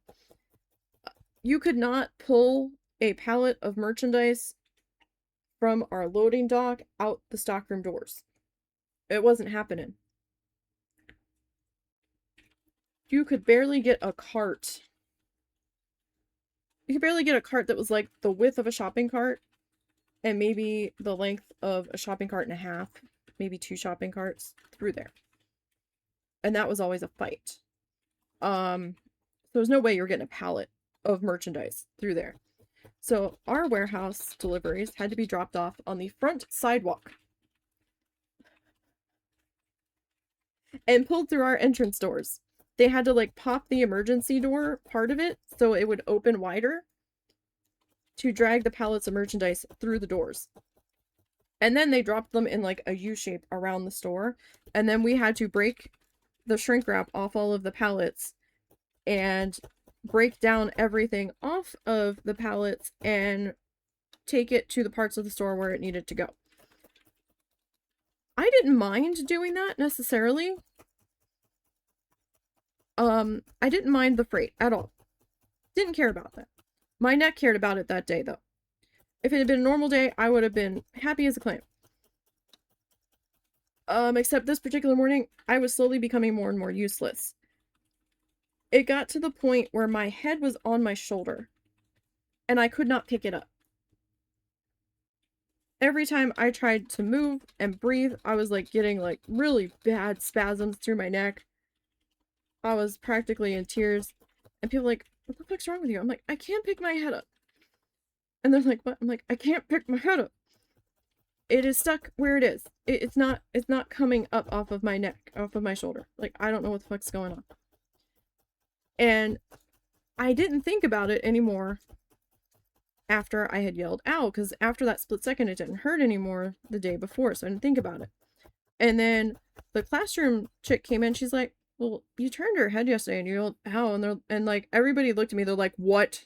They were pissed. Like, management was pissed. Like, why didn't you say something yesterday? Why didn't you fill out an accident report yesterday? And I'm like, it was a split second and it didn't hurt anymore after that, and I didn't think about it, and I didn't know I was supposed to. Like everybody was like jumping down my throat management wise. Like our HR office manager, who was also the store manager's wife, and daughter of the owner, was like fucking livid with me. Store manager was livid with me, and I'm just like, oh my god, could you like not make this worse right now? Like, I am already freaking out. I'm like, well, now we have to do workman's comp paperwork, and I'm like, Jesus fucking Christ. So then they had to send me to the workman's comp doctor. This motherfucker. This guy scared the shit out of me. I had to get my dad to come and pick me up. The whole way there, every time he like put his foot on the gas to go or put his foot on the brake to stop and slow down at traffic lights and just in traffic in general, oh, so much pain just searing through me. I was like, oh my god. I'm like crying on the way there. I get in there. The guy's looking at my neck. He put one hand on the back of my neck, and then he put one hand on the side of my neck, like the side that was like down on my shoulder. And he felt around for a second. With absolutely no warning, he threw my neck back to where it was supposed to be. I never had an x-ray. No ultrasound, no nothing. Nothing. All he did was put his hands on me for like 3 minutes and then threw my head back into position. Oh my god. doesn't describe how bad that hurt. And then he's like, keep it there. And I'm going to write you a prescription for a muscle relaxer and maybe a pain reliever. And then he's like, out of work for 3 days and then light duty for like X number of days. I'm like, are you fucking kidding me? Are you fucking kidding me? I was so mad. I was like, I don't think you're supposed to do that. What if there was something out of place back there that you couldn't feel?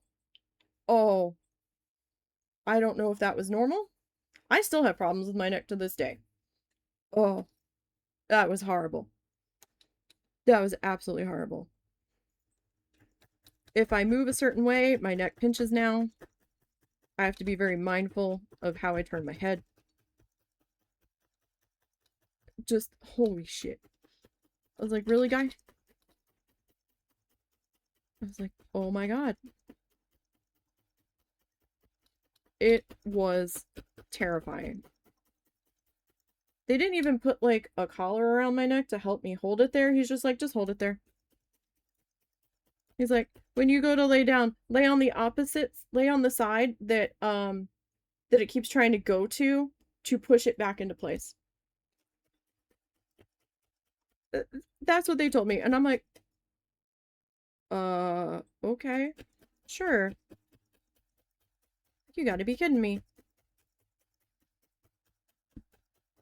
I was so mad. I'm like, what kind of quack is this? That medical office no longer exists. A lot of companies use them as their workman's comp doctor. And, they were definitely on the side of the company and not the person, that's for damn sure. That was scary. Like, I don't want to do that again. And I don't really think the muscle relaxers ever did a fucking thing. Because I was still in pain the entire time. Pain medication didn't do anything. Muscle relaxers didn't feel like they ever did anything. And I'm like, why? Why? No. Ugh. But yeah, no, I want to go back to the zoo. We can't go back to the zoo until fall, though. I'm sure there'll be a herd of kids there, too. So, we're in Northwest Arkansas, right? It's actually closer for us to go to the Tulsa Zoo in Oklahoma than it is for us to go to the zoo in Little Rock. By like 2 hours closer. Like it takes us like 4 hours to get to Little Rock roughly. It takes us about 2 hours to get to Tulsa. So it's much closer to go to Tulsa. And that's a long drive to Little Rock the few times that we've had to go that way on our way to Florida. It just seems to take forever because of the route that we have to go. And they're doing an updated African animal area. So the lions are getting a new home, meerkats are getting a new home. They're bringing zebras back that they haven't had for a while. I think the painted dogs are getting a new area. Like, they're redoing a lot of stuff in there. They just kind of refurbished the Flamingo area. They have, like, a net over their area now so that nobody can escape. And, they've got a little bit more enrichment stuff for them now. And, they just redid their elephant area where they added more room for them so that they could add, I think, one or two new elephants. And but it's so hot here right now. We cannot go this time of year. We can go like up until maybe the end of May, maybe. And then we can't really go again because of the heat until like maybe October, excuse me.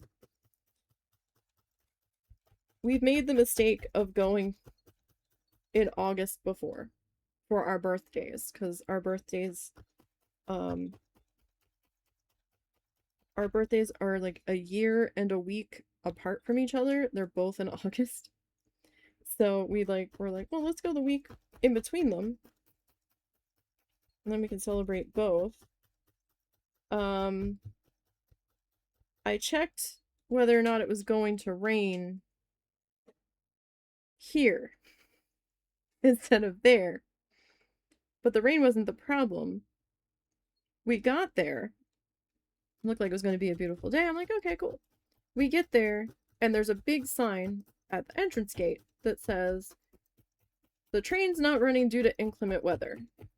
And I'm like, inclement weather? What inclement weather? The sun's out. Like, what are you talking about? And I think he pulled out his cell phone, and we were getting our tickets, and we're like, what inclement weather? They're like, oh, we can't run the train when it gets to be a certain temperature. And we're like, oh, okay. I'm like, that's weird. And he pulled up his phone. I'm like, what's the inclement weather what's with the heat that they're talking about? Then we realized that they were under like a heat advisory or a heat warning or something for excessive heat index values. And it was supposed to be like around 106, feels like. And the husband doesn't do well in the heat. If he can't get any time out of it very well. And we're like, oh fuck. And we're like, well, we're already here. We've already paid. We're like, well, there's some buildings, right? So we could like maybe duck into those to get out of the heat when we need to. A lot of the animals weren't out because of how hot it was and visible. And when we did finally seek some kind of air conditioning relief, it wasn't even really that cold in the building that we dipped into.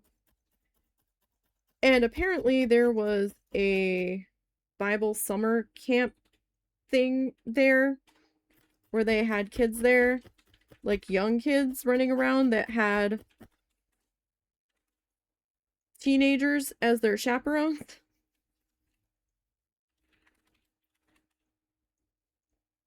And the building we were in had like a dark tunnel and cave system through part of it. And I have transition lenses. I couldn't see because my lenses weren't transitioning fast enough. So it was just dark, except for the couple of little tiny blips of light that they had in this tunnel that was very low, and I just couldn't really see very well. I'm like trying to hold on to the husband because he was seeing better than I was. And we had a couple of kids just come barreling through and like run right into us. And I'm like, oh my God. Like I started to lose my balance a little bit. They were just running everywhere, running off energy. And the one chaperone that was with them, they're like, you gotta watch out for people. And the chaperone just looked so done. And I was just like, oh my. Like, and him and I are like, what the hell is happening? And then we realized the chaperone shirt said some kind of vacation Bible school or something on it. And we're like, okay. For some reason, whenever we go to this whole Sisu, there's some kind of something going on. It doesn't matter what time we go. It doesn't seem to matter what day of the week we go. We've gone towards the end of the week, and there's been all kinds of class trips there. The one time it was like end of the year class trips where they were trying to get them in. We pulled up to park, and it was nothing but school buses everywhere, and we're like, oh my God, what is happening?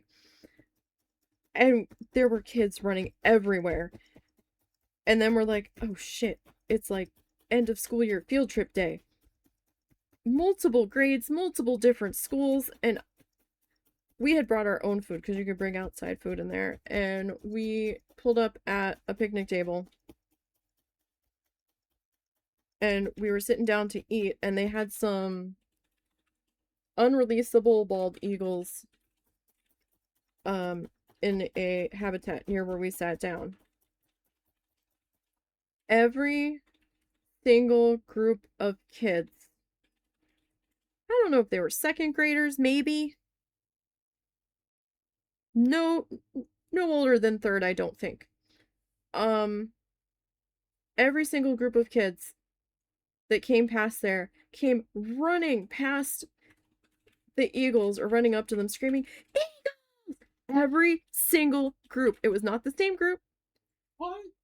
What? No, it was the same stupid kid. Was it? I thought it was multiple kids. No, they kept coming back. Oh, I thought it was multiple kids. No. I didn't understand that. That explains why it sounded like the same kid. The kid just kept going, Eagles! See, it kept happening. No, it was like multiple times while we were sitting there. Yeah, they kept coming back. Oh my god. No, I didn't realize it was the same kid. I thought it was the same shrill kid every time. I thought it was different groups of kids. Nope. Okay, that makes a little more sense now. I was so confused. I'm like, why are all these kids screaming eagle every single group? I did not know it was the same kid. Okay, I feel a little bit better about that, but it was just so many kids everywhere. I mean, okay, there were other kids who pointed and said eagles, but the only one that really caught your attention was the excited child. So excited to see eagles that they had to say it over and over again. See, I thought it was different kids every time. I didn't realize it was the same kid. Same kid. I didn't realize that. I think my back was to them, so I couldn't see them. I could only hear them. Yeah. So I thought it was different kids. Okay. Don't get me wrong, bless their little enthusiastic heart. Oh yeah, no, good for them that they were so excited, but I was just like, oh my god.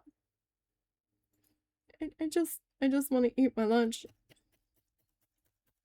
I don't know why we're screaming about eagles, but okay. I'm excited. And I was just like, all right, okay. And we're like, okay, so we're not gonna go on like Thursdays or Fridays anymore, right? And we don't go on the weekend because it's the weekend. So, and we don't have anything against the groups of kids. It's just, it's overwhelming for us because it's so many people, right? Like you can't even like breathe. There's so many people. So we get overwhelmed. So we prefer to go when it's a little bit more laid back. So this time we went, I think, in the middle of April.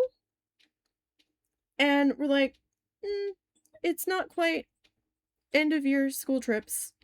We're kind of, right before that. We went on a Monday? Oh, that was him. I think we went on like a Monday or a Tuesday. It might have been a Monday. We get there and they've got like the most recent trip. There was all kinds of stuff under construction. So they had to sign up. You need to use a different entrance gate. We're like, okay. There was all kinds of kids, like groups of kids, like with parents or chaperones grouped up that we could see where the normal entrance gate was that you couldn't use. And we're like, what the hell's going on? Why is everybody just standing up there? Like, why are all these people grouped together? And I'm like, oh my god, there's so many kids grouped up there. Like, is there really a class trip on a Monday? Like, that seems really bizarre. Most of the time when I was in school, we did class trips on like Friday because it was the end of the week and it didn't matter if we didn't get back right at 2 o'clock. Most of the time we planned and the parents were told that like we wouldn't be back till like 3 or 4 and that they had to come and pick us up from the school. And it was really strange.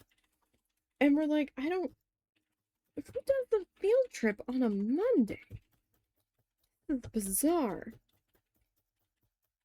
But we weren't entirely sure it was a field trip. And I'm like, this is weird, right? And we do this long roundabout to get up to where the tickets are. And they said, did you like pre-purchase your tickets? We're like, no. They're like, okay, so you need to go up to this kiosk. And we're like, okay. And then we get up to that kiosk and another staff member was like, are you with them? And we're like, no. And they're like, okay, you go this way. And they were trying to herd this one group together and keep them all up front together for some reason. And we're like, what in the hell is going on? And then we started noticing groups of colored shirts.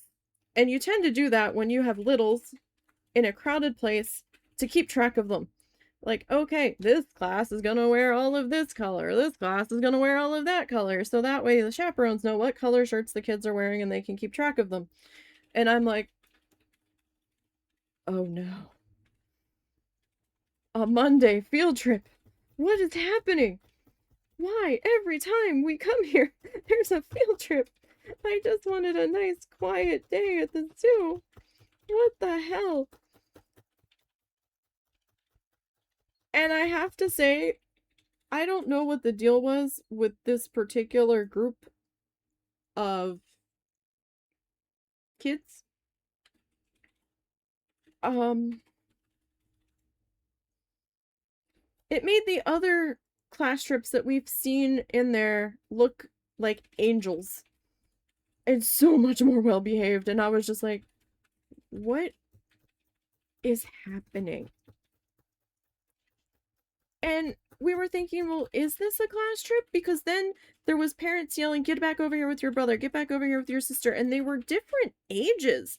And then there was parents that looked like they had older siblings and younger siblings and infants, and I'm like, well, maybe we couldn't get a babysitter.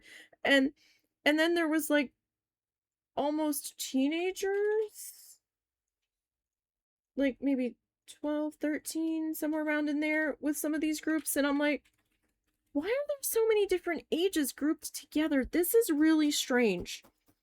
And a lot of them weren't listening. One chaperone hauled off and grabbed one of the younger kids and just started spanking them in the middle of the walkway because they weren't listening. And I'm like, I missed that. oh, you were off finding getting our drink refilled or something, or you were seeing if they actually were out of funnel cake at a different location or something. Okay. You weren't there for that. And I'm like full on, I guess their mother or older chaperone screaming at them and just hauled off, grabbed their arm, pulled them up off the ground and started spanking their ass. And I'm just like, what in the hell is happening? I'm just like, oh my God. And I'm like, that's your kid, right? And that kid was a very much different age and older than the other kids in the group. And I'm like, what is going on? And then I got home. Well, before we got home, we heard some of there was a lot of dads chaperoning too, which kind of surprised me. And I'm like, you don't normally see dads chaperoning, but hey, awesome. I wasn't mad about it. It was just different and odd because I've never seen that many dads chaperone before, and there was quite a few. And some of these parents that were chaperoning these groups had the look of never again on their face. And I'm like, there's a story here. And one of them are like, my feet are killing me. I am so tired. One of the parents said to another parent, and they're like, well, we can't head back to get on the buses till 2. And I'm like, they're like, we still have another hour. And the other parent was like, oh no. And the one dad was like, here, let's sit down for a little bit for like the 4-year-old that was with him. And then they sat there for a couple of minutes, and then the 4-year-old's like, I want to go to the playground or something like that. And they've got a huge different age level playground. It is humongous. I wish I had that when I was growing up. It is amazing. And I'm like, kid, I'm kind of with you. I want to go to the playground too, but I'm too old to get on that stuff. And I'd probably freaking break something. And it was wild. When we got home, I'm like, who the hell had the class trip to this? Was so bizarre. I started doing some digging and digging and digging, and I finally found a post that looked, now I don't know if there was a school class trip and this other group both there.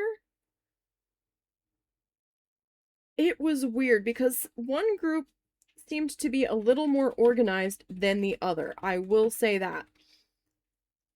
I found a post where I don't know if it was the organizer of one of the groups or a parent that was with one of the groups that had been there, but they were mouthing off, I think on an Instagram post is where I found it, going off about how we need a contact with the public school so they can tell us the days that they're going to be somewhere so we're not there when they are. And it turned out to be some sort of homeschool field trip thing. And I guess there was maybe a class trip for one of the public schools in the area, both there.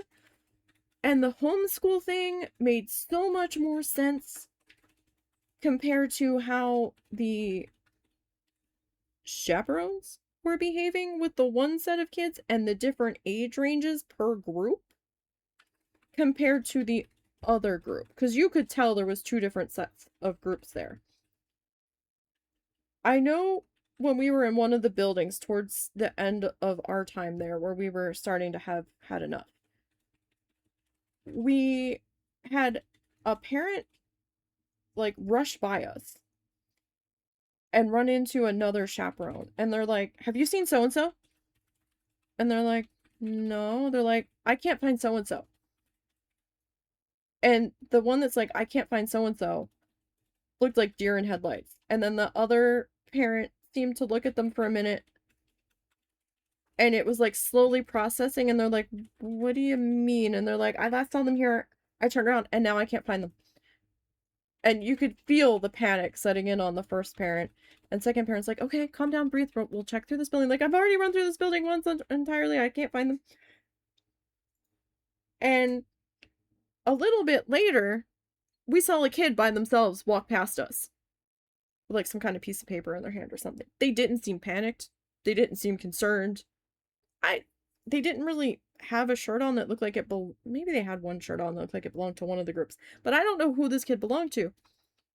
And I kind of looked at the kid. I had no idea what the kid looked like that they were looking for. The husband and I kind of looked at him and were like, huh.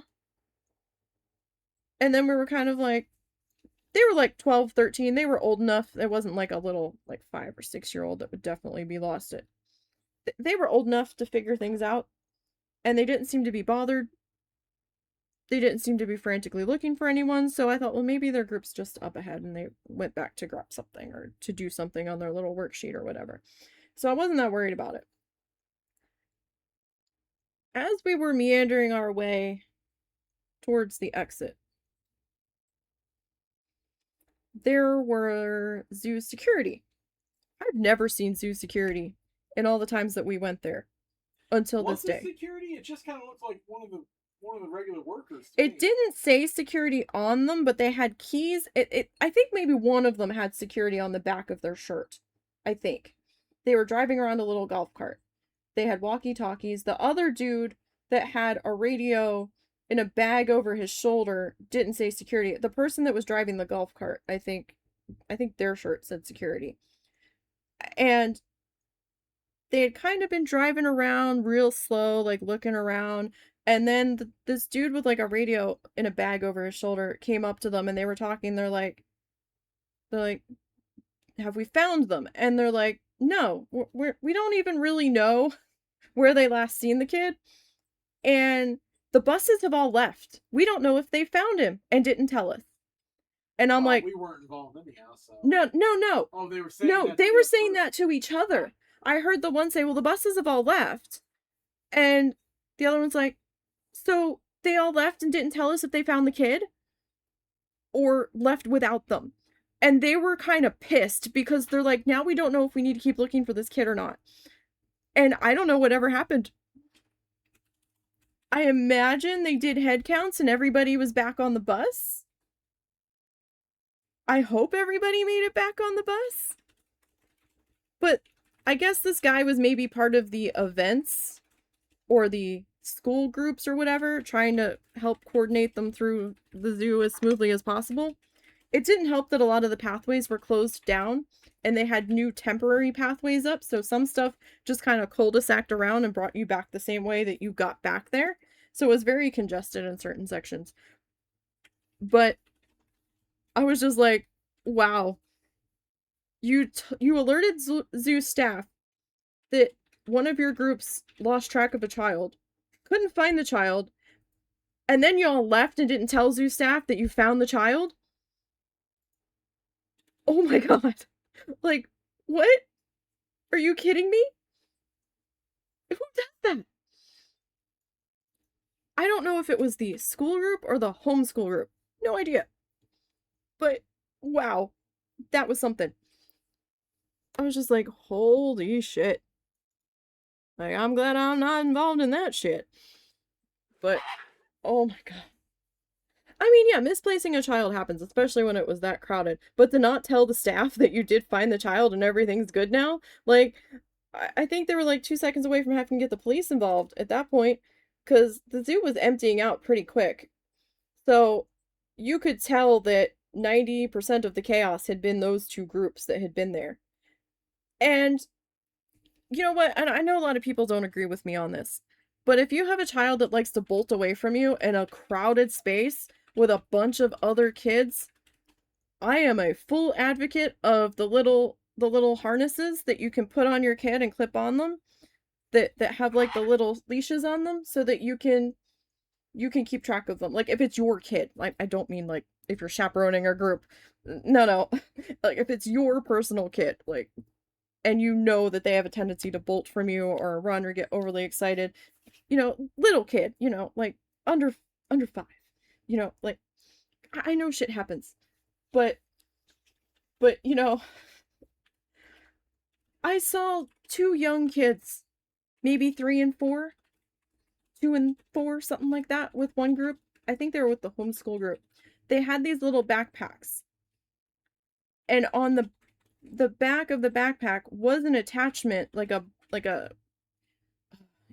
the key rings that a lot of teachers had on their wrists that were like the little curly stretchy plastic bit that they would keep on their wrists that had all their keys for the classroom doors and stuff. It had like that kind of cord coming off the back of the backpack, I guess, for the parent to hold on to that so kid couldn't bolt from them. Except,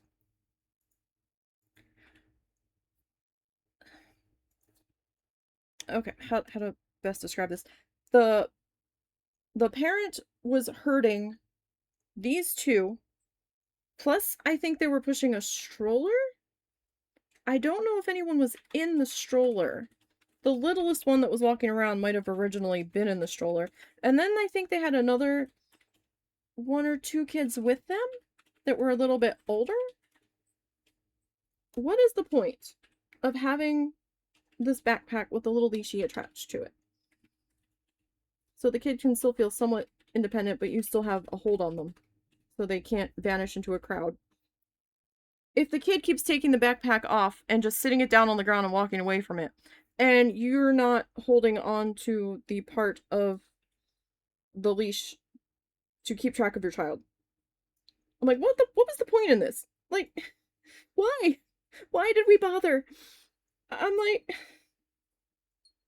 and it was pretty warm that day. It wasn't overly hot, but it was still warm. Like, they've got signs on all of the bronze statues. Do not climb. Gets very hot. Some of them they had to put specific umbrellas over. They got so hot because there was absolutely no trees near them. And everybody's trying to climb on this one rhinoceros statue to take a photo, and I'm like, oh my god. I think this is the one that says, one of the ones that says do not touch or do not climb. And I'm like, okay. I'm like, you know what? Don't, like, keep going. Keep going. If they hadn't been right behind you, you might have forgotten to follow up with security. Like, it was crazy. Like, these parents were, I know these parents had it rough that day, because some of these kids looked like they had never been out in public before. I'm not gonna lie. Unless it was just the excitement of being at the zoo. There was not enough chaperone to kid ratio. Yeah, Yes, precisely. yeah. Like, it took everything in me to just keep walking and turn my head, because I'm like, this isn't you. This isn't your problem. And they were being kids at their greatest, i.e., essentially little crackheads. So, The sugar rush was definitely there. Most definitely there. And, I can't blame a kid for being a kid. But these chaperones about half of them, I think, had never chaperoned a group to the zoo before and had no idea what they were in for. Some of the parents just looked dazed by the time they were like walking towards the exit. I was just like, wow. I was just like, oh my God. I was like, you're never gonna. One parent was like mumbling to another parent, never again. Never again. I was just like, oh my God. I was like, yo. Like, I don't know what the hell you were doing, but like, oh my God. Now, I will say, you could tell that some of these chaperones must have been class teachers. And it was part of a public school group. And this is why I think it was two different groups, not to mention the weird age range in a couple of the groups. But some of the groups had their shit together. One person was like, "You're leading the front, I'm in the back, and we are keeping the kids in between us. I'm going to be back here, and I'm going to be making sure we don't have any stragglers. And, you know, I know how many kids we have. Every time they stopped, they were counting heads to make sure they still had their same number of kids. Like, this person had to have been a teacher, like, or a very, very overly responsible parent. Like, it seemed more like teacher though, because she's like, I'm gonna be in the back, and you know, we're gonna keep all of our ducks together, and some of the kids were like making jokes with her, and I'm like, okay. And and they're like, nope, this is how we're doing this. And I'm like, I don't know how they kept track of them when they let the kids loose on the playground though, because that thing was huge and it was chaos. It was absolute chaos over there. I was like, oh my God, there are so many kids. You need a GPS tracker on those kids, because holy shit. Like, there was like climbing nets here, there was like slides inside the climbing nets there, and there was swings and slides and like different age level stuff. And I was just like, wow. And I just kept looking at the sea of children everywhere. And I was like, no way. It's like, there's no way. You couldn't pay me enough to keep track of all these kids. There's no, no. That's okay. I'm good. I'm good. I would cry if I had to keep track of a group of kids that was running and screaming that hard. And I understand they wanted to get their energy out, but at the same time, I'm like, tell me there's a chaperone in there with them. And also, I certainly didn't want to be the chaperone that had to go in there with them, because it was a free for all in there. You did that with your nieces last weekend. The kids had to count off whenever you called for it. Yeah, because I mean, then you can at least hear them. You know where they are. And things being the way they are nowadays, you know, you never know. It only takes a split second for something to happen. And I was just, we were both overwhelmed and surprised, but we drove 2 hours. We're not turning around to drive back home another 2 hours without doing what we came there to do. But it was just constant chaos until like right around 1:45, 2 o'clock. We were starting to head back towards the exit, and I think my mom wanted to see the elephants one more time before we did. And as we were walking down the walkway, Oh no! oh no! I missed my accountability update. I'm sorry. I thought you did start the dryer. You swapped them? Did you not hit the button hard enough? Oh no. Oh no. Oh no. I thought you went and you checked on it, and I thought you swapped it. Oh no. Oh no. You put it back in, but you did. Oh no. You put it in, but it didn't set or hit it. There's the plan. Uh-oh. Are you okay with running your dryer where you sleep, or are you a type of person that if the dryer's running, you have to be awake? Maybe you can like spray it? Turn on the dryer alarm and sleep on the couch. That's gonna scare the absolute shit out of you. Well, they might not be as jumpy as us, dearest. Will you hear it? Do you need to set an alarm on your phone? Maybe do both. Maybe set the. In case you haven't noticed, we're over preparers. Oh shit. You leave your house when the dryer is on. Your mother-in-law refuses that. Yeah, I'm afraid shit's gonna go wrong when I leave it. So it's like, no, like, I don't like the dryer running when I go to bed. I don't like the washer running when we have to leave for a few minutes. I've had I've had washers like the one washer we had, something exploded inside the washer. And we never found out what happened. It was in the middle of a wash cycle. I get why And you're weird about it. huh? I never understood why you were weird about it. You'd rather the house burn down with out with you out of it, yeah. But um the washer was in the basement of this house, not the house I'm in now, the house we were in. And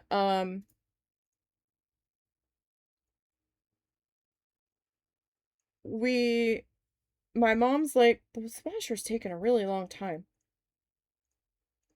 And she went down to check on it, and it wasn't running. It was half full of water, and there was metal bits, like chunks of metal, all in with the clothes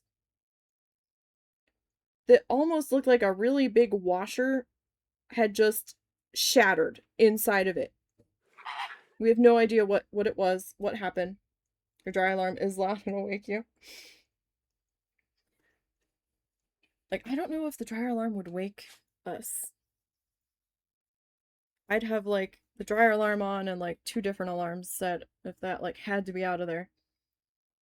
I'm a notorious snooze button person, and sometimes I will turn off an alarm but not wake up enough to register that I turned the alarm off. The one alarm clock I had was notorious for if I hit the snooze button in a certain spot, it turned the alarm off. Oh, it goes off until you open the door. Oh, okay. Ours just makes a buzzer noise really loud and scares the shit out of you if you're near the laundry room, and then stops. It only does it for a couple seconds. But yeah, we never found out what it was. Was that the time? Something flooded the basement too one time. You told me that was the water heater. That was the water heater. Yeah, I couldn't remember if that was the water heater or the the washer. I can't remember. Were they trying to drain it and it flooded the basement? That I don't know. Or did it? Yeah, I can't remember. Plus, you're only like 30 feet from the dryer. Oh, okay. Well, yeah, that'll definitely wake you up. Ours is in like another room. But there's no door on that room, so it might wake us up. We've got the house set up weird. We had to turn a 2-bedroom into a 3-bedroom. So because of long stories that we don't have time to get into tonight. But let's just say briefly that the mother-in-law, this is technically her house, the husband, myself, my dad, and my mom all lived here and had to turn a 2-bedroom house into a 3-bedroom house. And it's still in its 3-bedroom house setup. Fortunately for us, this house has 2 front entrances, I guess. One front entrance comes into what was the living room, which is now currently our room. And the room that used to be our room that became my mom and dad's room also has a front entrance. So there's like multiple entrances into the house. So at least we don't have like everybody traipsing through one room to get in and out. So that makes things a little bit easier, but yeah, that's a whole nother story in and of it. But we didn't do too bad today. We got the rest of that pink filled in. We got the polyfill in place on the body, and we got the body colored. You'll get no judgment from you.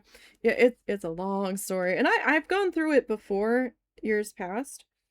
But I do need to start wrapping up. So um story for another day.